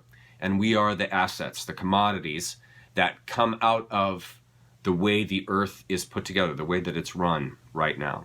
Obviously, this is a blasphemous version of the original Earth. It wasn't like this at one time. But it has been, the Earth, us as a society, have been infiltrated by a parasite. And that parasite is pure evil. And so in order to overcome this, in order to overcome these groups and to change the world, we must save ourselves. And the way we save ourselves is through knowledge, is through learning and understanding not only who we are, but the world round about. And in order to do that, you're going to have to remove the assumptions that you have. And when you see a list like this, you're going to have to begin to see the world in a larger scope than the assumed constriction that has been inculcated into you. And that's inculcated into you through entertainers, media, sports figures, public officials, your education, your science, your medicine, your religion. These are all ways, disciplines, used to constrict your world and to make your focus much smaller, to only see the world through a pair of binoculars rather than seeing the world naturally through your own eyes. And so when you see the world confined like this, you're only seeing so much of the world. And really, science, medicine, politics, religion, government, these things, even our agriculture, these things are what deplete and sicken us as individuals and as a society, because they are false realities. And so my words here and what I'm showing you here is very revulsive to folks that are really caught up. But it's the only way we're going to grow. It's the only way we're going to learn, is to find out that the history we've been taught, the medicine we've been taught, the life we have been taught is false. And it's because it comes out of this order, as I've showed you, these groups here. A quick look at the costumes these groups wear is the, let's see, let me find it here. Yes, is this slide here, the Cult of Baal image drawn by Dylan Monroe. And this shows you, looking at the top here, this shows you the costumes that these groups have worn so that you would never see the actuality below the costume. And so they've hidden themselves inside of the kings, inside the royalty, inside the ruling groups and empires that have controlled and steered humanity. And this evil has cloaked itself in many different forms, such as the Roman Empire, the Roman Catholic Church, the Jesuit Order, Pharaonic Egypt. These would be the costumes that the evil has adorned so that you would never know that you're being ruled by evil. And when you look at a map like this, where it shows how they've simply changed their costume within the theater that is the human collective, you'll see how they have mastered the human race and controlled it and held it to account in a very, very small world that does not reflect actual nature, actual reality. They've put us into a conflict-oriented world is what they've done, and I've spent many videos talking about that. And one of the ways that you shorten the life and constrict the mind of a human being is by filling them with lies and filling them with poisons, filling them not only with food poisons, but religious poisons and governmental poisons and historical poisons. And you do that enough to any human being, any human collective, you will permanently disable them. Permanently in the sense that as long as they are within and absorbed by those poisons and taken by those poisons, they will not get out. What role in the Middle East, again, does Israel play in this? Israel was created as the instrument to bring about the Battle of Armageddon and the fulfillment of prophecy, a war that will be so terrible, where nuclear weapons will be used, so that the American citizens and the other people in the world will get down on their knees and beg for no more war. And what is the answer to that?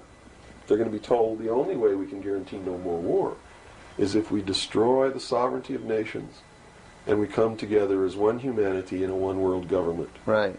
La más pequeña de 15, 14, sí. Nosotros hacemos casamientos sí. Members of Lev Tahor, an ultra-Orthodox Jewish sect, have been in the news recently after clashing with Guatemalan authorities during a dramatic raid on their compound that resulted in 160 minors and 40 women being placed in protective custody. Allegations of human trafficking led to the raid and the discovery of a child's skeletal remains. The group has a notorious history filled with scandals, but claim they are victims of religious persecution. However, time and time again, the cult-like community has been embroiled in controversies ranging from sexual abuse of minors to kidnappings, with testimonies often coming from former members. In 2003, the sect had relocated to Canada. Its members lived in isolated communities that were funded by donations. They homeschooled their children and drew little attention from authorities for almost a decade. In 2013, allegations surfaced of child abuse, neglect, and forced marriages of underage girls to older men. An investigation led social workers to 5 children who were found sleeping on urine-soaked mattresses with fungal infections on their feet. A total of 14 minors discovered during the investigation were set to be sent into foster care, but before authorities could act, most of the sect's members fled Canada for Guatemala. They settled in a local village, but were soon booted out by local elders who said the sect had disrespected their culture and mistreated indigenous residents and tourists. They then built a compound far from any village, town, or wandering eyes. The unyielding rules of the sect continue to control its members. Emir also alleges that he saw leaders take multiple boys as young as 8 into their private rooms, and both girls and boys told him they were sexually abused and raped. Sexual abuse is mostly with the main rabbi was happening. He was doing physical stuff with boys. Talking about the rabbi of Laftahar was literally having kids sleeping with him in his bed.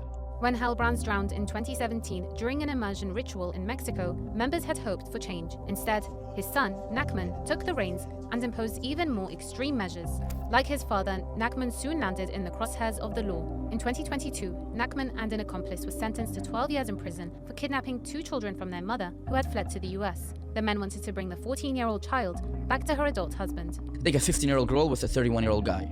Like, they do it all the time. No, it's not is an option for the girl? It's not like she has an option. She has to, whatever the leaders decide, she has to take. There's no yes or no. Investigation has uncovered a loophole that allows accused and convicted American pedophiles to escape justice by moving to Israel. She's with JCW, Jewish Community Watch, an organization that hunts down accused pedophiles who flee to Israel from the U.S., exploiting a process called Law of Return, whereby any Jewish person can move to Israel and automatically gain citizenship.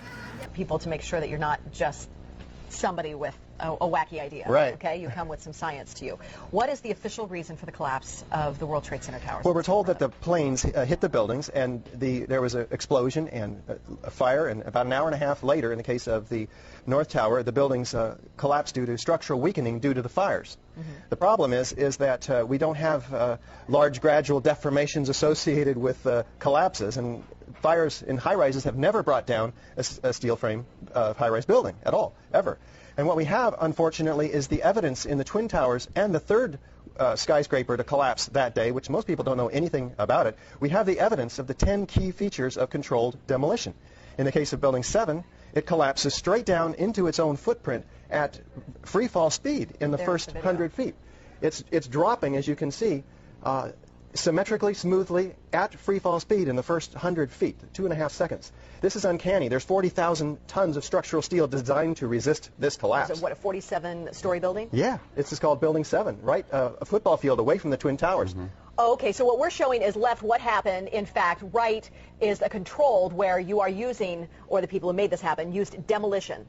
Indeed, and it's a direct comparison. And you can see that, indeed, almost free fall speed, free fall acceleration through 40,000 tons of structural steel. That is uncanny. So we have 700 architects and engineers demanding a new investigation as a result of this evidence and the evidence in the World Trade Center that is very explosive. Almost every architect and engineer we show this information to agrees with us that these are controlled demolitions.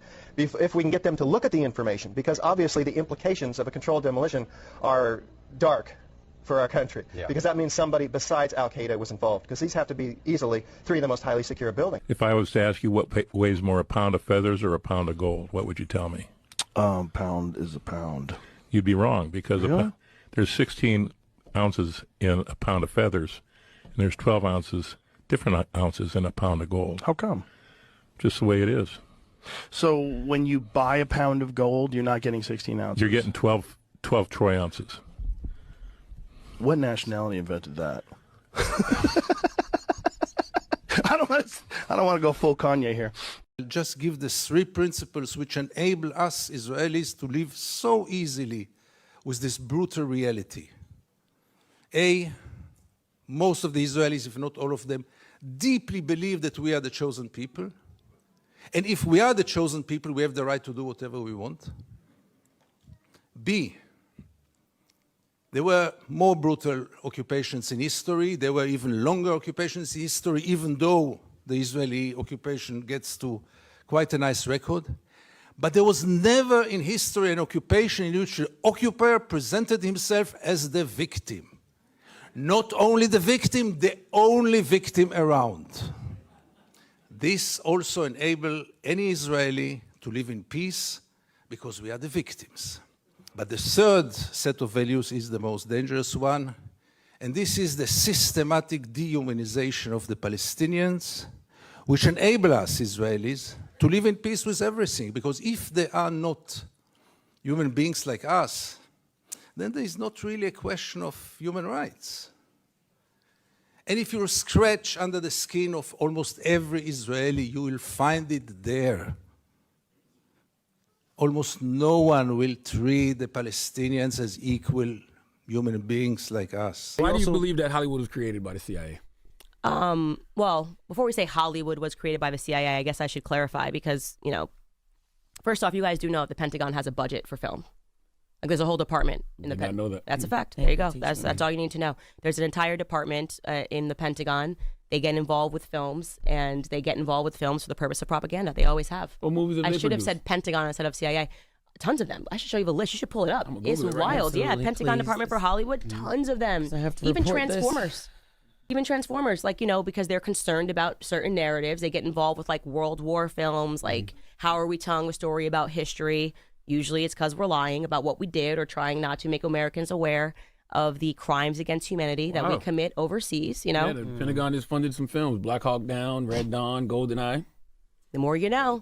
So now you understand your experience in theaters is what your government wants you to think. They want you to think that this is how things happen, and it's usually not at all how things have actually happened. 6 of the best movies made with help from the Department of Defense. This is military. Yeah.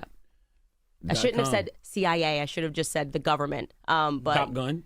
Yeah. Red Dawn, Apollo 13. Mm-hmm. It's all about Iron just Man? Iron Man.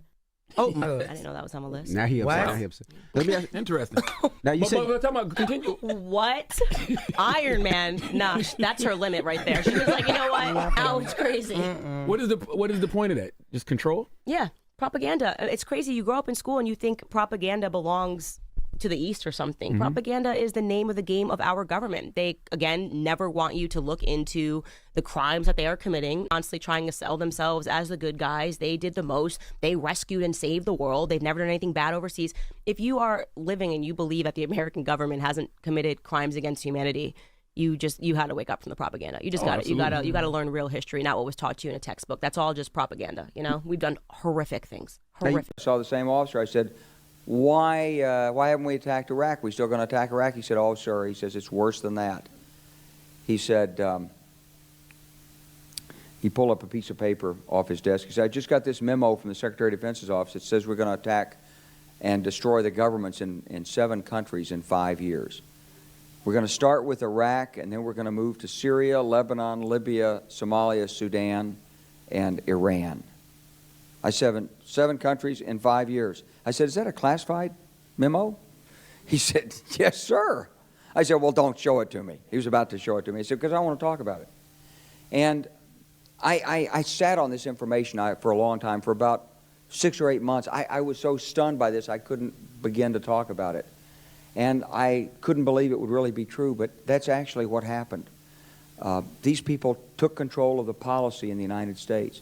And I realized then, it came back to me, a 1991 meeting I had with Paul Wolfowitz.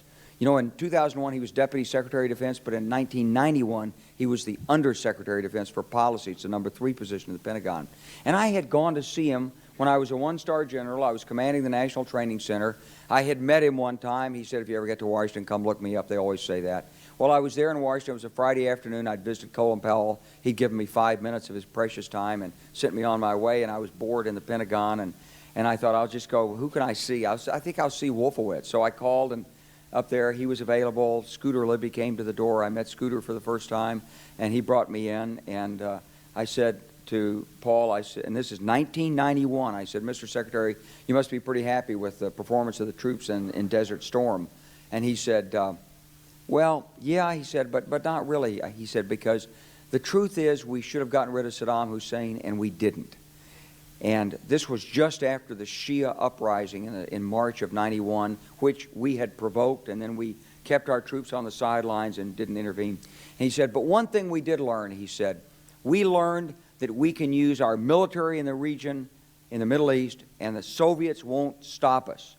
He said, and we've got about 5 or 10 years to clean up those old Soviet client regimes, Syria, Iran, Iraq, before the next great superpower comes on to challenge us. And it was like, you know, I'm coming out of the Mojave Desert. I've been training troops. I haven't been thinking geostrategy for some time.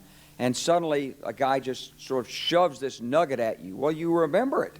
It was a pretty stunning thing. You mean the purpose of the military is to start wars and change governments? It's not to sort of deter conflict? We're going to invade countries? And you know, my mind was spinning. And I put that aside. It was like a nugget that you hold on to.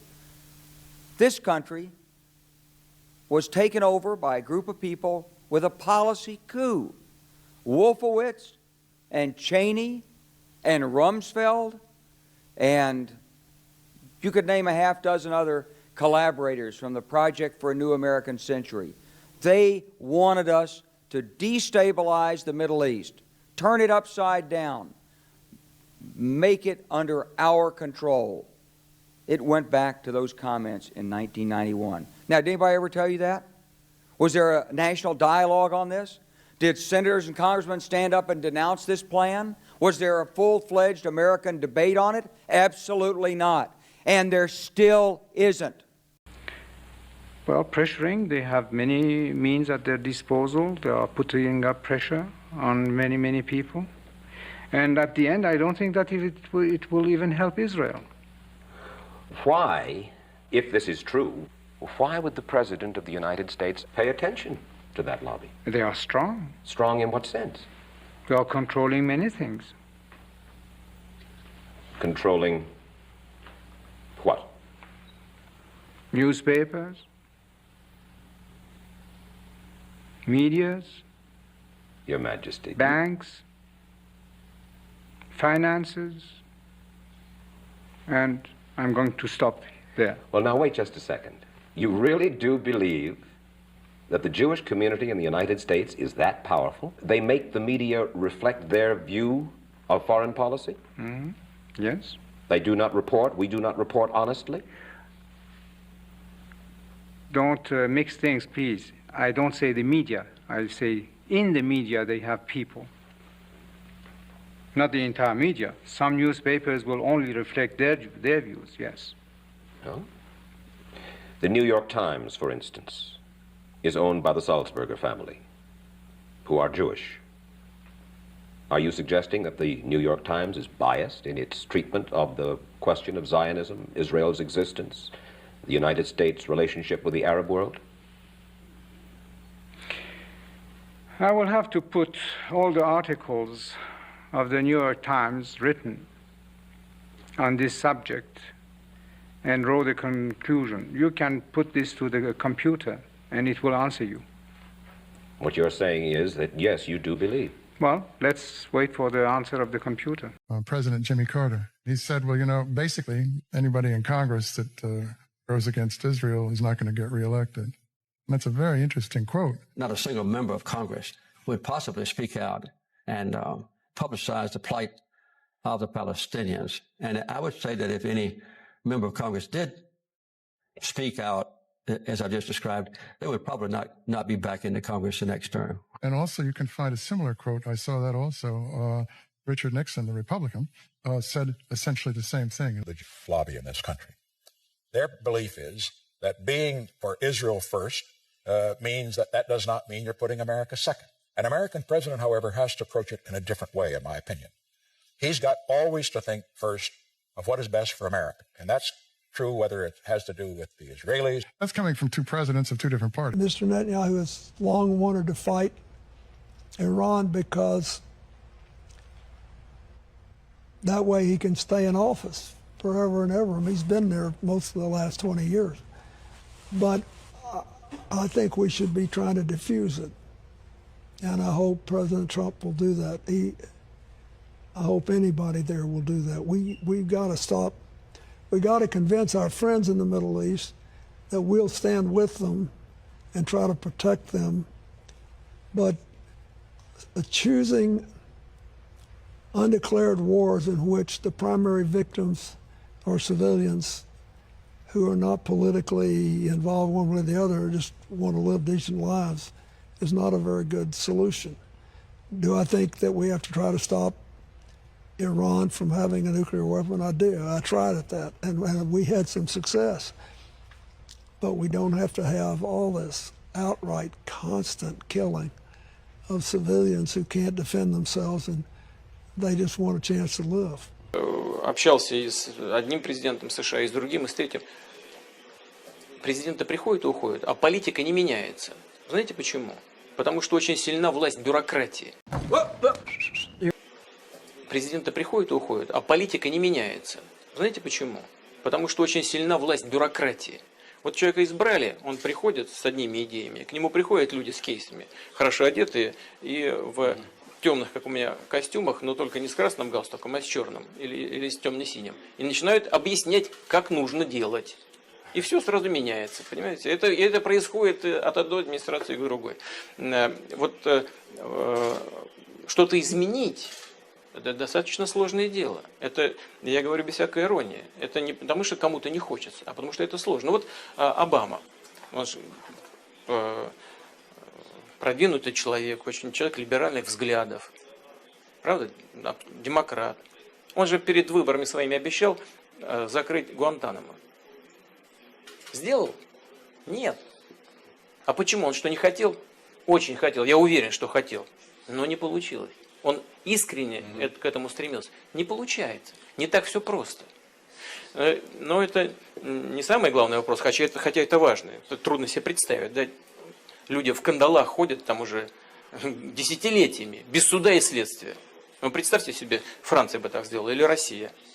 С потрохами бы сожрали уже давно. Нет, в Соединенных Штатах это возможно, и до сих пор продолжается. Вот, кстати, к вопросу о демократии. Но я сейчас не для этого пример этот привел. Я привел, потому что не все так просто. Но все-таки у меня есть определенная доля сдержанного оптимизма. Мне кажется, что мы по ключевым вопросам можем и должны договариваться. Everywhere in the world, Americans have been doing it for last maybe 100 years. कि they generate wars. उन्होंने तकरीबन 260 जंगें लड़ी हैं अब तक America ने. China ने 3 लड़ी हैं. But they still make money. But वहाँ पे military industrial complex है. It's an established industry जो मेरे ख्याल उनकी GDP का major portion है. उसके लिए उनको जंगें करनी पड़ती हैं. कभी इसको लड़ा दिया, कभी किसी और को लड़ा दिया, और फिर जो है उस लड़ाई में कमा के पैसे घर चले गए. यही अफ़गानिस्तान में उन्होंने किया है, यही उन्होंने सीरिया में, इजिप्ट में, लिबिया में. These countries who were really rich, very rich countries, they are bankrupt now.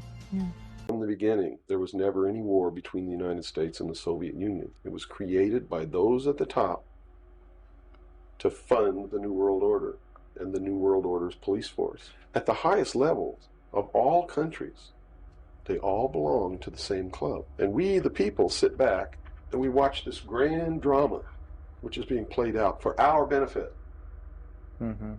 not theirs. If it wasn't for us, they wouldn't even have to do any of this. But you see, they just can't come out and destroy all of us because they need slaves. They need people to make their shoes and make their cars and mine the ore. They need worker bees, and that's what we are. In the New World Order, we will be the worker bees, the slaves. Most people are no better than animals who do not have intelligence because they don't use their intelligence. And to these men who control things behind the scenes, you are stakes on the table by choice and consent, and will always be ruled and manipulated and enslaved by people who do use their brains. Because the goal is not to completely subjugate Afghanistan.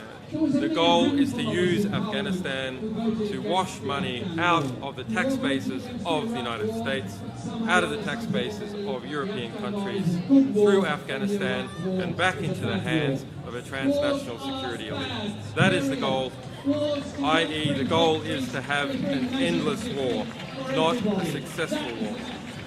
So Stop the War Coalition is important because we have to prevent it becoming normal for there to be a constant war. Very soon, within the next few years, it will become the normal for there to be a constant war in the West. People will reach maturity and adulthood under the understanding that there is always a war. And at that point, war will not be something that is unusual or surprising or horrifying. war will become the new normal. Brought a book by Smedley Darlington Butler, the most decorated Marine in World War I. He's a Marine general. He won 2 Medals of Honor, and he wrote a book called War is a Racket. I spent 33 years and 4 months in active military service, and during that period, I spent most of my time as a high-class muscle man for big business, for Wall Street, and the bankers. In short, I was a racketeer, a gangster for capitalism. I helped make Mexico safe for American oil interests. I helped make Haiti and Cuba a decent place for national city bank boys to collect revenues. I helped in the raping of a dozen Central American republics for the benefit of Wall Street. I helped purify Nicaragua for the International Banking House of Brown Brothers in 1902 to 1912. I brought light to the Dominican Republic for the American sugar interests in 1916. I helped make Honduras right for the American fruit companies in 1903. In China in 1927, I helped set it up so that Standard Oil went on its way unmolested. Looking back on it, I feel I might have given Al Capone a few hints. The best he could do was to operate in 3 city districts. We Marines operated on 3 continents. So this was a major general in the United States Marine Corps, the single most decorated Marine when he wrote that. And I think he's pretty much forgotten now. Yeah. Great academies of the rabbis were established and thousands of new laws formulated. There, those same Pharisees who killed Jesus Christ remained the undisputed rulers of Judaism. In Babylon, the Pharisees codified their oral traditions into the Babylonian Talmud, the written form of that oral tradition which Jesus so bitterly rebuked. The Talmud reveals how deep was Israel's apostasy. The Talmud also helps us understand the basis for Christ's unflattering descriptions of the Pharisees. Jesus described the Pharisees as hypocrites, children of hell, blind guides, whited sepulchres, full of dead men's bones. He even described the Pharisees as children of their father the devil, a murderer from the beginning. The Talmud confirms Christ's word. As one of dozens of examples, the Talmud tells us that if one bound his neighbor and he died of starvation, he is not liable to execution. In such an indirect manner, the Pharisees also killed Christ. Manipulating the Romans to actually wield the spear and sword, the Pharisees claimed, as their descendants do today, that since the Romans were the direct cause of the death of Christ, it is the Romans, not the Jews, who are guilty. Christ also called the Pharisees adulterers, an adulterous generation. The Talmud provides generous loopholes for adultery. It says the penalty for adultery does not include sex with a minor, the wife of a minor, or the wife of a heathen. The Talmud also encourages seduction of unwed adolescent girls called designated bondmaids. But it's important how such rapes are performed. With the designated bondmaid, one is guilty only in the case of natural connection, but not in the case of perverse connection. From the New Age magazine. It says, "I am proud to be a Mason," and has a picture of a rabbi on the very front cover. Because Jews today are at the forefront in international Freemasonry. And listen to me very closely, my friends. There is a Grand Lodge of the State of Israel. There is a lodge, a Masonic Lodge of Jerusalem. They meet secretly in Zedekiah's cave, deep under in the tunnels underneath Jerusalem today. And I proved that in our video, the Masonic Lodge over Jerusalem. Jews, Illuminati Jews now, not just everyday Jews, Illuminati Jews, the elite, have control much of what happened in America, even to our very foundations. In this book, 10,000 Famous Freemasons, put out by the Masonic organization itself, is the story of a man named Haim Solomon. They say he is one of the 10,000 most famous Freemasons. And so, Haim Solomon was the man from the Rothschild dynasty who founded the American Revolution in the fact that he funded it. He gave it the money from the Rothschilds. Isn't that amazing to you, my friends? That America was founded with Jewish money from the super bankers? Was University of California plus Skull and Bones. Plus Skull and Bones, oh yes. Yes.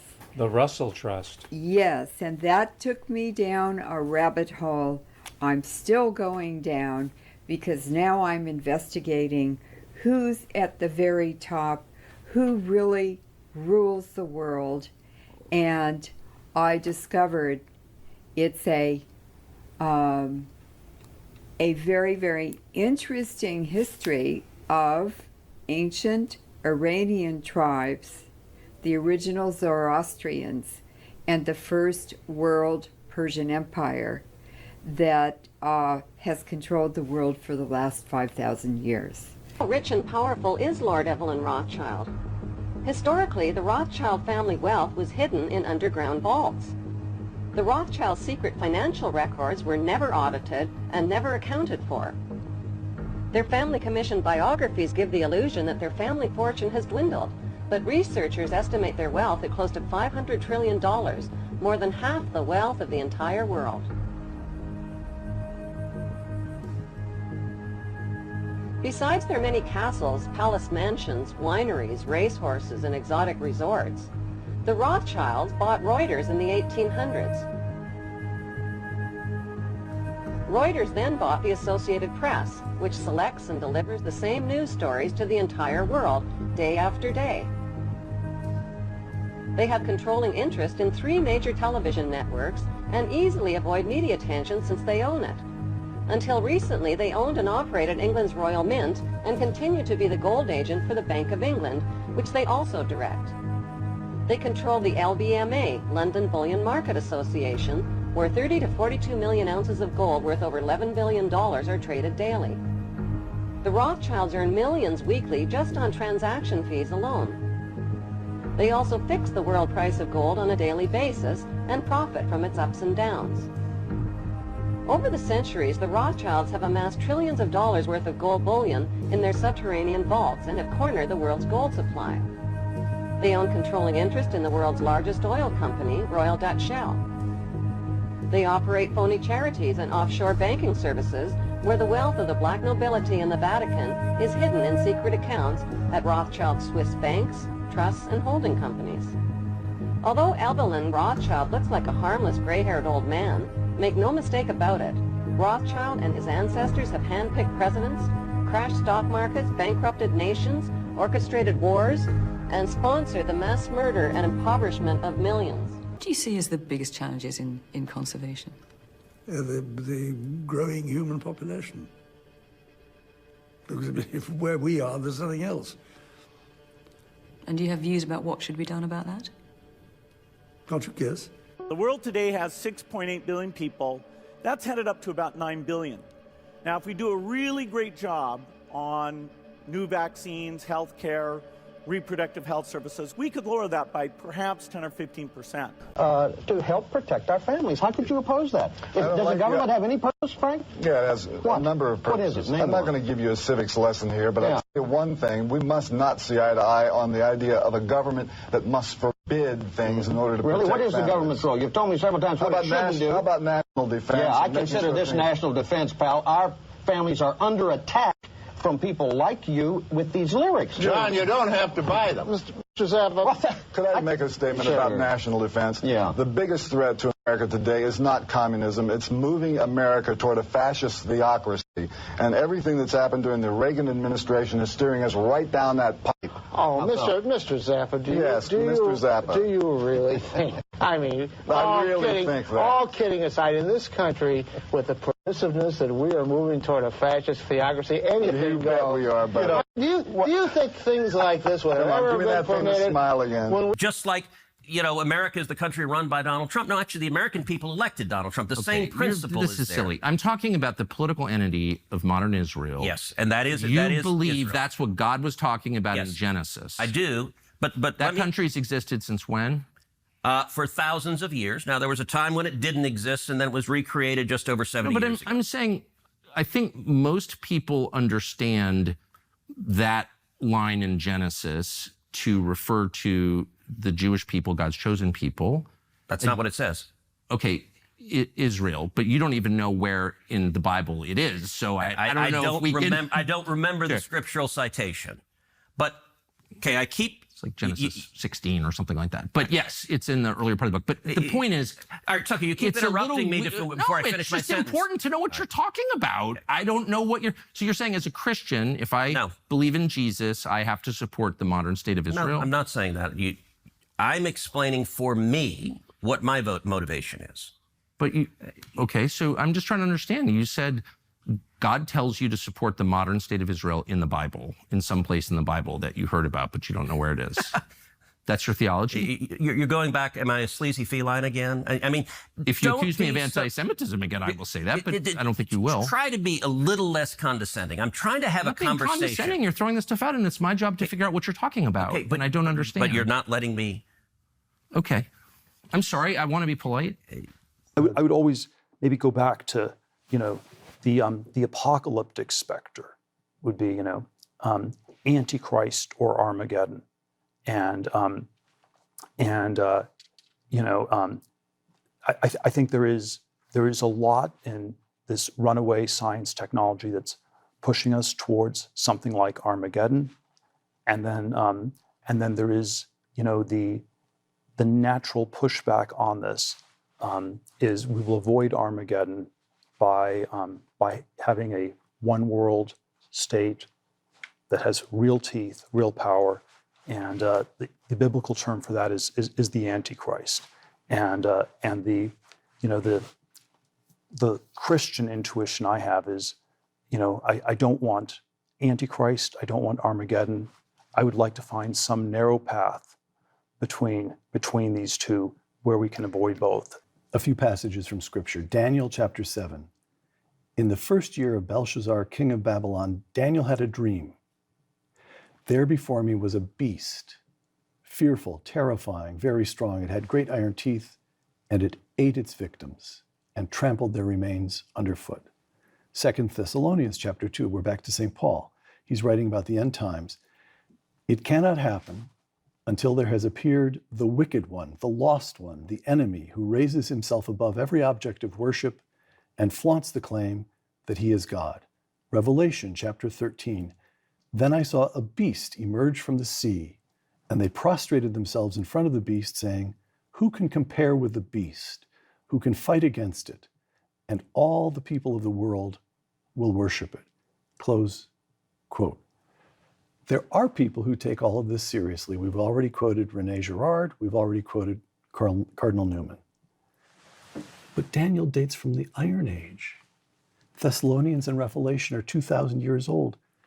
Contemporary society, we sit here in Stanford University, contemporary society all but ignores these texts or derides them as of interest only to snake handlers, as I mentioned, snake handlers in Kentucky hollers.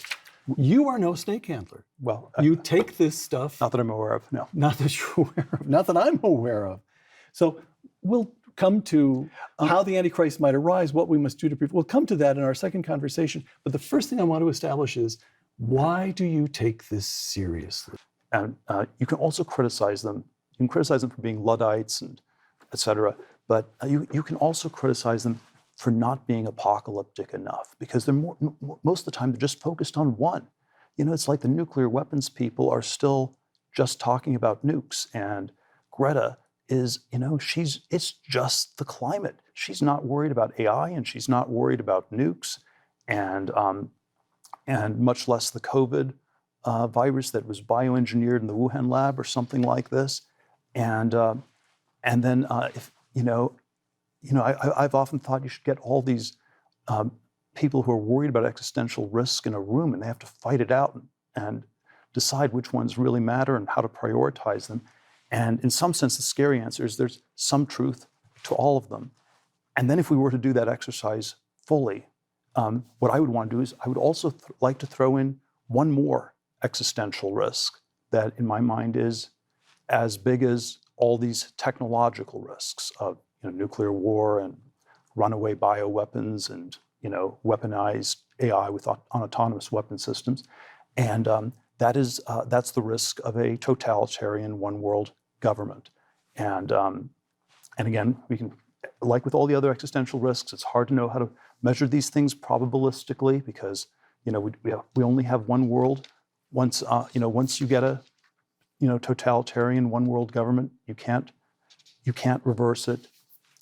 And then the reason I like to throw that risk in is that it seems to me that the implicit solution to existential risks of all the other sorts is to lean in to a sort of very non-democratic one world state that will highly regulate and stop these technologies. And if Greta gets everyone on the planet to ride a bicycle, maybe that's a way to solve climate change.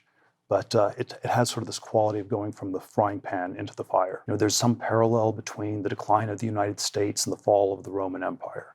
But but the differences are surely really important. It's happening in a world of nuclear weapons and instantaneous communication, and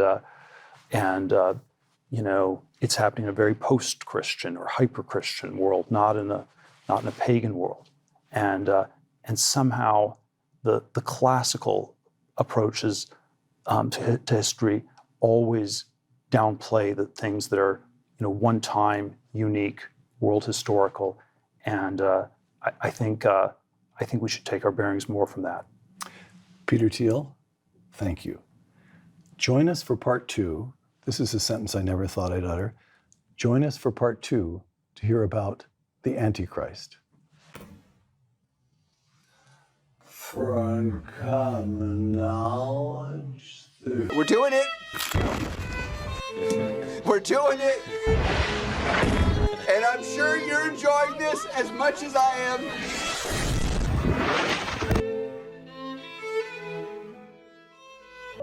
All this damage and death can be traced back to one man, Alex Karp, the demon that walks the earth, claiming to be a savior to the people of the Western world with involvements in the CIA, ICE, Ukraine, military actions in the Middle East, and soon to be Terminator robots weaponized here in the US.